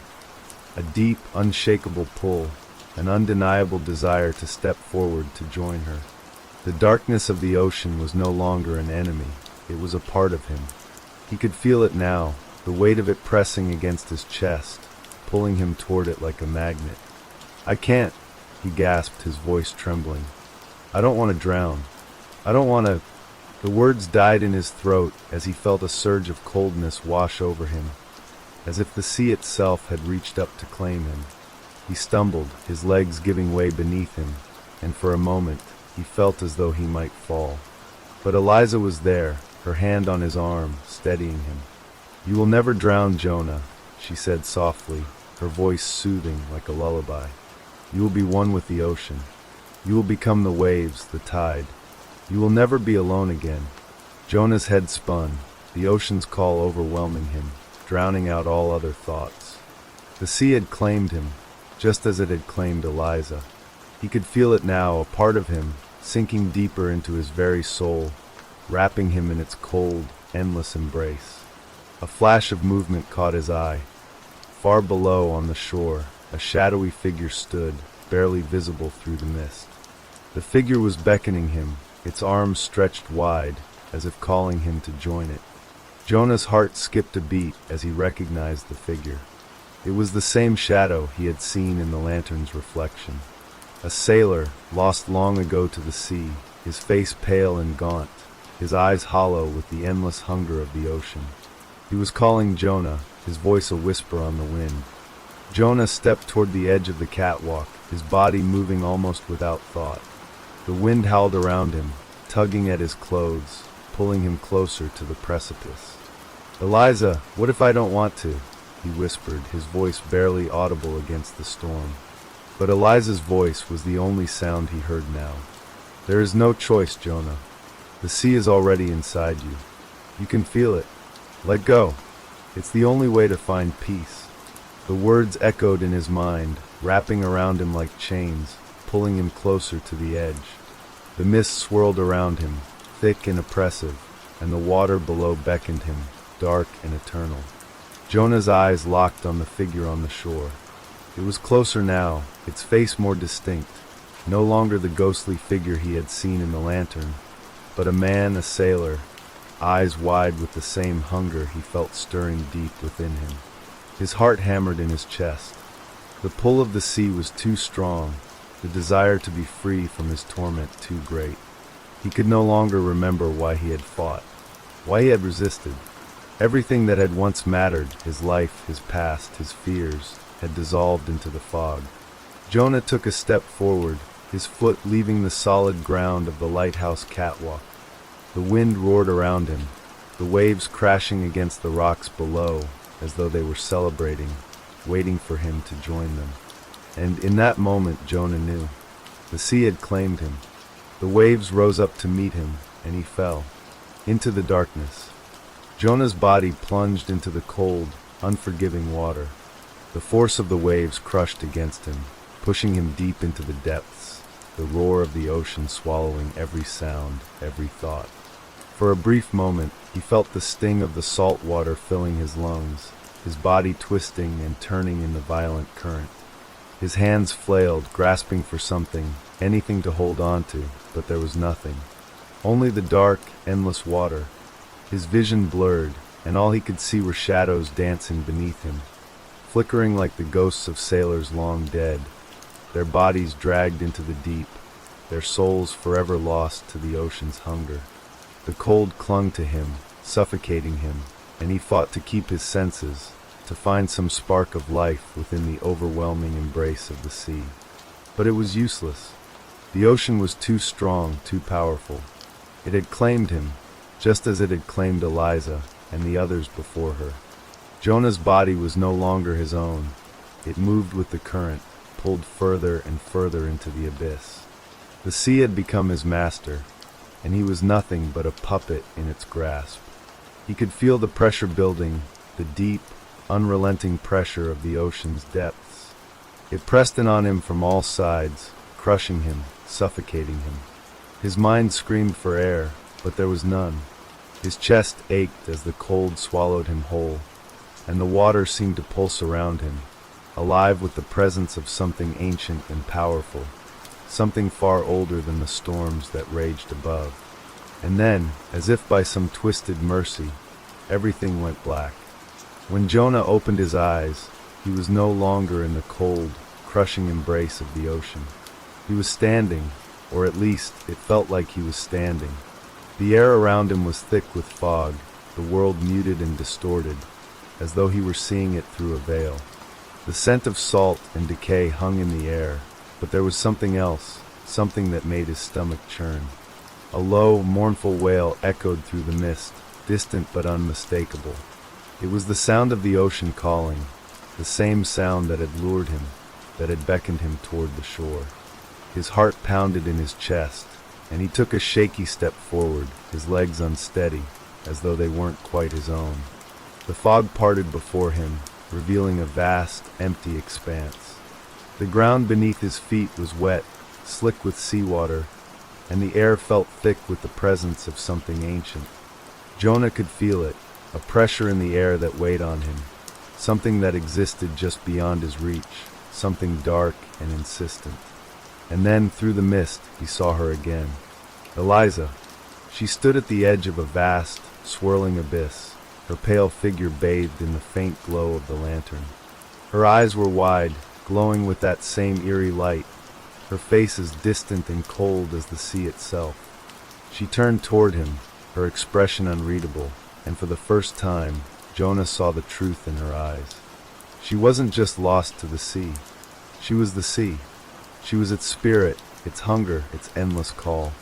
Eliza, Jonah's voice cracked as he stepped toward her, but his legs felt heavy, as though the ground beneath him was pulling him down, dragging him into the abyss with each step.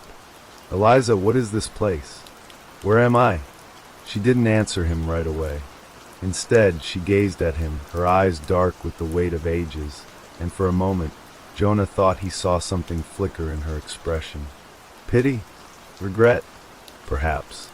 But it was gone as quickly as it had come, replaced once again by the cold, eternal gaze of the ocean. This is the sea's realm, she said softly, her voice no longer gentle, but firm, as though it was the very voice of the ocean itself. This is where the lost souls go, where we all belong now. You, me, the others. We were all called by the waves. And now, Jonah, you are one of us. Jonah's chest tightened at her words, and his heart raced. No, I don't want this. I can't be like you. I'm not a part of this. But as he spoke, he could feel it, a pull deep in his chest, a tugging sensation that made him feel lighter, as though his very soul was being drawn toward the sea. His body felt weightless, and his legs buckled beneath him. He fell to his knees, his breath coming in short, frantic gasps. Eliza, please, he begged, his voice hoarse. What is this? What do you want from me? The fog swirled around them, thickening with every word. The ocean's call grew louder, a constant hum that filled the air, reverberating through his bones. The sea had always been there, always calling, but now it was here all around him, and there was no escaping it. You've already answered, Eliza whispered, her voice softer now, almost a sigh. The sea doesn't need words. It only needs you to listen. And now you are one with it, one of the lost, one of the waves. Jonah's eyes widened as the fog around him thickened, coiling like serpents, wrapping around him, pulling him closer to the edge of the abyss. The sea below churned with dark, tumultuous waves, a mass of swirling shadows that seemed to be alive. They reached up toward him, like the outstretched hands of the dead, grasping at him, dragging him toward the water. No, please, Jonah screamed, but his voice was lost in the roar of the ocean. His body felt weightless, floating, as if the sea was already claiming him. Eliza stepped closer, her face now inches from his, her glowing eyes staring into his soul. There is no escape, Jonah. You belong to the sea now. You are no longer a man. You are a part of the waves, a part of the ocean, and you will call to others, just as I did, just as they all did. Jonah's breath caught in his throat as he looked into her eyes. He saw the endless abyss, the dark, hungry depths of the ocean reflected in her gaze. He saw the lost souls, the sailors, the forgotten ones, facing the same fate, the same curse. The sea never let go. It never forgave. He was one of them now, one of the lost. The ocean's grip tightened. Jonah's mind was slipping away, his consciousness sinking into the dark, cold waters of the abyss. The last thing he felt was the pull of the sea, dragging him deeper, deeper into its endless hunger. And then there was nothing, only the deep, eternal darkness of the ocean. The lighthouse stood, silent, overlooking the stormy sea. The lantern's light flickered, casting eerie shadows on the rocks below. And on the shore, a figure stood in the mist, waiting for the next soul to answer the call. Name of the next story, The House That Moves.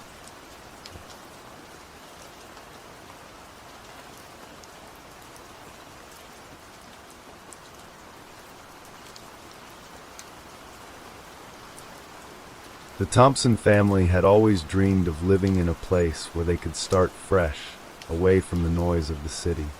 When they found the house, it seemed perfect. It was a charming old place on the outskirts of town, with wide windows and a deep green yard. The price was surprisingly low, and after a quick tour, they signed the papers without hesitation. They were eager to leave behind the chaos of city life for a simpler, quieter existence. When they first moved in, everything felt wonderful. The house creaked in all the right places, the wooden floors felt warm underfoot, and the fireplace gave off a comforting glow. The rooms were spacious, filled with sunlight, and there was a sense of peace that settled over them. It was like they had finally found a home, a place where they could all breathe a little easier. The first night, however, was unsettling in a way that none of them could explain. As the moon rose high in the sky, Sarah Thompson, the mother, stood by the kitchen window, looking out at the yard. The wind was picking up, rustling the trees in the distance.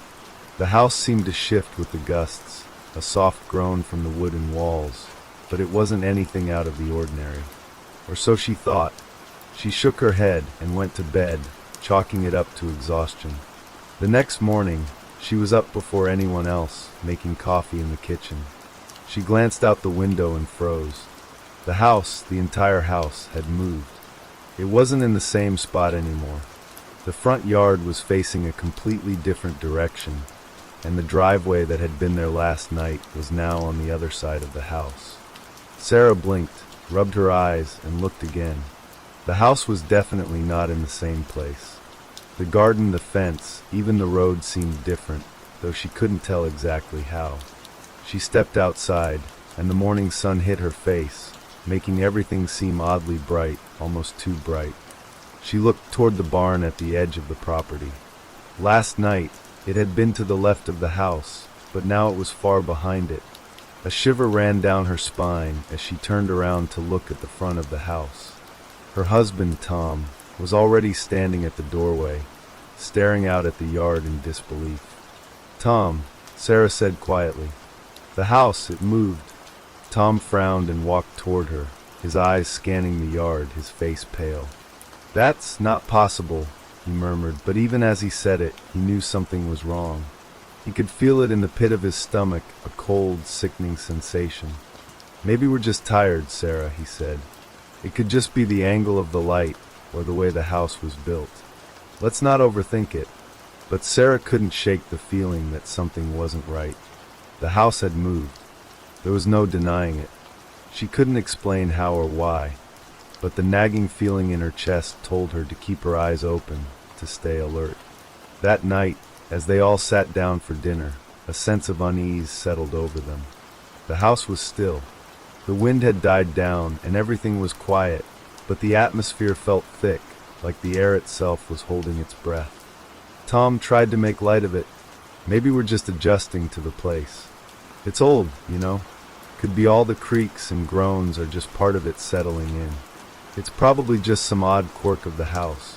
The kids, Emily and Ethan, were too young to fully grasp the tension in the air, but they too felt it. They kept glancing around, their voices quiet, their eyes wide as if they sensed something in the shadows. Every time the house creaked, they flinched. After dinner, Emily wandered outside, her small figure vanishing into the fading light.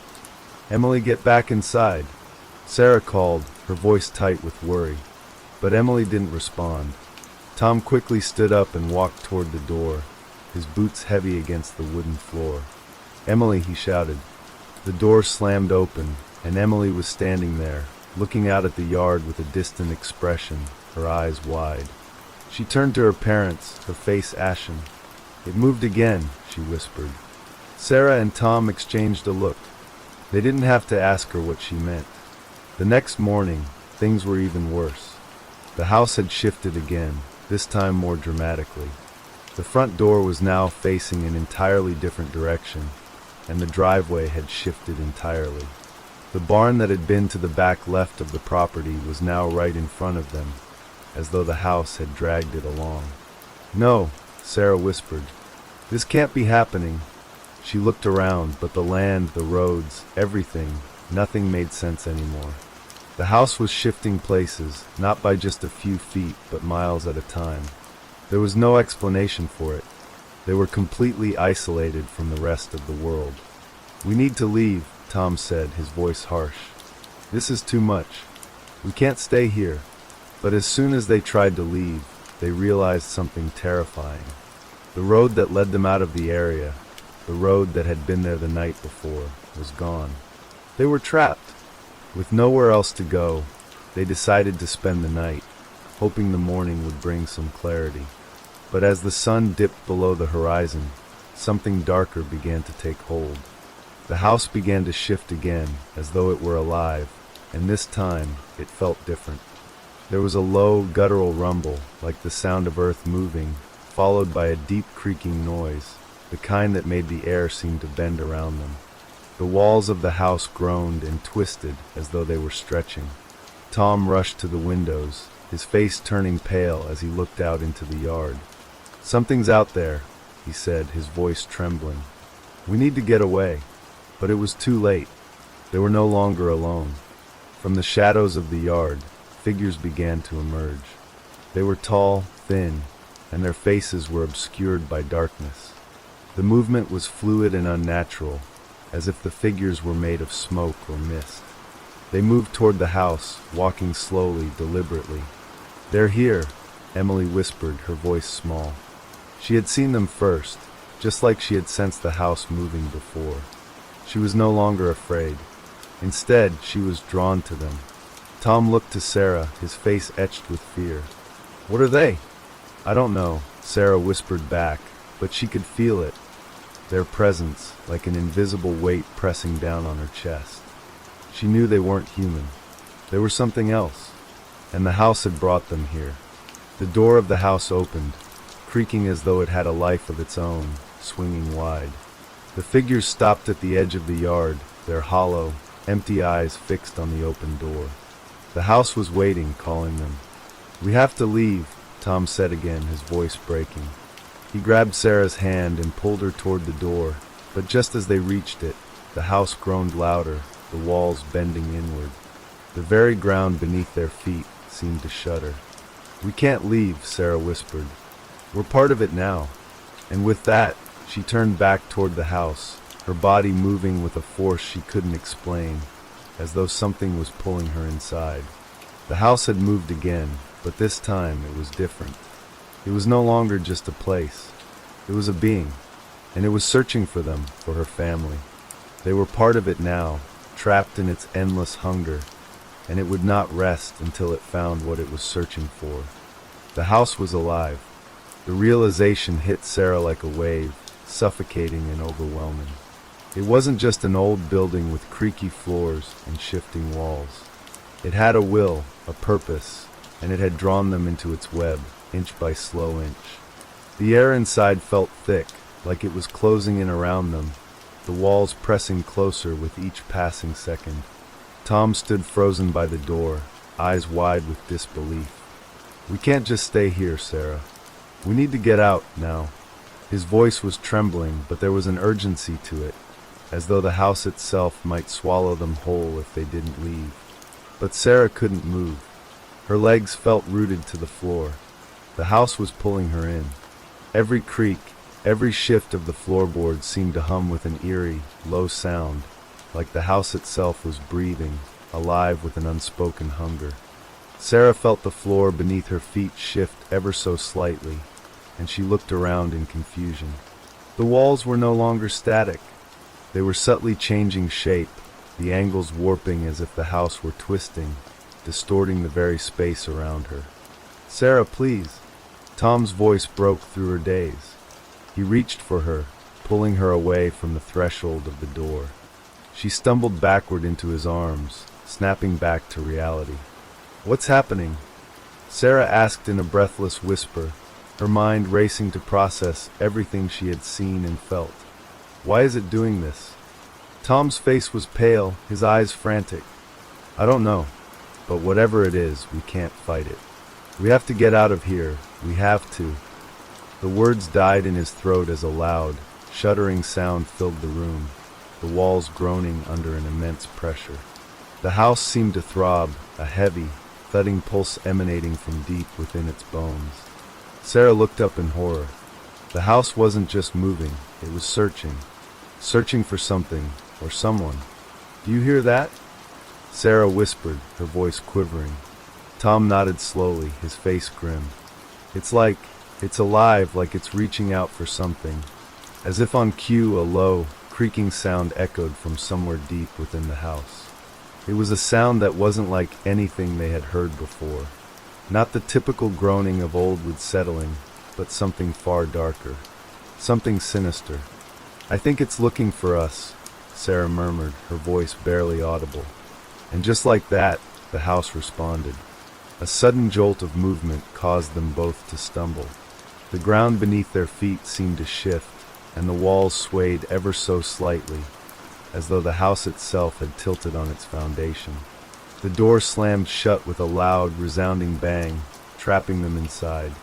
Tom rushed to the window and yanked the curtains aside. But the view outside wasn't what he expected. The yard was different again. The trees, the shrubs, the distant fence, they were all in new places, as though the house had rearranged the entire property overnight. The driveway, the path to the front gate, gone. The house had moved again. "I told you it was searching for something," Sarah whispered, her voice shaking with fear. "It's not done. It won't stop until it finds what it's looking for." Tom gripped the window frame so hard his knuckles turned white. "What does it want from us, Sarah? Why us?" Sarah didn't have an answer. The fear that had taken root in her chest was now a cold, heavy weight, spreading throughout her limbs, making it hard to breathe. It was all too much, too fast. The house that shifted, the eerie figures that had appeared the night before. It was as if they were living inside a nightmare, and there was no waking up. The kids, Emily and Ethan, were huddled together in the corner, their faces pale, eyes wide with confusion and fear. Emily, who had always been so curious, was silent, her eyes glued to the door, as if waiting for something to happen. Ethan clutched his sister's hand tightly, his little face crumpled in distress. "What's happening, Mom?" Emily's voice trembled as she spoke, the question so simple, yet so impossible to answer. "Why does the house keep moving? Where are we?" Sarah crouched down to her daughter's level, trying to offer comfort that she didn't feel. "I don't know, sweetie, but we're going to stay together. We're going to be okay. I promise." But deep inside, Sarah wasn't so sure. The house was alive, and it was searching. For them. For something else. And it wasn't going to stop. "Mom," Ethan whispered, his voice barely audible. "I saw it." Sarah looked at her son, her heart pounding in her chest. "Saw what, honey?" "The shadow," Ethan whispered again. His eyes flicked nervously to the hallway. "I saw it move last night. I saw something standing in the doorway." A cold chill washed over Sarah, and she turned to Tom, who was already looking at her with wide, alarmed eyes. The shadow, the figures from the night before, the ones that had emerged from the yard. Had they come inside? Were they part of this? Before she could say anything, the house groaned again, louder this time. The walls quivered with an unnatural force. The sound of scraping would fill the air, followed by a deafening silence. It was as though the house was holding its breath. Then a strange, deep rumbling sound came from the floor beneath their feet, like the shifting of heavy furniture, or something much worse. "Get away from the walls!" Tom shouted, grabbing Sarah and pulling her back as the floor beneath them trembled. The ground cracked open in front of them, a deep, jagged fissure splitting the floor. From the crack emerged thick, dark tendrils of shadow, twisting and reaching out like the fingers of something monstrous, something ancient creeping toward them. Sarah gasped and pulled the kids closer, her heart racing. "We need to get out. Now."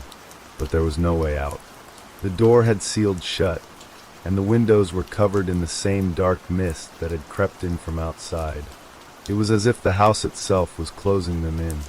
Suddenly, the shadows coiled around them, constricting the air, making it difficult to breathe. The house wasn't just shifting locations, it was becoming a prison. Every corner of it, every inch of the walls seemed to pulse with dark energy, as if it had a mind of its own. A mind that was set on trapping them, trapping all of them. A voice echoed from somewhere deep within the house, low and guttural. It was almost a whisper, but the words were clear, and they chilled Sarah to her very core. "Leave." The voice was not human, not in any way she had ever heard before. It was ancient, as though it had been carried on the winds of time itself, reaching out from the darkness to claim them. "Leave or become one of us." A cold, terrible realization hit Sarah in that moment. The house didn't just move for no reason. It wasn't shifting because of something random. It was searching for something specific, and once it found it, it would stop, only to claim whatever it had found, whether it was a person or perhaps something far darker. The house, now aware of their presence, was ready. It would not stop moving until it had everything it wanted. The walls groaned again, but this time, it wasn't the wood creaking under pressure. It was as if the very structure of the house itself was alive, breathing, waiting. And as the shadows reached out, pulling everything toward them, Sarah realized that the house was not only searching for them, it was hunting them. The shadows writhed and slithered across the floor, creeping toward Sarah and her family with unnatural speed. The tendrils of darkness twisted and coiled like snakes, their edges frayed, as if they had been waiting for this moment to strike. A deep, almost imperceptible hum vibrated through the walls, the house groaning under some invisible weight. Sarah felt a coldness grip her chest, her breath coming out in ragged gasps. The voice, that terrible, hollow whisper, echoed again from the heart of the house, the words wrapping around her like a vice. "You belong to me now." Tom grabbed her arm, his face pale, eyes wild with fear. "We have to get out of here. There's no other way. We have to find an exit." But the walls, they were closing in. The air thickened with every passing second, becoming heavier, suffocating. It felt like the house itself was contracting, pulling everything inward, drawing them deeper into its labyrinthine belly. No matter how hard they searched, no matter how many doors they tried to open, everything was the same. There was no escape. Emily tugged at Sarah's sleeve, her small voice barely a whisper. "Mom, what's happening? Why is the house doing this?" Sarah crouched down beside her daughter, forcing a smile that didn't reach her eyes. "I don't know, sweetie, but we're going to be okay. We're going to find a way out. I promise." But deep down, Sarah knew there was no way out. Not without confronting whatever the house was searching for. The air grew colder, the temperature dropping so rapidly that Sarah could see her breath misting in front of her. The shadows moved faster now, stretching across the floor like liquid smoke, sliding up the walls and ceiling. It was as though the house was alive, its very structure shifting, bending, warping around them. The creaks and groans from the house were no longer just sounds. They were the noises of a creature in distress, of something desperately trying to rearrange itself. Tom was pacing now, running his hands through his hair. What do we do? How do we get out of this? This place, it's alive, Sarah. It's like it has a mind of its own. A shrill screeching noise filled the air suddenly, piercing through the suffocating silence. The walls shook violently, rattling the windows and the door frame. It felt like an earthquake, but worse, like the house was tearing itself apart from the inside. Sarah looked to Tom, her heart racing. "We have to." But before she could finish, the shadows surged forward, faster than she could react. One of the tendrils wrapped around Emily's ankle, yanking her backward with a force that made Sarah's blood run cold. "Emily!" Sarah screamed, lunging forward as her daughter was dragged away, but it was no use. The shadows were too strong. "No!" Tom cried out, running to his daughter, but the shadows weren't just shadows anymore. They were alive, alive with a dark force that seemed to feed on their fear, their desperation. Sarah's heart pounded in her chest as she reached for Emily, but the more she pulled, the more the shadows tightened around her. She could hear Emily's terrified sobs as she struggled to break free, but the darkness held her firm, dragging her toward the center of the room. The walls seemed to close in around them, as if the house itself was squeezing them into its grasp. The voice whispered again, this time louder, more insistent. "It's time for you to belong." The floor beneath their feet shuddered, as though the house was preparing for something ancient, something that had been waiting for this moment. Sarah could feel the pulse of the house, a steady rhythm like a heartbeat, thumping in time with her own racing pulse. "We need to fight back," Tom said, his voice raw with panic. He grabbed a nearby lamp and swung it toward the tendrils, but the shadow recoiled, almost as if it were alive, avoiding the light. "We need something stronger." The house trembled again, more violently this time. The air was growing thick, almost suffocating. Sarah tried to reach Emily again, but the shadows pulled her back. Her daughter's face was twisted in terror, her small body jerking in the grip of the darkness. "I can't lose her," Sarah whispered, her voice trembling. She reached down, grabbing the edge of a table, and with a grunt of effort, she shoved it toward the shadows. But it was futile. The table was pulled under as well, swallowed by the darkness. There was no fighting this. Suddenly an idea hit Sarah, a desperate, terrible idea. She had to confront the house, confront whatever had caused this madness. She had to find the source of its hunger, its need to shift and change. Her eyes darted around the room, searching, until they landed on the staircase leading to the attic. The shadows weren't reaching toward it. It was the only place left untouched by the dark tendrils that now filled the room. "Tom," she shouted, her voice shaking with urgency. "The attic! We need to get to the attic." Tom hesitated, looking at her with wide, panicked eyes. "Are you crazy? That's where it's coming from. The source is up there. We can't go near it." But Sarah was already moving toward the stairs, ignoring her husband's protest. She didn't care what was up there anymore. If they didn't confront this, whatever it was, they would be swallowed by the house, lost forever. With one last, desperate glance at her family, Sarah began to climb the stairs. Her heart thudded in her chest as she ascended, each step creaking under her weight. The air grew colder as she reached the top, and the whispers from the house grew louder, more urgent. "Come closer," the voice whispered, the tone almost welcoming, as if it were coaxing her to step closer, to give in. But Sarah didn't stop. She reached the door to the attic and hesitated for a moment, her hand hovering over the doorknob. She could feel the pressure from the house building, a suffocating weight that pressed in from all sides. But she forced herself to turn the handle, pushing the door open. The attic was dark, the only light coming from the narrow, cracked windows. Dust hung in the air, swirling in the dim light, but there was something else, a presence, something ancient and malignant that had been hidden up here all this time. And then she saw it, the heart of the house, the source of its dark hunger. A large wooden chest sat in the center of the room, surrounded by faded, yellowed symbols that had been etched into the floor. The chest was old, ancient, But it wasn't just the wood that sent a chill down her spine. It was the dark energy that emanated from it, the sense that something alive was contained inside. She could feel it. The house wasn't just searching for them. It was searching for the chest, for whatever was locked inside. And now the house was close. Too close. The shadows surged forward, reaching towards Sarah, desperate to claim her. The voice whispered one last time, soft and seductive. "Come closer, Sarah. It's waiting for you." The shadows surged forward, the tendrils of darkness like grasping hands, clawing at the air around Sarah.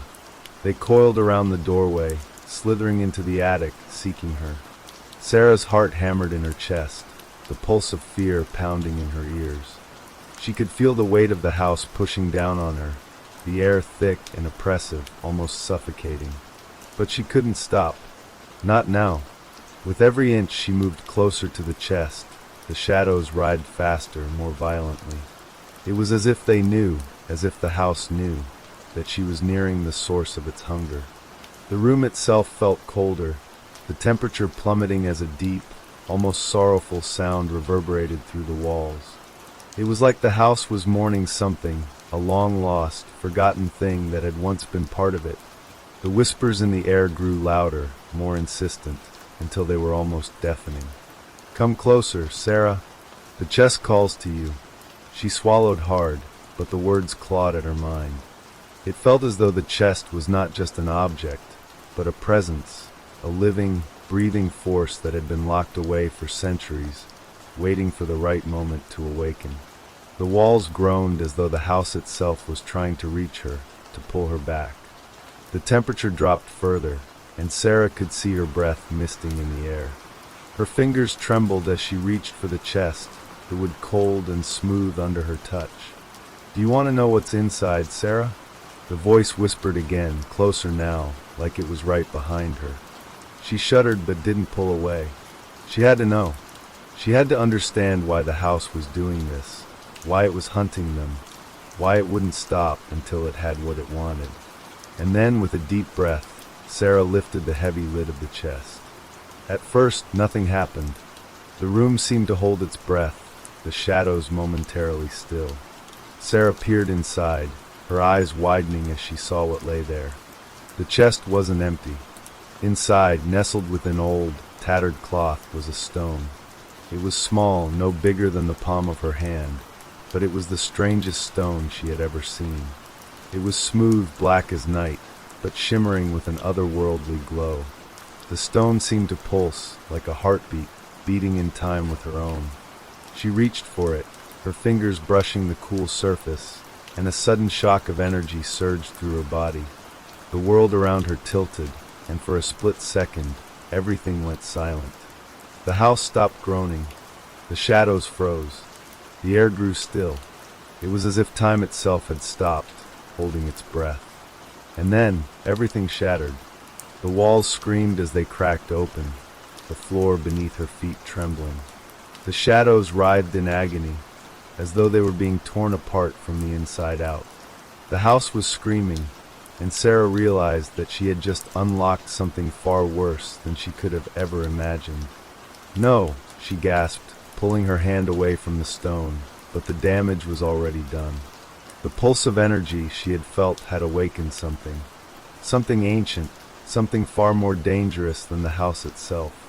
The shadows swirled violently, colliding with one another as if they were fighting against an invisible force. The house trembled again, louder this time, as the air around Sarah grew thick with a suffocating pressure. The stone in the chest pulsed in her hand, its glow intensifying with every passing second. And then, with a loud, deafening crack, the walls exploded. Pieces of wood and plaster flew across the room, and Sarah was thrown backward, her body crashing into the far wall. She gasped for air, disoriented, as a screeching sound filled the room, a sound like something being torn apart. Tom's voice broke through the chaos. "Sarah!" She looked up to see him running toward her, his face filled with fear. The house, once again, was alive, but this time it was different. The shadows had come alive, taking on forms, twisting and contorting into shapes that defied reality. The air was thick with a presence that made Sarah's skin crawl. Tom grabbed her hand, pulling her to her feet, his grip firm despite the chaos around them. "We need to get out. Now." But it was too late. The house was no longer a place. It was a hunting ground. As they turned to flee, the attic door slammed shut with a deafening bang, trapping them inside. The shadows had surrounded them, cutting off any chance of escape. Sarah felt the pressure rise again, the air tightening in her lungs. The house was closing in. Suddenly, the floor beneath their feet opened up with a horrible cracking sound, and black tendrils shot up from the gap, wrapping around their ankles. Sarah screamed, but her voice was drowned out by the deafening roar of the house. The tendrils tightened, dragging them down toward the floor. Emily and Ethan's terrified faces appeared through the haze, their eyes wide with panic. "Mom! Dad!" But before Sarah could reach out, the shadows surged forward, engulfing the children. Their screams echoed in the air as the darkness swallowed them whole. "No!" Sarah screamed, struggling against the shadows, but it was no use.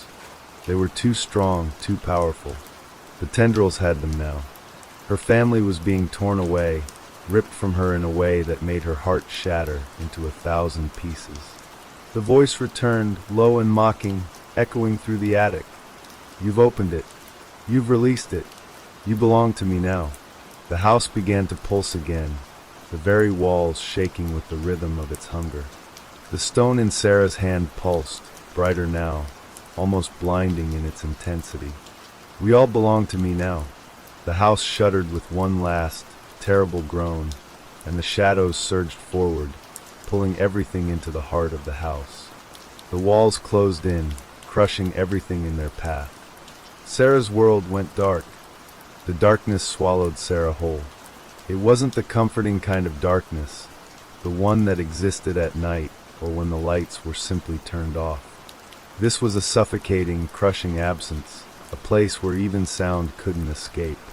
It felt like the house was closing around her, its very walls pulling her into a void that had no beginning and no end. Her breath was shallow, panic rising in her chest. She tried to move, to call out, but her limbs were heavy, like they were submerged underwater. The stone she still clutched in her hand felt warmer now, almost burning against her palm, but it did nothing to comfort her.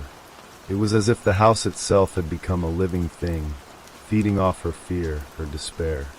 In the pitch-black void, she could hear the whispers again, those same hollow, haunting voices that had tormented her since the moment they stepped foot in the house. They slithered through her mind, wrapping themselves around her thoughts, their words scraping her sanity with each passing second. "You belong to me." It was the same voice, but now it was different, stronger, closer. The walls pressed in tighter, the air suffocating, and for a moment, Sarah thought she might lose herself entirely. But then, through the suffocating blackness, a flicker of light appeared, small at first, like a distant star, but growing stronger with every breath she took. The whispers grew louder, angrier, but the light remained, pushing back the darkness. The stone pulsed in her hand again. A hum, deep and resonating, filled the air, like something ancient and terrible was awakening. Sarah could feel it now. Something was moving through the house, something was calling to her. But this time, it wasn't the house. This time, it was something inside her, deep in her bones. "Sarah," the voice was soft now, almost loving, coaxing her closer. She felt an undeniable pull toward it, like the house was calling her to come closer, to embrace whatever it had awakened. But then, as if sensing her hesitation, the shadows lunged. They reached for her, wrapping around her body like icy chains. They pulled at her, dragging her through the darkened void, deeper into the heart of the house, to where it all began. Her pulse raced. The shadows pressed tighter, choking her with their grip. "No," she gasped, struggling, but the shadows only tightened their hold, forcing her forward. "Stop! Let me go!" The light ahead grew brighter, stronger, until Sarah realized with a horrible jolt that the light was not just a light, it was a lantern. The house had been searching for this. The lantern, the widow's lantern. In the distance, barely visible through the haze of darkness, she saw the outline of a figure. It was a woman, pale and ghostly, her face gaunt, her features blurred by the mist that swirled around her. The woman's hand was outstretched, holding the lantern, its light illuminating the room with an eerie glow. "You," the woman's voice whispered, her tone cold and haunting, like a wind sweeping over a forgotten grave. "You freed me." Sarah's blood ran cold. She had known. Deep down, she had always known that the house had been searching for something. But she had never imagined that it was looking for a spirit, a ghost, a widow that had been trapped for centuries. The lantern's light flickered as the woman stepped closer. The shadows recoiled from her, as though they were afraid of the light, afraid of her. Sarah's heart pounded in her chest, but she couldn't move. She was frozen, trapped by the woman's gaze. "You woke me." The widow's voice was like ice, a slow, deliberate whisper. "You called me back. Now you will join me forever." Sarah's mouth went dry. She tried to speak, to scream, but her voice caught in her throat. The shadows pulsed around her, tightening their grip. The widow reached out, her fingers cold and pale as death itself, and touched Sarah's face. "It is time to go." The moment the widow's fingers made contact with her skin, Sarah felt a jolt of cold shoot through her body. It was as if her soul itself was being torn from her body, pulled into the lantern, into the woman's grasp. "No!" Sarah screamed, but it was too late. The woman's eyes glowed with a fierce, ghostly light. Her lips twisted into a cruel smile. She had waited for this moment for centuries, for someone to open the chest and release her. The house had been her prison, and now she was free. Sarah felt herself falling, her body no longer under her control. Her mind screamed as she tried to break free, but the shadows were everywhere now. They swarmed her, pulling her toward the lantern, toward the woman, toward the eternal darkness. Her vision blurred as she was consumed by the light. The last thing she saw was the woman's smile, growing wider, more malevolent, as Sarah was swallowed by the glow. And then everything went silent. The silence was absolute, the kind of silence that felt like a thick blanket, smothering every sound, every thought. Sarah could feel the weight of it pressing against her chest, pushing down on her, as though the very air around her had turned to lead. Her mind struggled to grasp what had just happened. The woman, the lantern, the shadows. It all felt like a nightmare she couldn't wake from, a terrible dream spiraling out of control. But this wasn't a dream. This was real. Her body felt heavy, sluggish, as though it no longer belonged to her. She couldn't move, couldn't speak, couldn't do anything except exist in this crushing, suffocating space. Her heart raced, the only sign of life in the overwhelming stillness. The darkness was around her, within her. She could feel it crawling beneath her skin, twisting through her very being. The house was still there, its presence looming over her like a massive weight, pressing in from all sides. And then she heard it, a faint whisper, almost too soft to hear, but unmistakable. It was the same voice, the widow's voice, but now it was different. It was closer. "You are mine now, Sarah. Forever." Her breath caught in her throat. She wanted to scream, to fight, but there was nothing left of her strength. The house had already claimed her. She was trapped, bound to it, just like the others who had come before her. The whisper echoed through her mind again, louder this time, more insistent. "You will never escape." The woman's words were like poison, seeping into her thoughts, eating away at her resolve. Sarah felt the darkness tightening around her, as though the walls were closing in, suffocating her. The house was alive, and it was hungry. Suddenly, the pressure in the air lifted, just enough to make her head spin.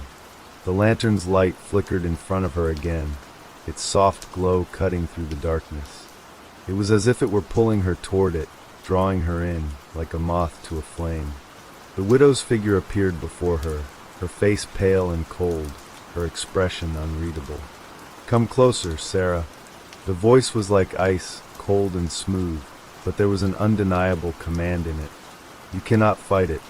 You cannot run. You are mine now." Sarah's heart skipped a beat as the shadows seemed to stretch toward her, as if reaching out, yearning for her. She could feel the pull, the unmistakable urge to surrender, to give in. The house wanted her, needed her. It was only a matter of time before it had her completely. "No," she whispered, her voice hoarse, barely audible. I won't let you take me." The widow's eyes flashed with something sharp, amusement, maybe even pity. She tilted her head, studying Sarah like a child might study a toy before breaking it. "You still think you have a choice?" The widow's voice lowered to a whisper. "There is no escape." Sarah's pulse thundered in her ears. The widow stepped closer, the lantern now just inches from her face. She could feel its heat, the warmth radiating from it as if it had a life of its own.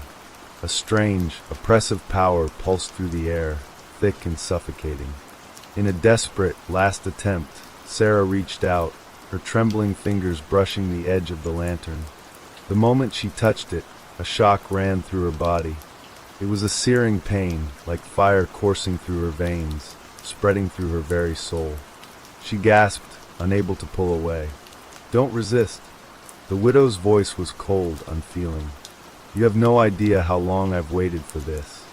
The shadows surged around Sarah, wrapping themselves tighter around her body, pulling her toward the widow, toward the lantern. She could feel it. The house, the stone, the widow. They were all one, a single entity, a force of ancient evil that had been biding its time, waiting for the right moment to claim its prize. Sarah's mind raced, her thoughts frantic, desperate. She had to break free. She had to save her family. She had to. And then suddenly everything stopped. The shadows froze. The lantern's light flickered out. The widow, too, seemed to pause, as though something had interrupted the flow of time itself. In the silence, Sarah heard it, the faint sound of footsteps. She turned, eyes wide, as a figure appeared out of the darkness, stepping into the faint light. It was Tom, her husband. His face was pale, eyes wide with terror, but he was alive. He had to be. "Tom!" Sarah cried out, her voice weak, but filled with a surge of hope. "Tom, please, help me." Tom's eyes met hers, and for a moment, she thought she saw a flicker of recognition, a flash of the man she loved. But then his expression changed.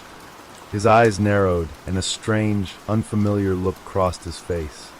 "Sarah," his voice was distant, hollow. "You shouldn't have come here." A chill crawled down Sarah's spine. This wasn't the man she knew. This wasn't her husband. What do you mean?" she stammered, confusion and fear flooding her chest. "Tom, please. I need you. We need to leave." Tom's lips curled into a smile, but it wasn't a smile of comfort. It was something darker, more twisted, a smile that sent a shiver through Sarah's entire being. "It's too late."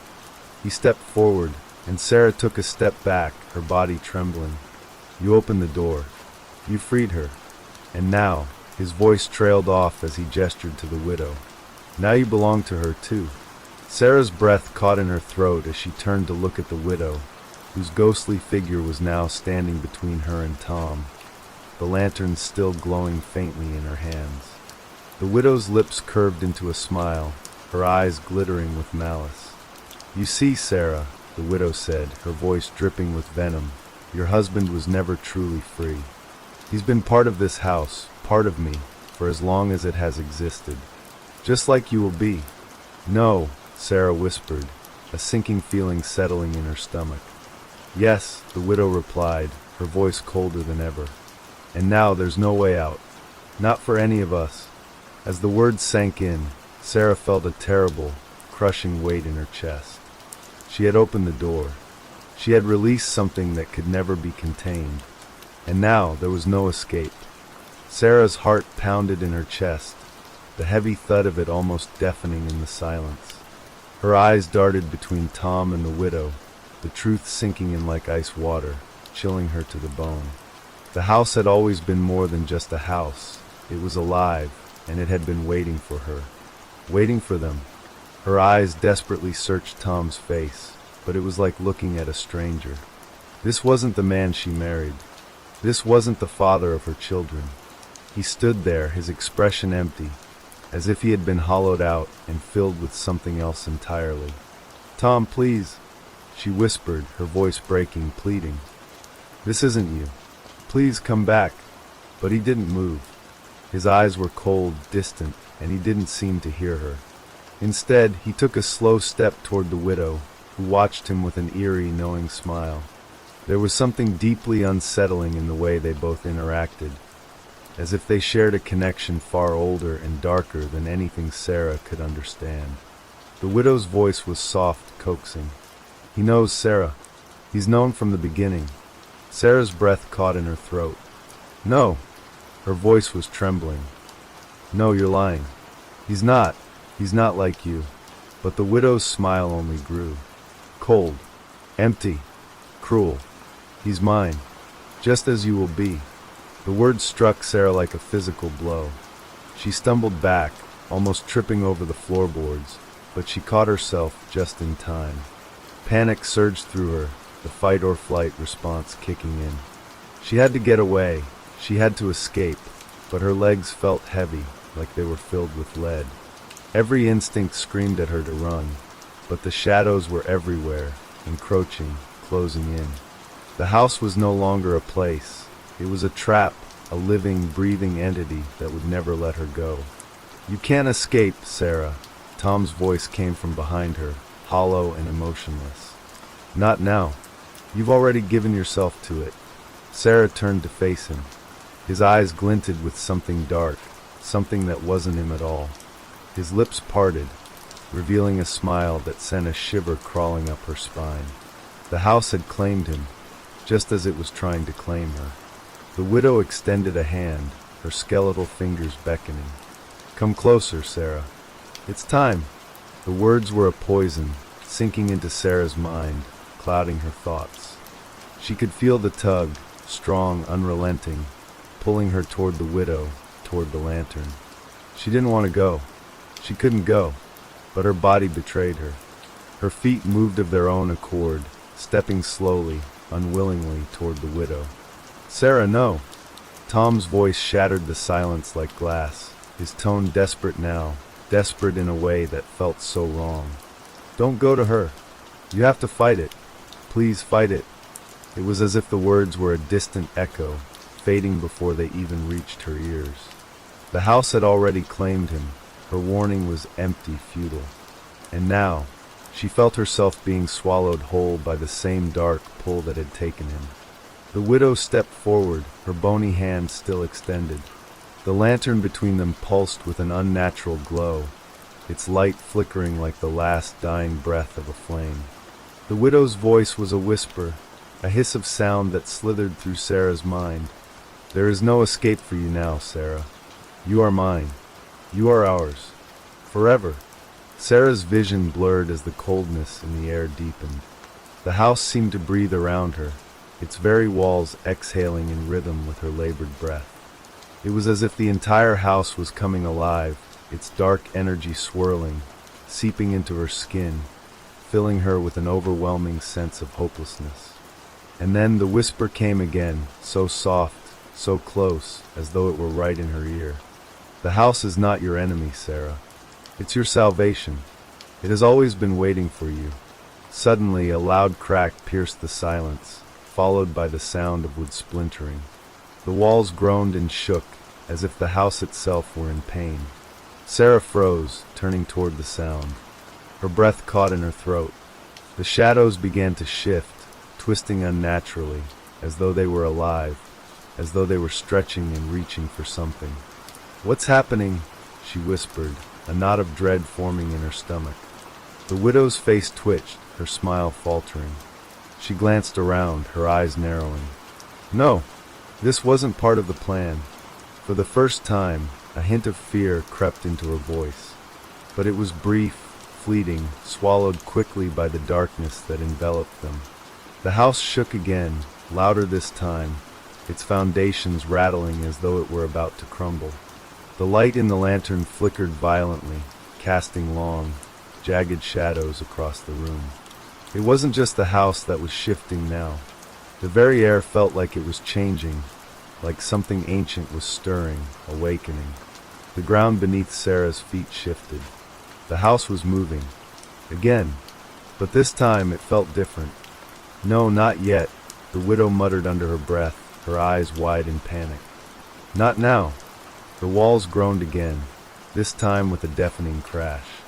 The house seemed to be buckling under some unseen force, its wood splintering and cracking as the lantern's light flared up, bright and terrifying. Sarah felt herself being pulled backward, dragged away from the widow and toward the center of the room, where the floor was now cracking open, revealing the darkness below. For a moment, the widow hesitated, her eyes flickering to Sarah with a mix of frustration and something else, fear. And in that brief moment, Sarah saw it. A flicker of humanity in her eyes, a shred of a soul that hadn't completely been consumed by the house. But then, the house shook once more, and the lantern's light flared with an intensity that made Sarah's skin burn. The widow's face twisted in rage, and she screamed in fury, her voice rising in a screech that shattered the air. "You think you can escape me?" Before Sarah could react, the house shifted, its walls groaning and cracking under the immense pressure. And then everything stopped. The house froze. The shadows froze. The world itself froze. In that moment of stillness, Sarah heard it. A voice. Faint. Distant. But unmistakable. "Run." It was Tom's voice, but different. It was desperate, urgent. Something in his tone told Sarah this was not the same hollow shell she had seen before. "Run, Sarah. Get out now." Her heart hammered in her chest, every instinct screaming at her to obey. But as her eyes darted to the widow, Sarah realized that her only chance for survival lay in the very thing she had been running from. The house was no longer just an entity. It was something worse. Sarah's pulse thudded in her ears, louder than the distant rumble of the house's shifting foundation. The voice, Tom's voice, was fading, barely audible now, but its urgency was clear. "Run." The word echoed through her mind, again and again, like a warning bell that refused to stop ringing. Her eyes locked onto the widow, who stood still, her body rigid with a strange mixture of rage and fear. The lantern's light had dimmed, but its cold glow still lit the room with an eerie, unnatural brightness. The air smelled of damp wood and something far worse, decay, death, the scent of something that had been buried for far too long. Sarah could feel it in her bones, the heaviness in the air, the ancient, suffocating weight of the house around her. And then it hit her. The house was alive, but it wasn't just a house. It was a prison, a living, breathing entity that fed on something. On souls. She could see the fear in the widow's eyes now, clearer than before. The widow wasn't just a spirit. She wasn't just an ancient ghost. She was a prisoner, too. The house had claimed her long ago, just as it had claimed Tom. And now it was coming for her. "Get out, Sarah. Get out now." Tom's voice again, clearer this time, stronger. Her breath caught in her throat, the panic surging up her spine. She had to run. She had to escape. With trembling hands, she turned and bolted for the door. But as she reached for the handle, she felt something cold, like icy fingers wrapping around her wrist, holding her in place. She screamed, trying to wrench free, but the grip tightened, unrelenting, as if the house itself had a hold of her. She spun around, and there, standing just inches away from her, was the widow. Her eyes were wide, her lips parted in an expression of unbelievable fury. The widow's pale fingers tightened around Sarah's wrist, pulling her back toward the center of the room. "You cannot leave." The widow's voice was thick with malice, cold as stone. "I will not let you go." The room seemed to shift again, the floor beneath Sarah's feet vibrating with the pressure of the house's movement. But this time, it wasn't just the house moving, it was the very air itself.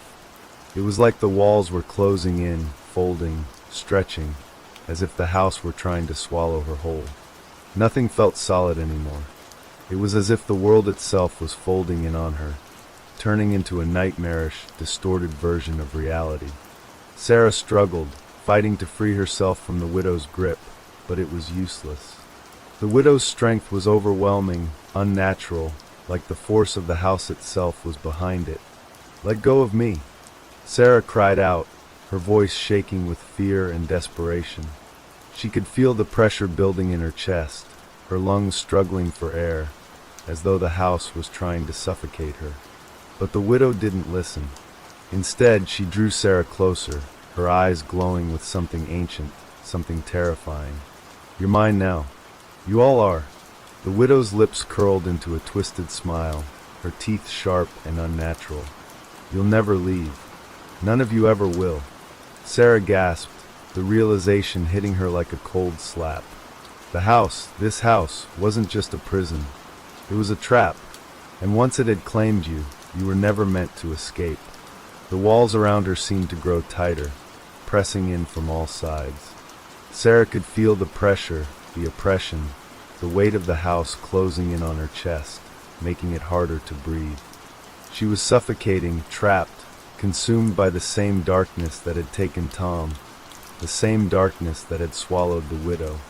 And then she heard it again, Tom's voice, clearer. "Sarah, run!" Her head whipped around, her breath coming in short, frantic gasps. Tom was there, but this time he was different. His form was blurred, his face stretched, distorted, like he was struggling to hold on to something real.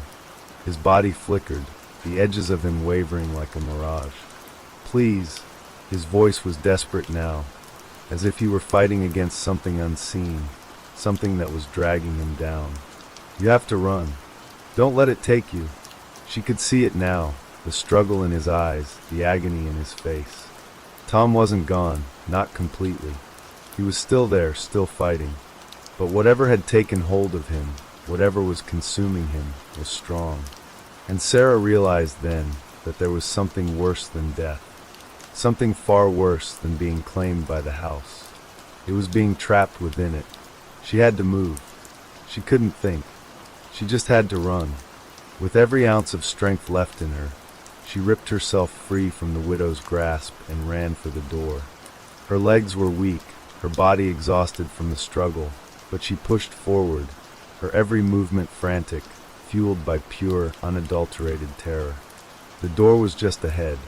She could see the faint light of the outside world shining through the cracks, freedom, escape, life. But then, just as her fingers brushed the handle, the room shook violently, sending her crashing to the ground. The air was thick with the sound of creaking wood and groaning walls, as if the house were coming to life, trying to devour her whole. She screamed, but her voice was drowned out by the roar of the house itself, the earth shaking, heart-rending sound of its fury. And then it happened. The lantern flared to life, glowing brighter than ever before, casting everything in an unearthly light. The widow was standing in front of her again, blocking the door, her face a mask of fury. Her body shimmered in the lantern's glow, her form becoming almost ethereal, like she was part of the house now, part of something much older, much more powerful than Sarah could ever imagine. "You can't run. You can't hide." The widow's voice was a low, twisted melody, like a song that had been sung too many times, its meaning lost to the ages. "This is your home now. This is where you belong." And with that, the door slammed shut. The walls groaned, the house shrieked, and Sarah felt the floor shift beneath her once again. It was as though the very earth was moving, twisting, bending to swallow her whole. But then, just as the house seemed to consume her, Sarah heard it, a sound, faint at first, but growing louder, clearer. The sound of footsteps. They were coming toward her. The footsteps were growing closer. It was Tom.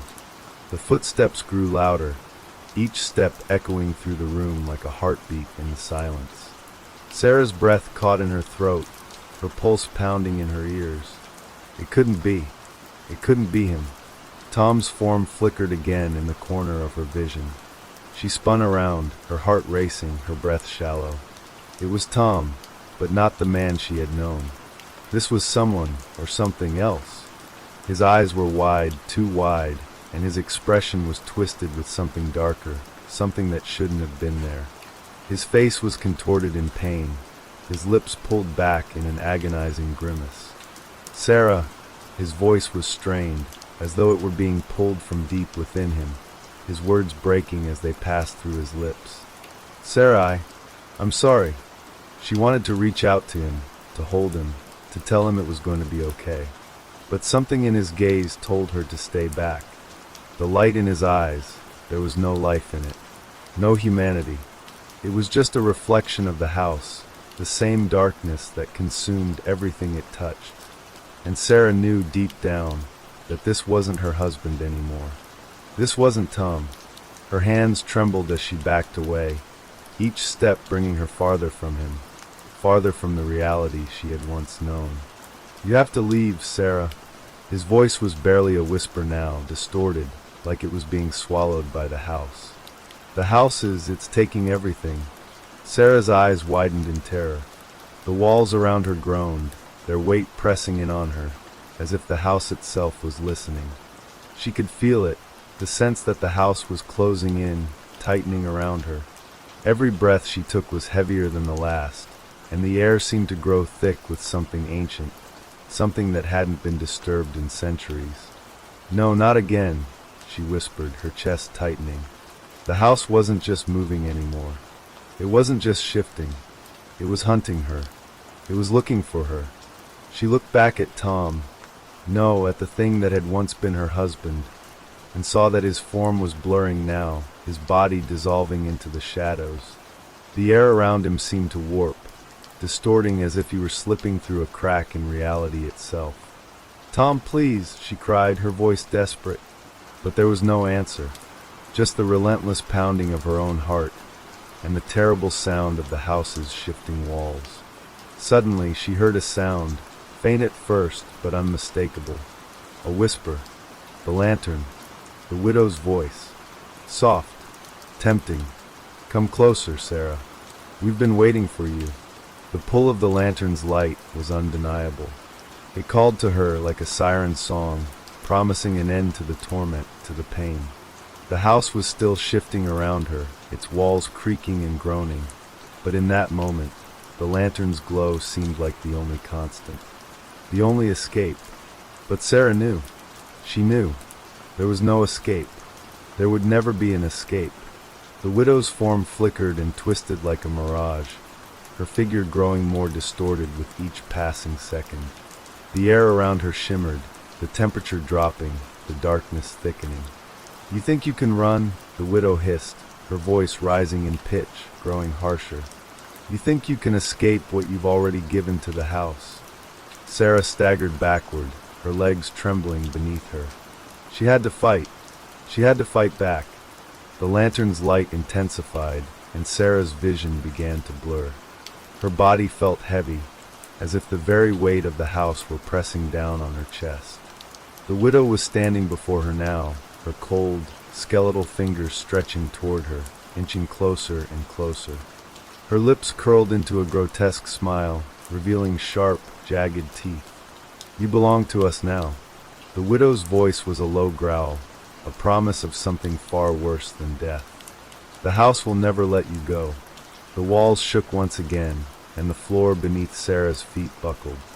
She gasped as the floorboard beneath her cracked, splintering open like an old wound. Dark tendrils of shadow reached up from the floor, wrapping around her legs, pulling her down, dragging her toward the darkness. "No!"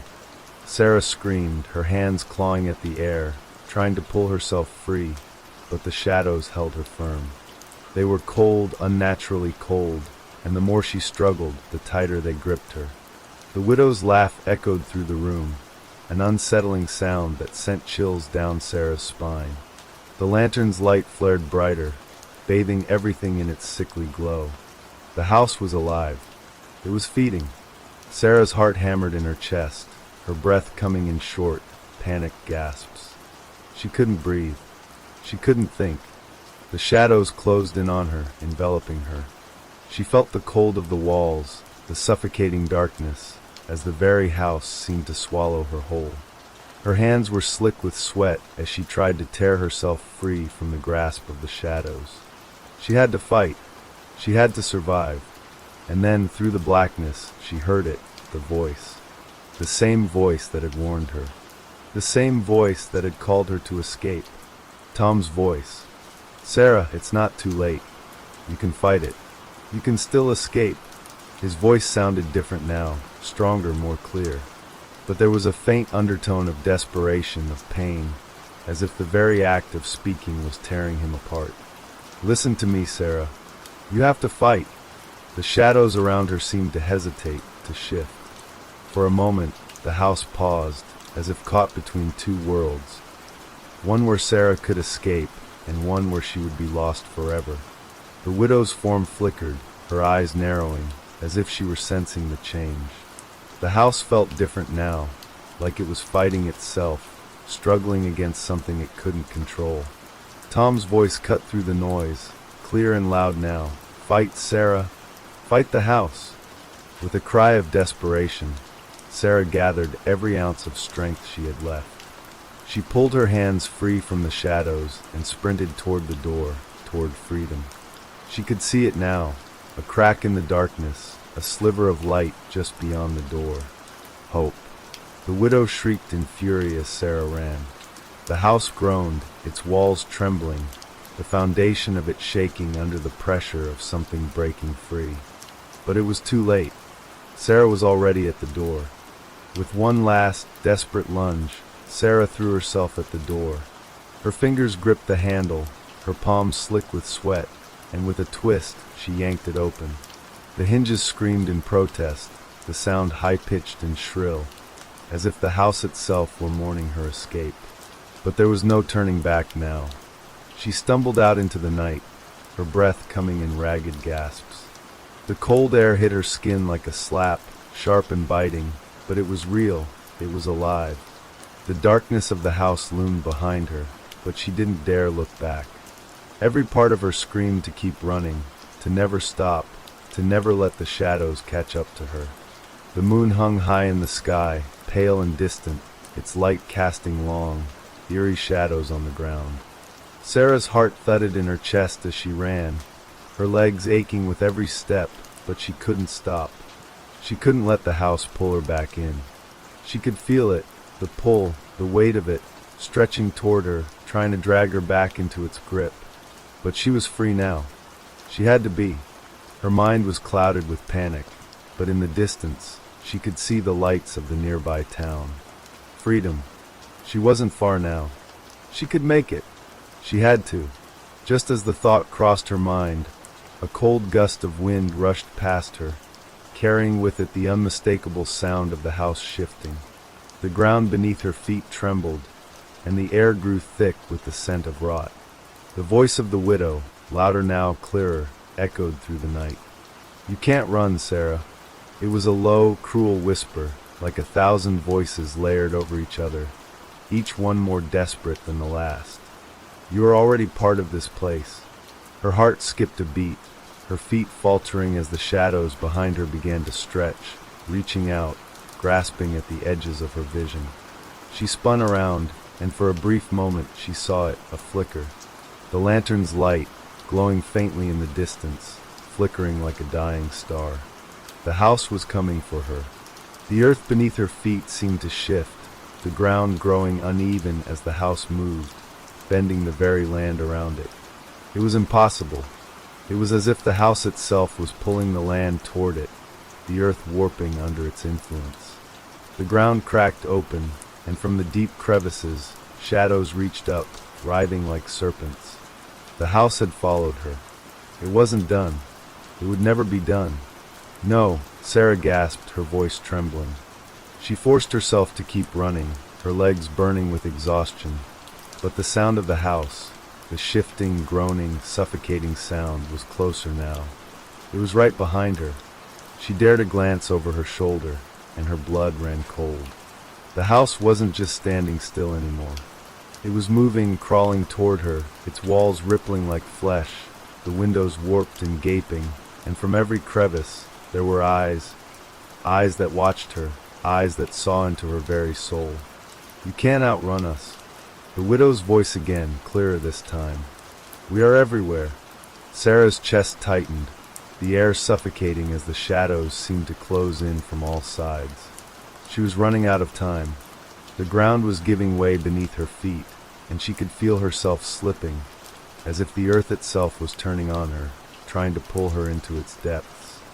Then, through the dark veil of trees, she saw it, a light. A car's headlights, barely visible, just ahead. She wasn't alone. There were others. "Help!" she screamed, her voice hoarse with fear. She ran toward the light, her breath ragged, each step bringing her closer to the safety she had almost believed was impossible to reach.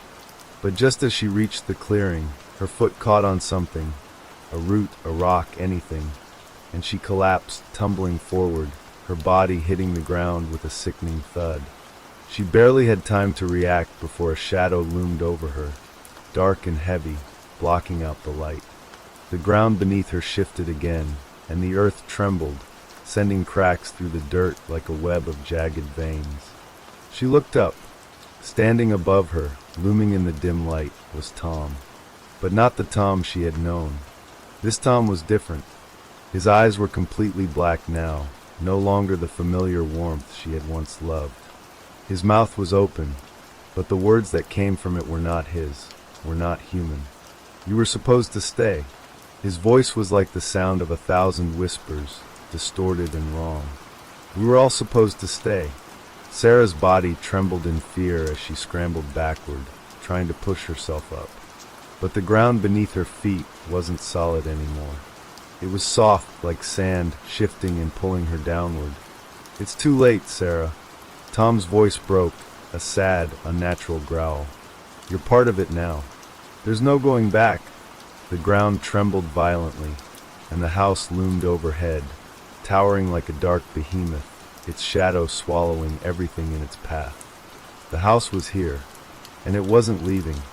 The earth beneath Sarah's hands cracked open, revealing a chasm of darkness below, a bottomless pit that seemed to stretch forever. From the depths, shadows reached up, clawing at her, pulling her closer to the abyss. "Please!" Sarah cried, tears streaming down her face, her voice raw with fear and desperation. "Help me!" But there was no help, no rescue, only the house and the darkness that had claimed Tom, that had claimed them all. She could feel the pull of the earth beneath her, the cold, suffocating grip of the shadows closing in around her, wrapping around her limbs, dragging her down, down into the endless black. And then, all at once, the darkness swallowed her whole. Name of the next story, The Whispering Fog.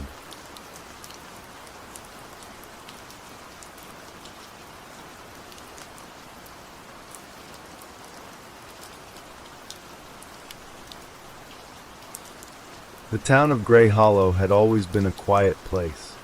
Nestled deep in the valley, surrounded by thick forests and tall, imposing mountains, it was the kind of town where everyone knew everyone else.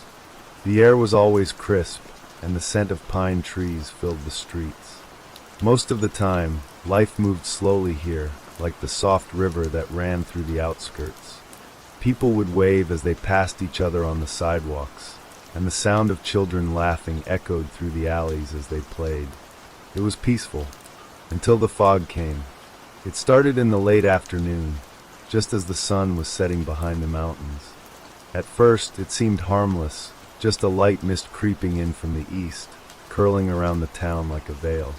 But the mist was thick, thicker than any fog the town had seen before. And as it rolled in, it brought something with it, a sound, a whisper. It started low, almost imperceptible, like a breeze brushing through the trees. But soon it grew louder, rising in pitch, until the whispers seemed to fill the air. They were strange, too soft to make out, yet familiar. They seemed to come from nowhere, and yet everywhere at once. At first, the people of Gray Hollow thought it was just their imagination. Fog, after all, had a way of playing tricks on the mind. But as the hours passed, the whispers became impossible to ignore. The first person to disappear was Clara Jenkins.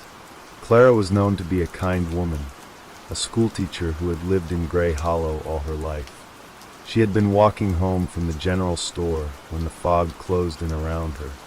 The whispers, too faint to understand, had called to her, luring her into the depths of the fog.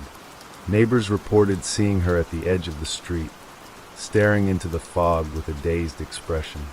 And then, without a word, she walked into the mist and vanished.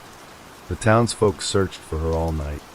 They combed the streets, calling her name, but the fog was thick, and no one could see more than a few feet ahead of them.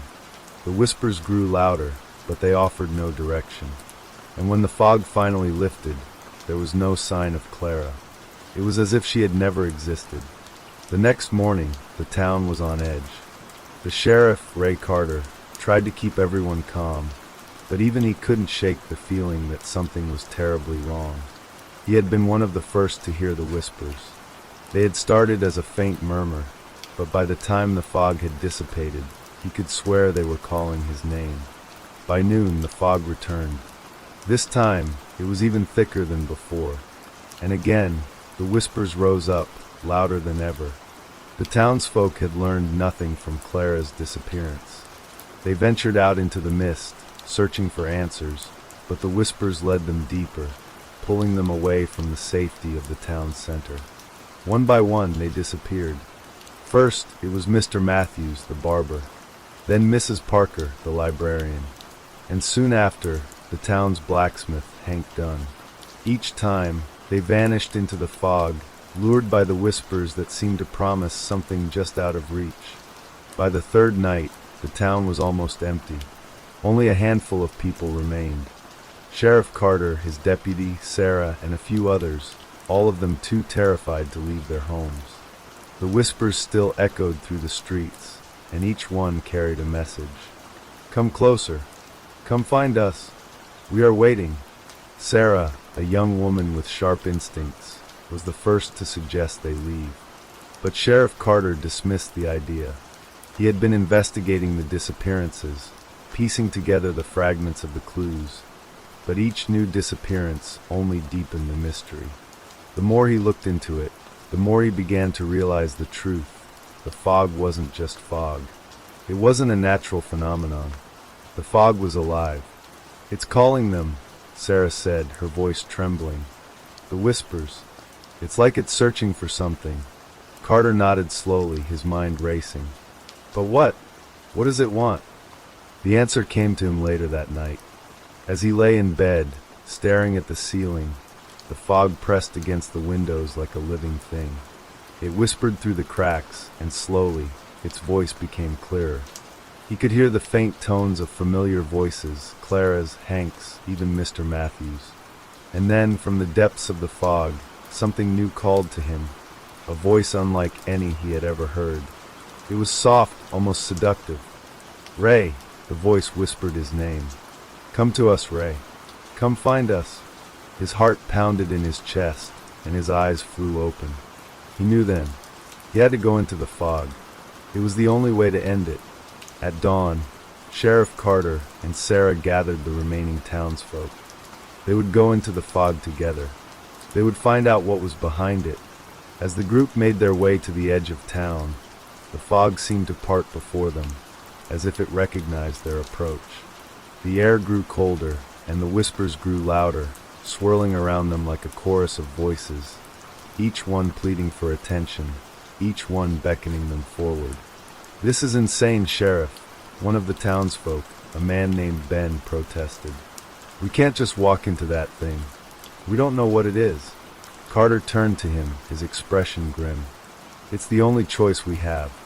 Either we face it, or it will keep taking us one by one." They walked into the fog, the weight of the unknown pressing in on them. The air felt thick, as if the very molecules of it were watching them, waiting. The whispers grew louder still, as if the fog were alive, listening to their every step. Sarah's heart raced as they walked deeper into the mist. The fog seemed to twist around them, drawing them in with an almost magnetic force. And the voices, those haunting, familiar voices, called to them, each whisper carrying a name, a promise, a warning. "Come find me, Sheriff." It was Clara's voice, soft, pleading. "Ray, please. I'm so cold. Come help me." Ben flinched, his eyes darting around, trying to make out shapes in the fog. "I don't like this. It feels like we're walking into something we can't come back from." But they continued, pushing forward.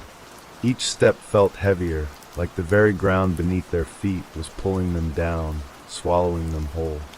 The fog pressed against them, thickening, wrapping around them like a shroud. They walked for what felt like hours, the whispers never stopping. And then, suddenly, the fog parted. They found themselves standing in a small clearing, the fog swirling around them in slow, lazy circles. But there, in the center of the clearing, was a figure. A woman, tall, pale, with dark eyes that seemed to glow faintly in the dim light. She was standing perfectly still, staring at them, her lips slightly parted as though she had been waiting for them.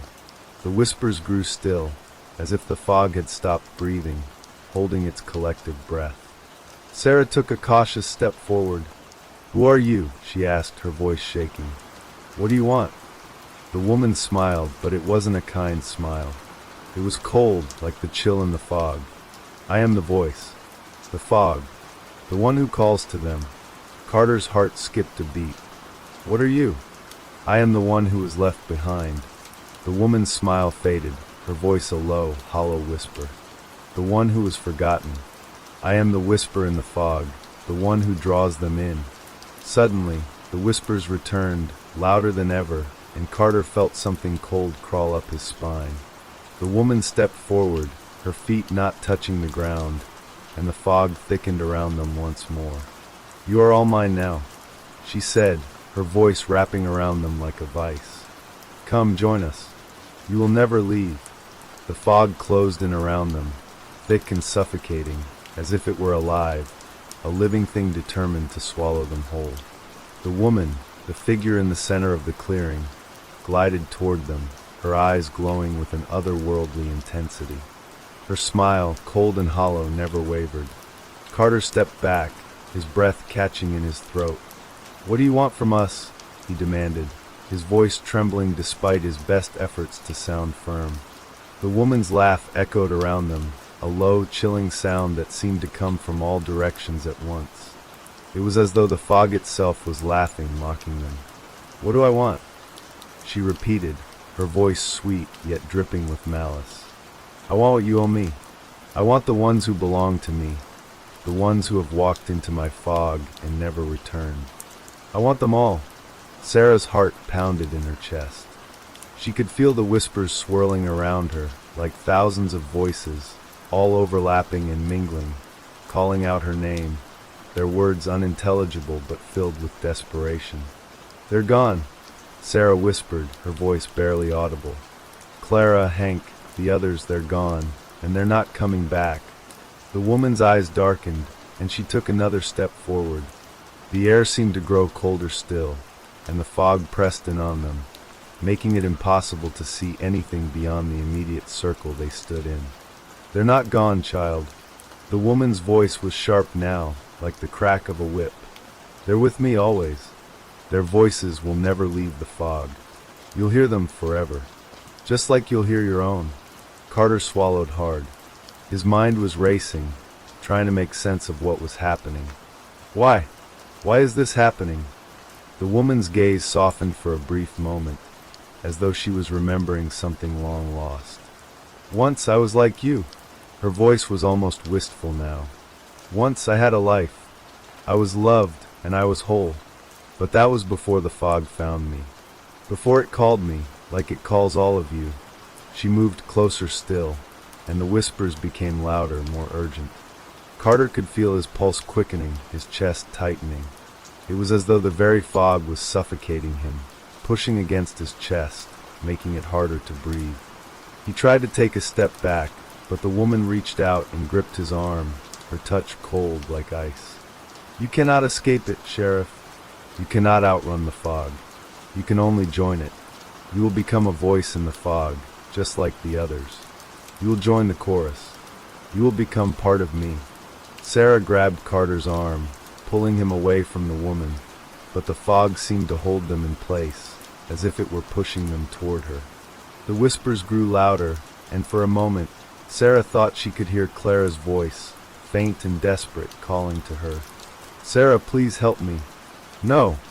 Sarah cried out, shaking her head furiously. "No, we have to leave. We have to get out of here." But the woman was not done yet. She stepped forward once more, her eyes flashing with a dangerous light. "It's too late for that, child." She raised her arms, and the fog around them seemed to swirl faster, growing thicker, darker. The fog does not let go. It will never let go. Carter looked around, his mind reeling. His heart pounded in his chest as he felt the ground beneath his feet shift, as if the earth itself was moving with the fog.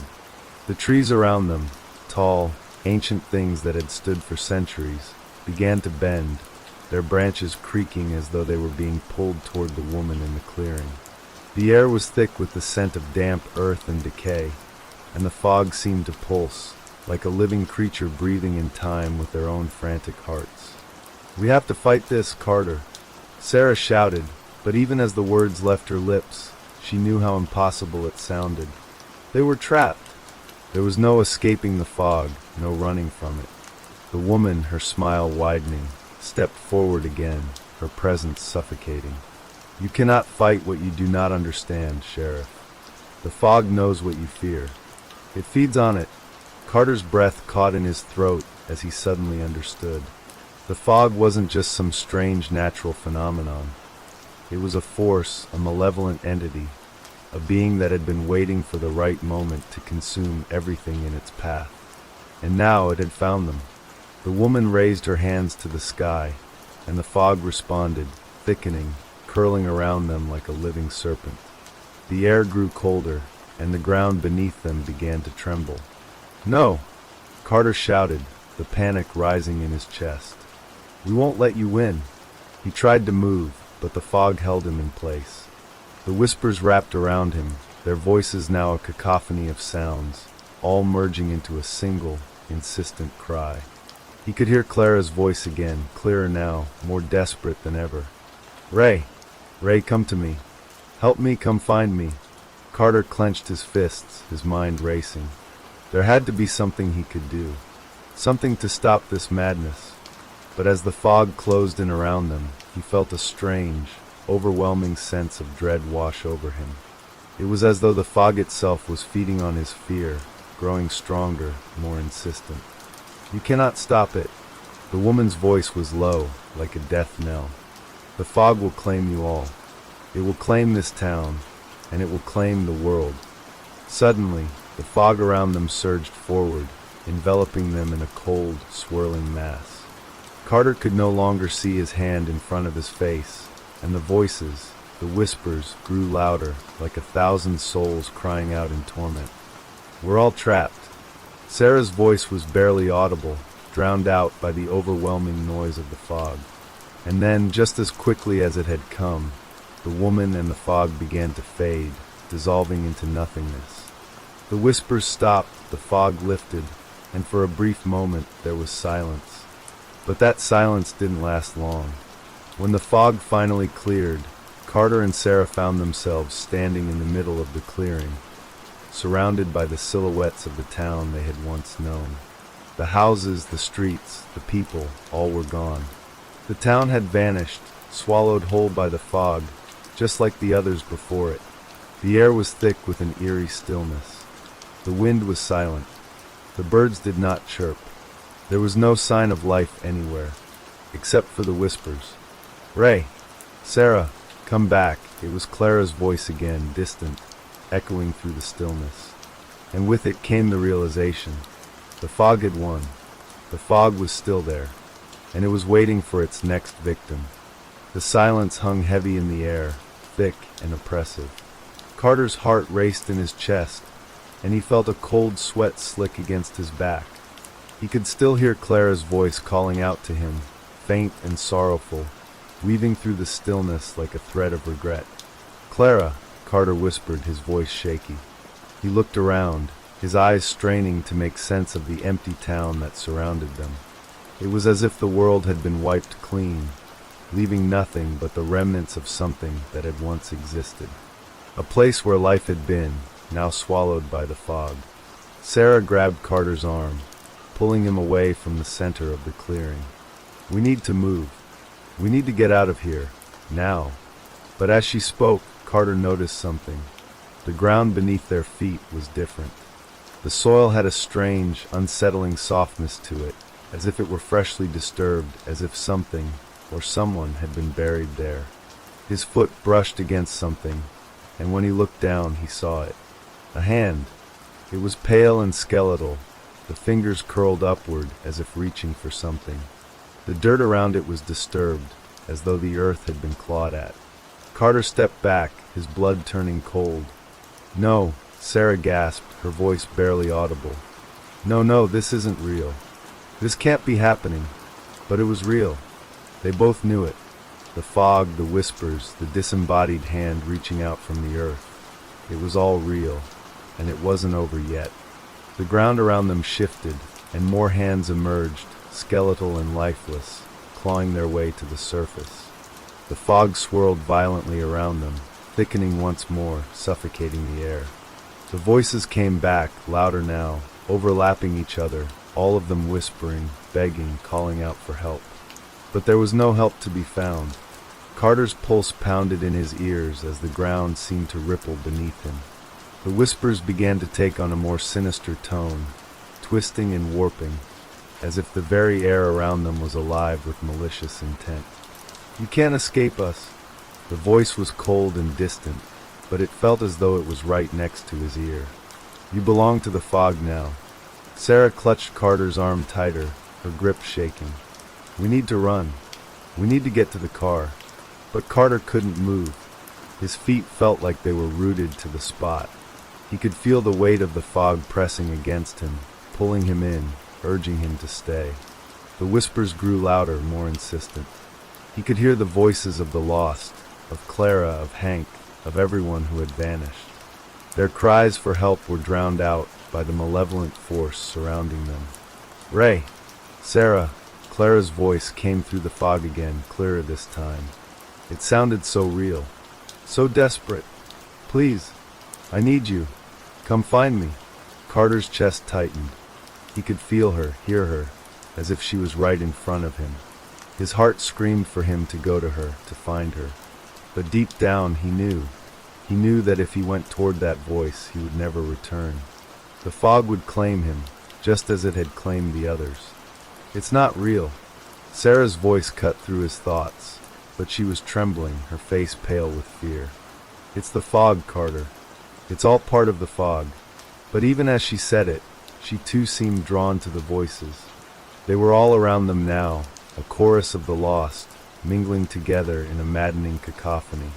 Carter could feel his mind starting to fray, his thoughts becoming tangled with the whispers.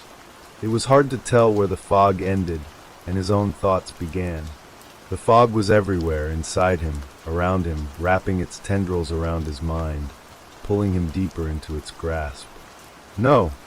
Carter shouted, shaking his head violently, trying to break free of the fog's influence. "We can't listen to them, Sarah. We can't." But the whispers were relentless, and with each passing moment, they grew louder, more desperate, more pleading. "Ray, come to me," Clara's voice called again, so close now, like she was standing right next to him. "Please help me." He stumbled forward, unable to resist. His body moved on its own, as if the fog had taken control of his limbs. But just as he was about to step deeper into the fog, a cold, iron grip clamped down on his arm. "No, Carter," Sarah cried out, pulling him back. "You can't listen to it. Don't listen." But it was too late.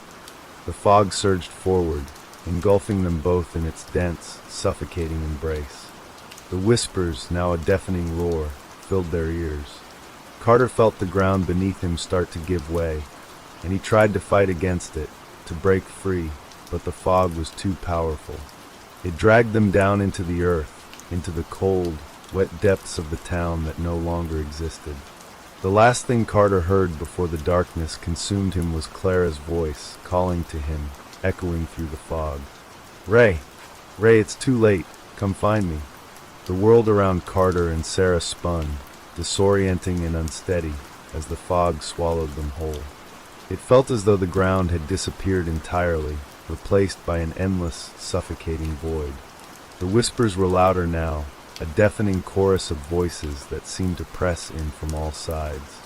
Some were familiar, some were strange, but they all carried a shared weight of despair. Ray! Sarah! Come find me! Clara's voice repeated, faint yet clear in the storm of whispers, pulling at Carter's very soul. He tried to block it out, tried to focus, but the sound of her voice was like a thread pulling him closer to something dark, something terrible. It was a lure, a trap, and yet he couldn't resist. His head was spinning. He reached for Sarah, but his hand grasped only thin air. His breath came in ragged gasps, panic rising in his chest.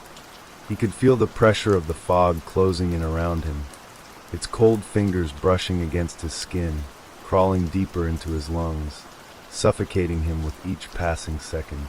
It wasn't just the fog, it was alive. It was as if the very essence of the mist was consuming him, changing him. Sarah! He shouted, but his voice was lost in the swirling madness. He couldn't see her, couldn't hear her. Only the whispers remained, pressing in on him from all sides. Then, a figure appeared out of the fog.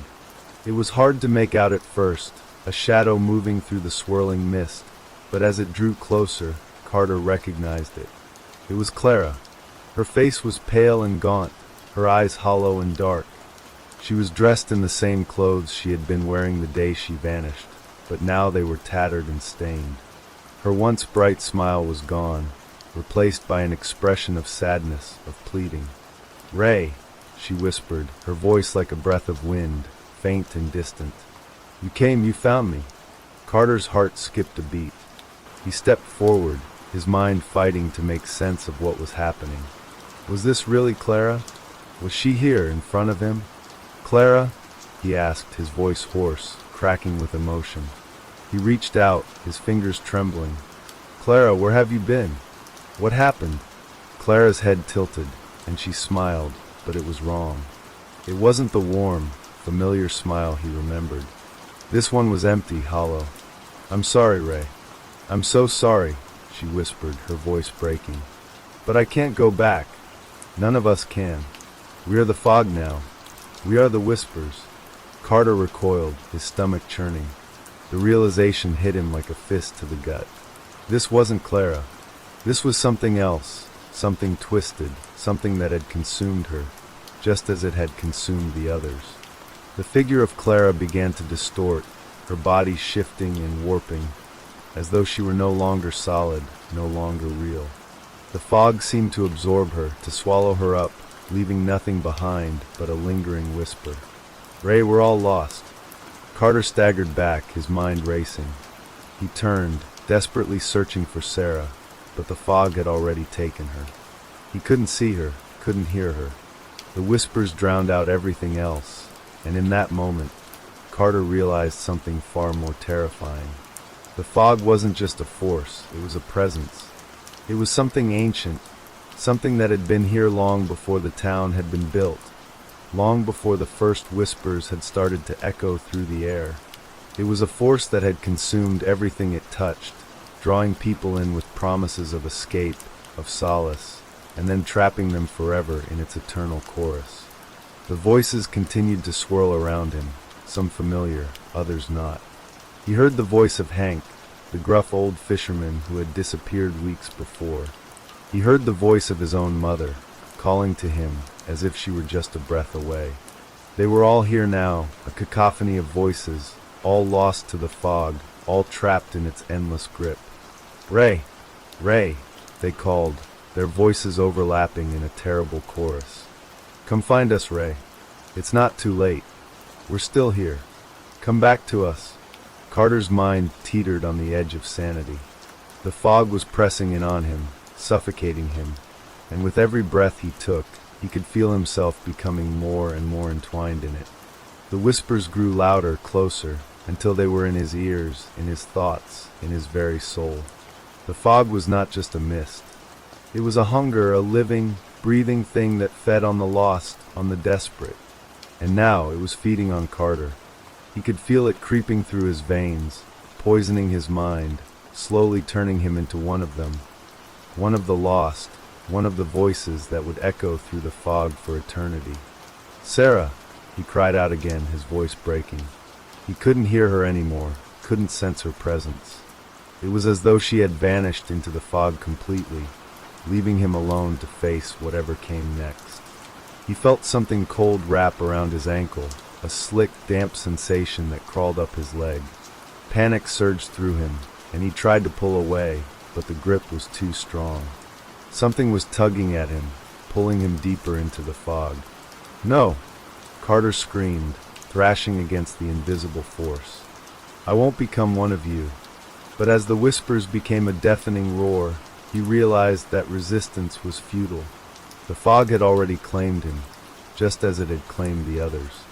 He would never let go. He would never escape. The ground beneath his feet gave way, and he fell, tumbling into the darkness, the fog enveloping him completely. He could no longer feel the ground, no longer hear his own thoughts. All that remained was the chorus of voices, the endless whispers calling to him, claiming him. And as the darkness closed in, he could hear his own voice joining the others, lost forever in the fog. Name of the next story, The Glass Room.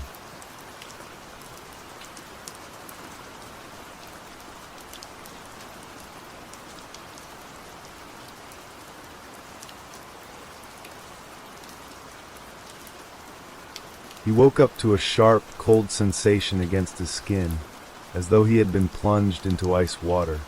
His body tensed instinctively, but when his eyes opened, he saw nothing but emptiness. The room around him was utterly still, quiet to the point that it felt unnatural. His heartbeat was loud in his ears, matching the rhythm of the rising panic in his chest. He wasn't in a bed, nor on any soft surface.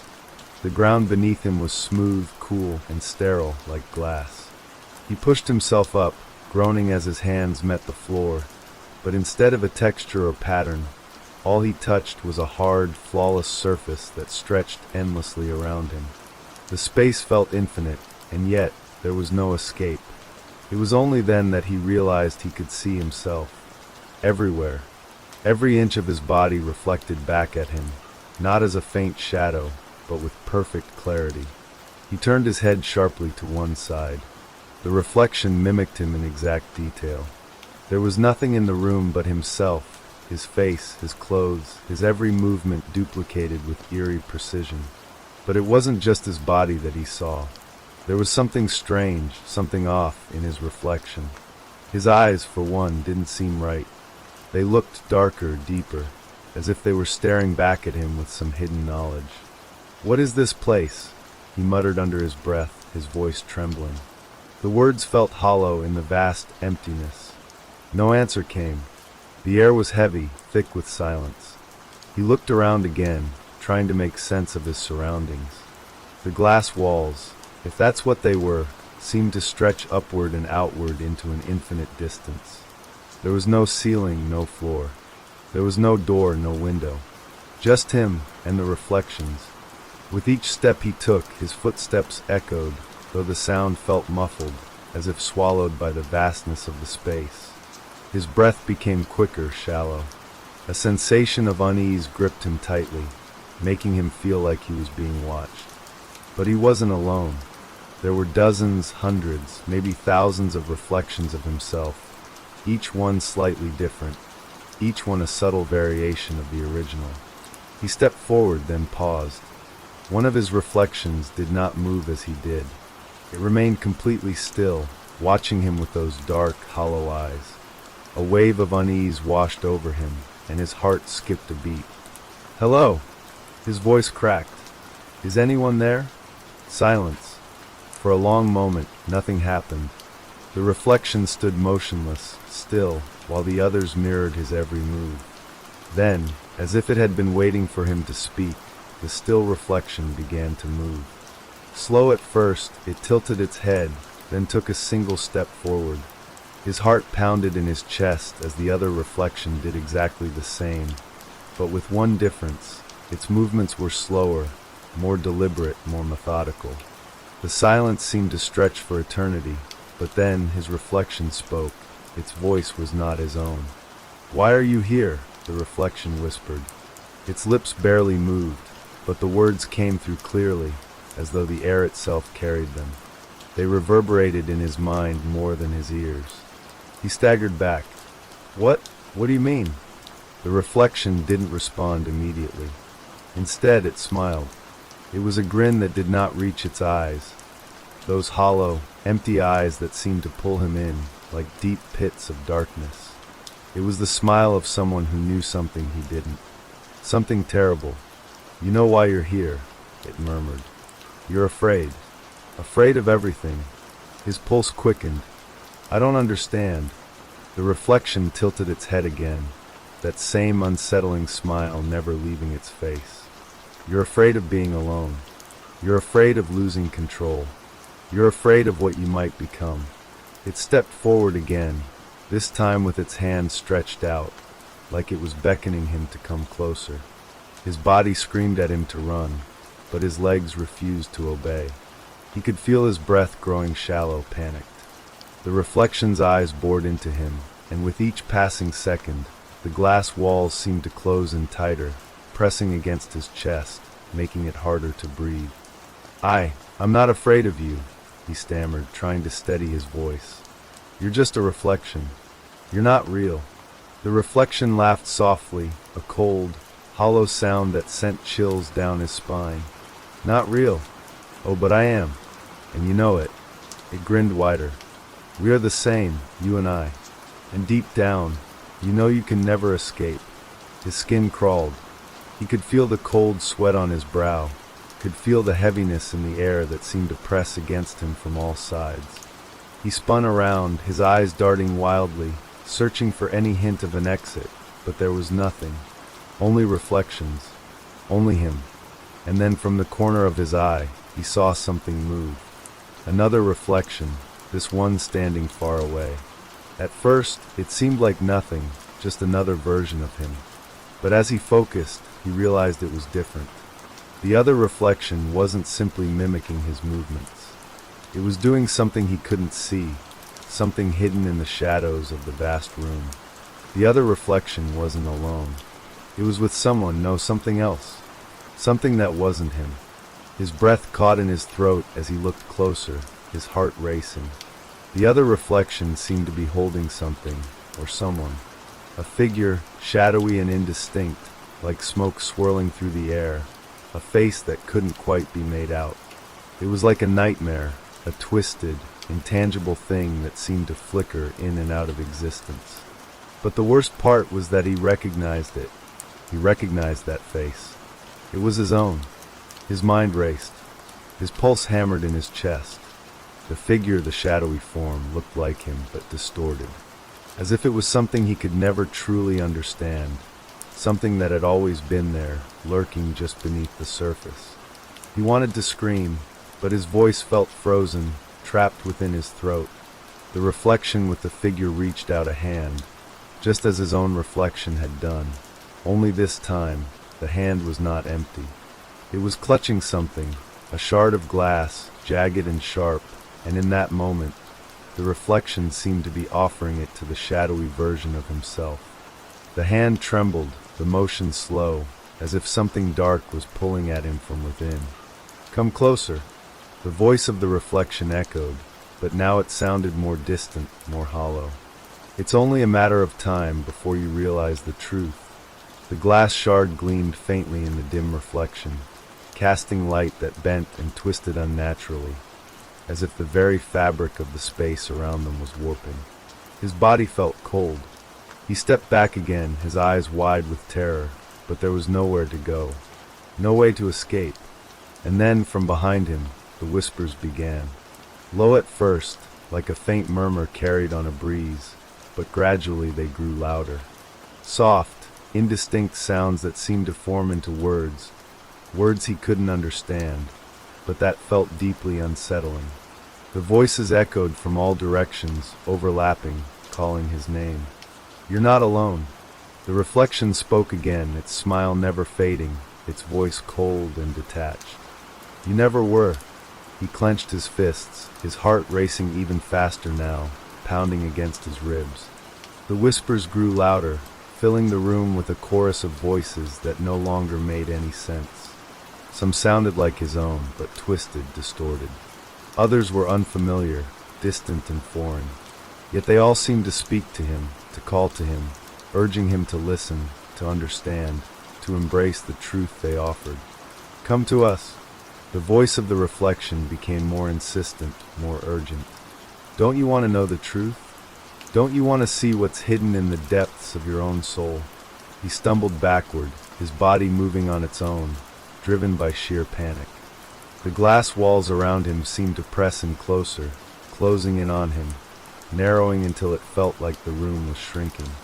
The reflections moved with him, but there was no escape. Everywhere he turned, the reflections mirrored his every move. But some were wrong. One reflected him, but with its eyes shut, the dark circles under its lids seemingly deep enough to swallow him whole. Another smiled, too widely, a grin so grotesque it seemed to stretch beyond what was humanly possible. And the most disturbing one of all, the one that now stood before him, staring at him with eyes so dark they swallowed the light. He could no longer tell which one was real. "You're running out of time." The reflection's voice came again, louder this time, sharper. "You can't hide from yourself forever." He felt the air grow heavier, the space around him thickening with something dark and suffocating. His breathing grew labored, shallow. He could feel something crawling beneath his skin, something that was not his own, something that felt wrong. Without warning, the whispers turned into a scream. A horrific, bone-chilling wail that shook him to his core.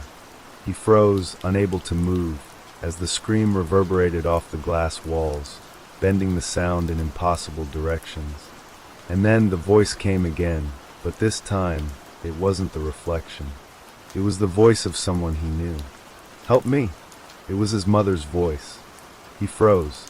The room seemed to bend around him, his world spinning, crashing down with the weight of that single, desperate plea.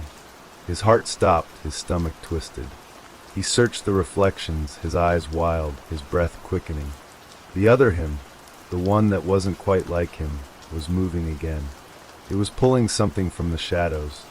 The figure, the distorted, shadowy version of himself, stepped forward, and then he saw it. In the shadow's arms, he saw a face, his mother's face. Her eyes were wide, filled with terror, but she wasn't speaking anymore. Her mouth was moving, but no sound came from her. And her face, it wasn't right. There was something twisted about it, something unnatural, as if the reflection was trying to distort her, to warp her into something unrecognizable. He took a step forward, trembling, his legs feeling like lead, but before he could reach her, the reflection stepped in front of him, its hand raised as if to stop him. "You can't save her," it hissed, its voice low and almost feral. "No," he shouted, feeling a surge of adrenaline. "I won't leave her." His voice cracked, but the words were born from an overwhelming sense of urgency. He had to save her. He had to get her out of here, out of this nightmare. The reflection tilted its head again, its smile stretching impossibly wide. "You can't save anyone, least of all yourself." With a sudden, sharp motion, it stepped forward and slammed its hand against the glass. The surface rippled like water, distorting everything around him. His mother's face flickered for a moment, fading into the darkness, and then she was gone. But the voice, her voice, still lingered. "Please, don't leave me." The world around him seemed to close in even more, the glass becoming more and more oppressive, pressing against him, trapping him in an inescapable prison of his own fears. "You can't escape," the reflection whispered again, its voice not a reflection of his own, but something darker. "You've never been alone, not really. Not even now." The glass began to crack, tiny lines appearing across its surface, each one reflecting a piece of his fear. The cracks spread slowly, like the steady march of a creeping illness, crawling along the edges of the glass. His heartbeat quickened as the reflection's words lingered in the air, the voice now a twisted, mocking echo. The fractured surface shimmered, warping the space around him, the broken glass reflecting his terror back at him from all sides. "You're not alone." The voice was everywhere now, not just from the reflection, but from within the walls themselves. It whispered from the cracks, it slithered beneath the glass, it was in the very air he breathed. A cold shiver ran down his spine as the realization hit him. This was not just a room. It was a prison, a reflection of everything he feared, everything he had ever run from. The walls groaned, a low, resonating sound that vibrated through the air, making his skin prickle. The whispers grew louder, more urgent, more numerous, all merging into a cacophony that rang in his ears. His mother's voice was among them, her cry of desperation mingling with the other voices, all lost in a chorus of sorrow and anguish. "Please help me." He stumbled back, his breath catching in his throat as he looked around in panic. There was nowhere to hide, no way to block out the noise.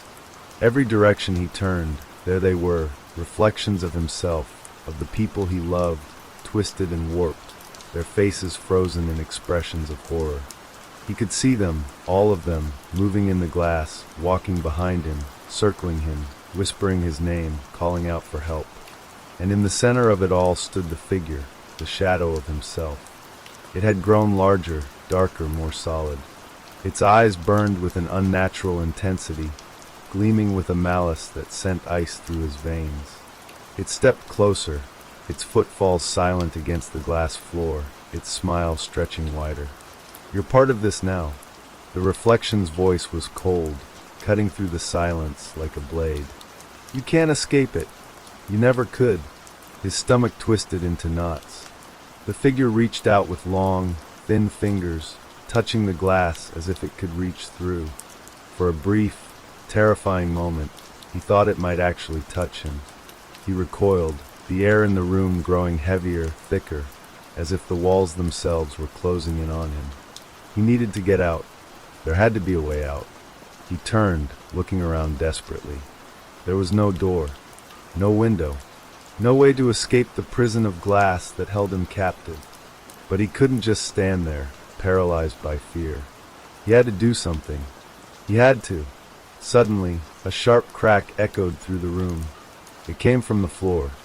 He gasped, stumbling backward as the floor beneath his feet split open, a jagged line forming along the glass surface.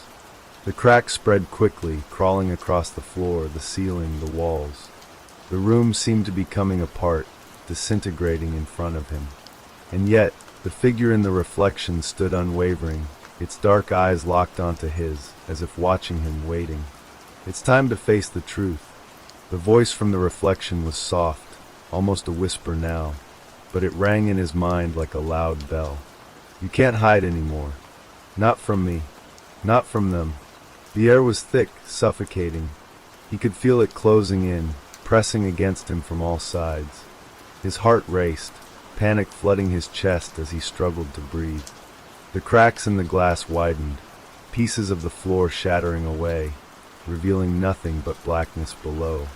The whispers grew louder, the voices growing more distorted and garbled, a blend of familiar and unfamiliar sounds, as if the room itself was alive with them. He reached down, gripping the edge of a broken piece of glass that had fallen from the floor. It felt cold, sharp against his skin. The shards of glass from the cracked floor were like jagged teeth, each one gleaming with an eerie, unnatural light. His hands trembled as he gripped the shard, the sharp edge cutting into his palm. "You think you can fight it?" The reflection laughed, its voice echoing from all directions. "You are already part of this." He swung the shard at the nearest reflection, aiming for the distorted version of himself. But as the glass hit the surface, it simply shattered, fragments scattering around him, vanishing into thin air. The broken pieces seemed to disappear into the walls, swallowed by the very glass that imprisoned him. The reflection stepped closer, its cold smile still there. its eyes glowing with an unnatural light. He felt the pull again, the pressure on his chest, as if the room itself were trying to drag him into the depths of the glass, into the blackness beyond. His breath caught in his throat as he felt himself being drawn forward, a magnetic force tugging at him, urging him to move closer. He resisted, pushing against the air, but it was no use. The walls seemed to stretch and shrink with every breath he took, the space around him warping, bending with unnatural speed. The reflection moved with him, its smile widening as it closed the distance between them. "Come closer," the reflection whispered again, its voice low and coaxing. "See what lies beneath the surface. You can't run from yourself forever." He could feel the room closing in. His lungs burned for air, his heart hammered in his chest. His eyes darted to the shards of glass scattered on the floor, each one a reflection of his own brokenness, each one a piece of the shattered truth he had been trying to escape. He couldn't let it take him. He couldn't let it win. With a surge of adrenaline, he lunged forward, driving the shard into the wall of glass. The impact reverberated through the room, a loud, sickening crack that made his bones rattle. The glass around him trembled, shuddering with the force of the strike. But still it held firm. "It's no use." The reflection's voice was colder now, more distant. "You can't escape. You're part of this now, and you always will be." But even as the reflection spoke, the cracks in the glass grew larger, spreading out from where he had struck it. The room began to tremble, the floor shaking beneath his feet, the walls bending inward with a violent force. And then, with a deafening roar, the glass shattered. The room exploded in a storm of glass, sharp shards scattering in every direction, slicing through the air like blades. The air was thick with the sound of shattering, the deafening crash of broken glass echoing in his ears. His hands shot up to shield his face as the glass rained down on him, but it didn't hurt.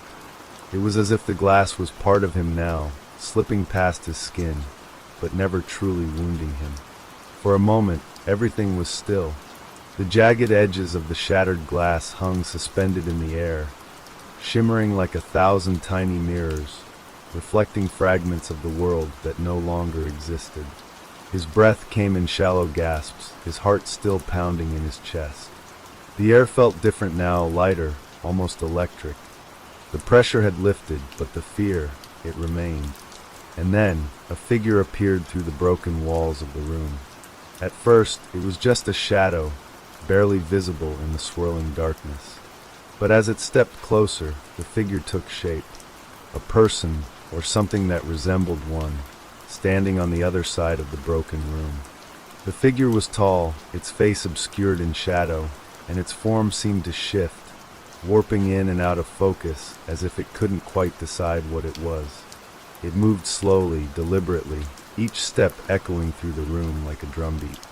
He froze, his chest tightening. The whispers had stopped, but the silence now felt more oppressive than ever. The figure, whatever it was, stepped closer, and his body tensed, every instinct screaming at him to run, to get away, but there was nowhere to go. The shattered glass at his feet seemed to extend endlessly, stretching into a void that had no end. "You think you've escaped." The voice that came from the figure was deep, distorted, and yet somehow familiar, like a part of his own mind speaking back to him. "You're wrong." He took a step back, his feet crunching on the broken glass, the sound sharp and unnatural. But no matter how far he stepped, the figure moved with him, keeping pace with his every movement. It didn't hurry, it didn't need to. It was patient. It was waiting. "You are inside now," it said, its voice echoing in the shattered air. "Everything you fear, everything you've avoided, it's here with you. It's always been here. You just didn't see it." The walls, or what was left of them, seemed to pulse, their fractured edges glowing faintly, as if alive. The reflection of his own face appeared in the pieces of glass still suspended in the air, distorted and warped, 1,000 versions of himself staring back, each one trapped in a different expression: fear, anger, confusion, desperation. "You were never alone," the figure continued, its form flickering like a candle flame in the wind. You were never separate from it. Suddenly, a sharp noise broke through the air, a loud crack that made his stomach churn. The ground beneath him shifted, the floor tilting violently to one side. He stumbled, caught off guard by the sudden movement, his heart racing as the room seemed to buckle and twist around him. The shards of glass that had once been walls now seemed to float aimlessly in space, the jagged edges reflecting the distorted room, the endless reflections staring back at him from every angle.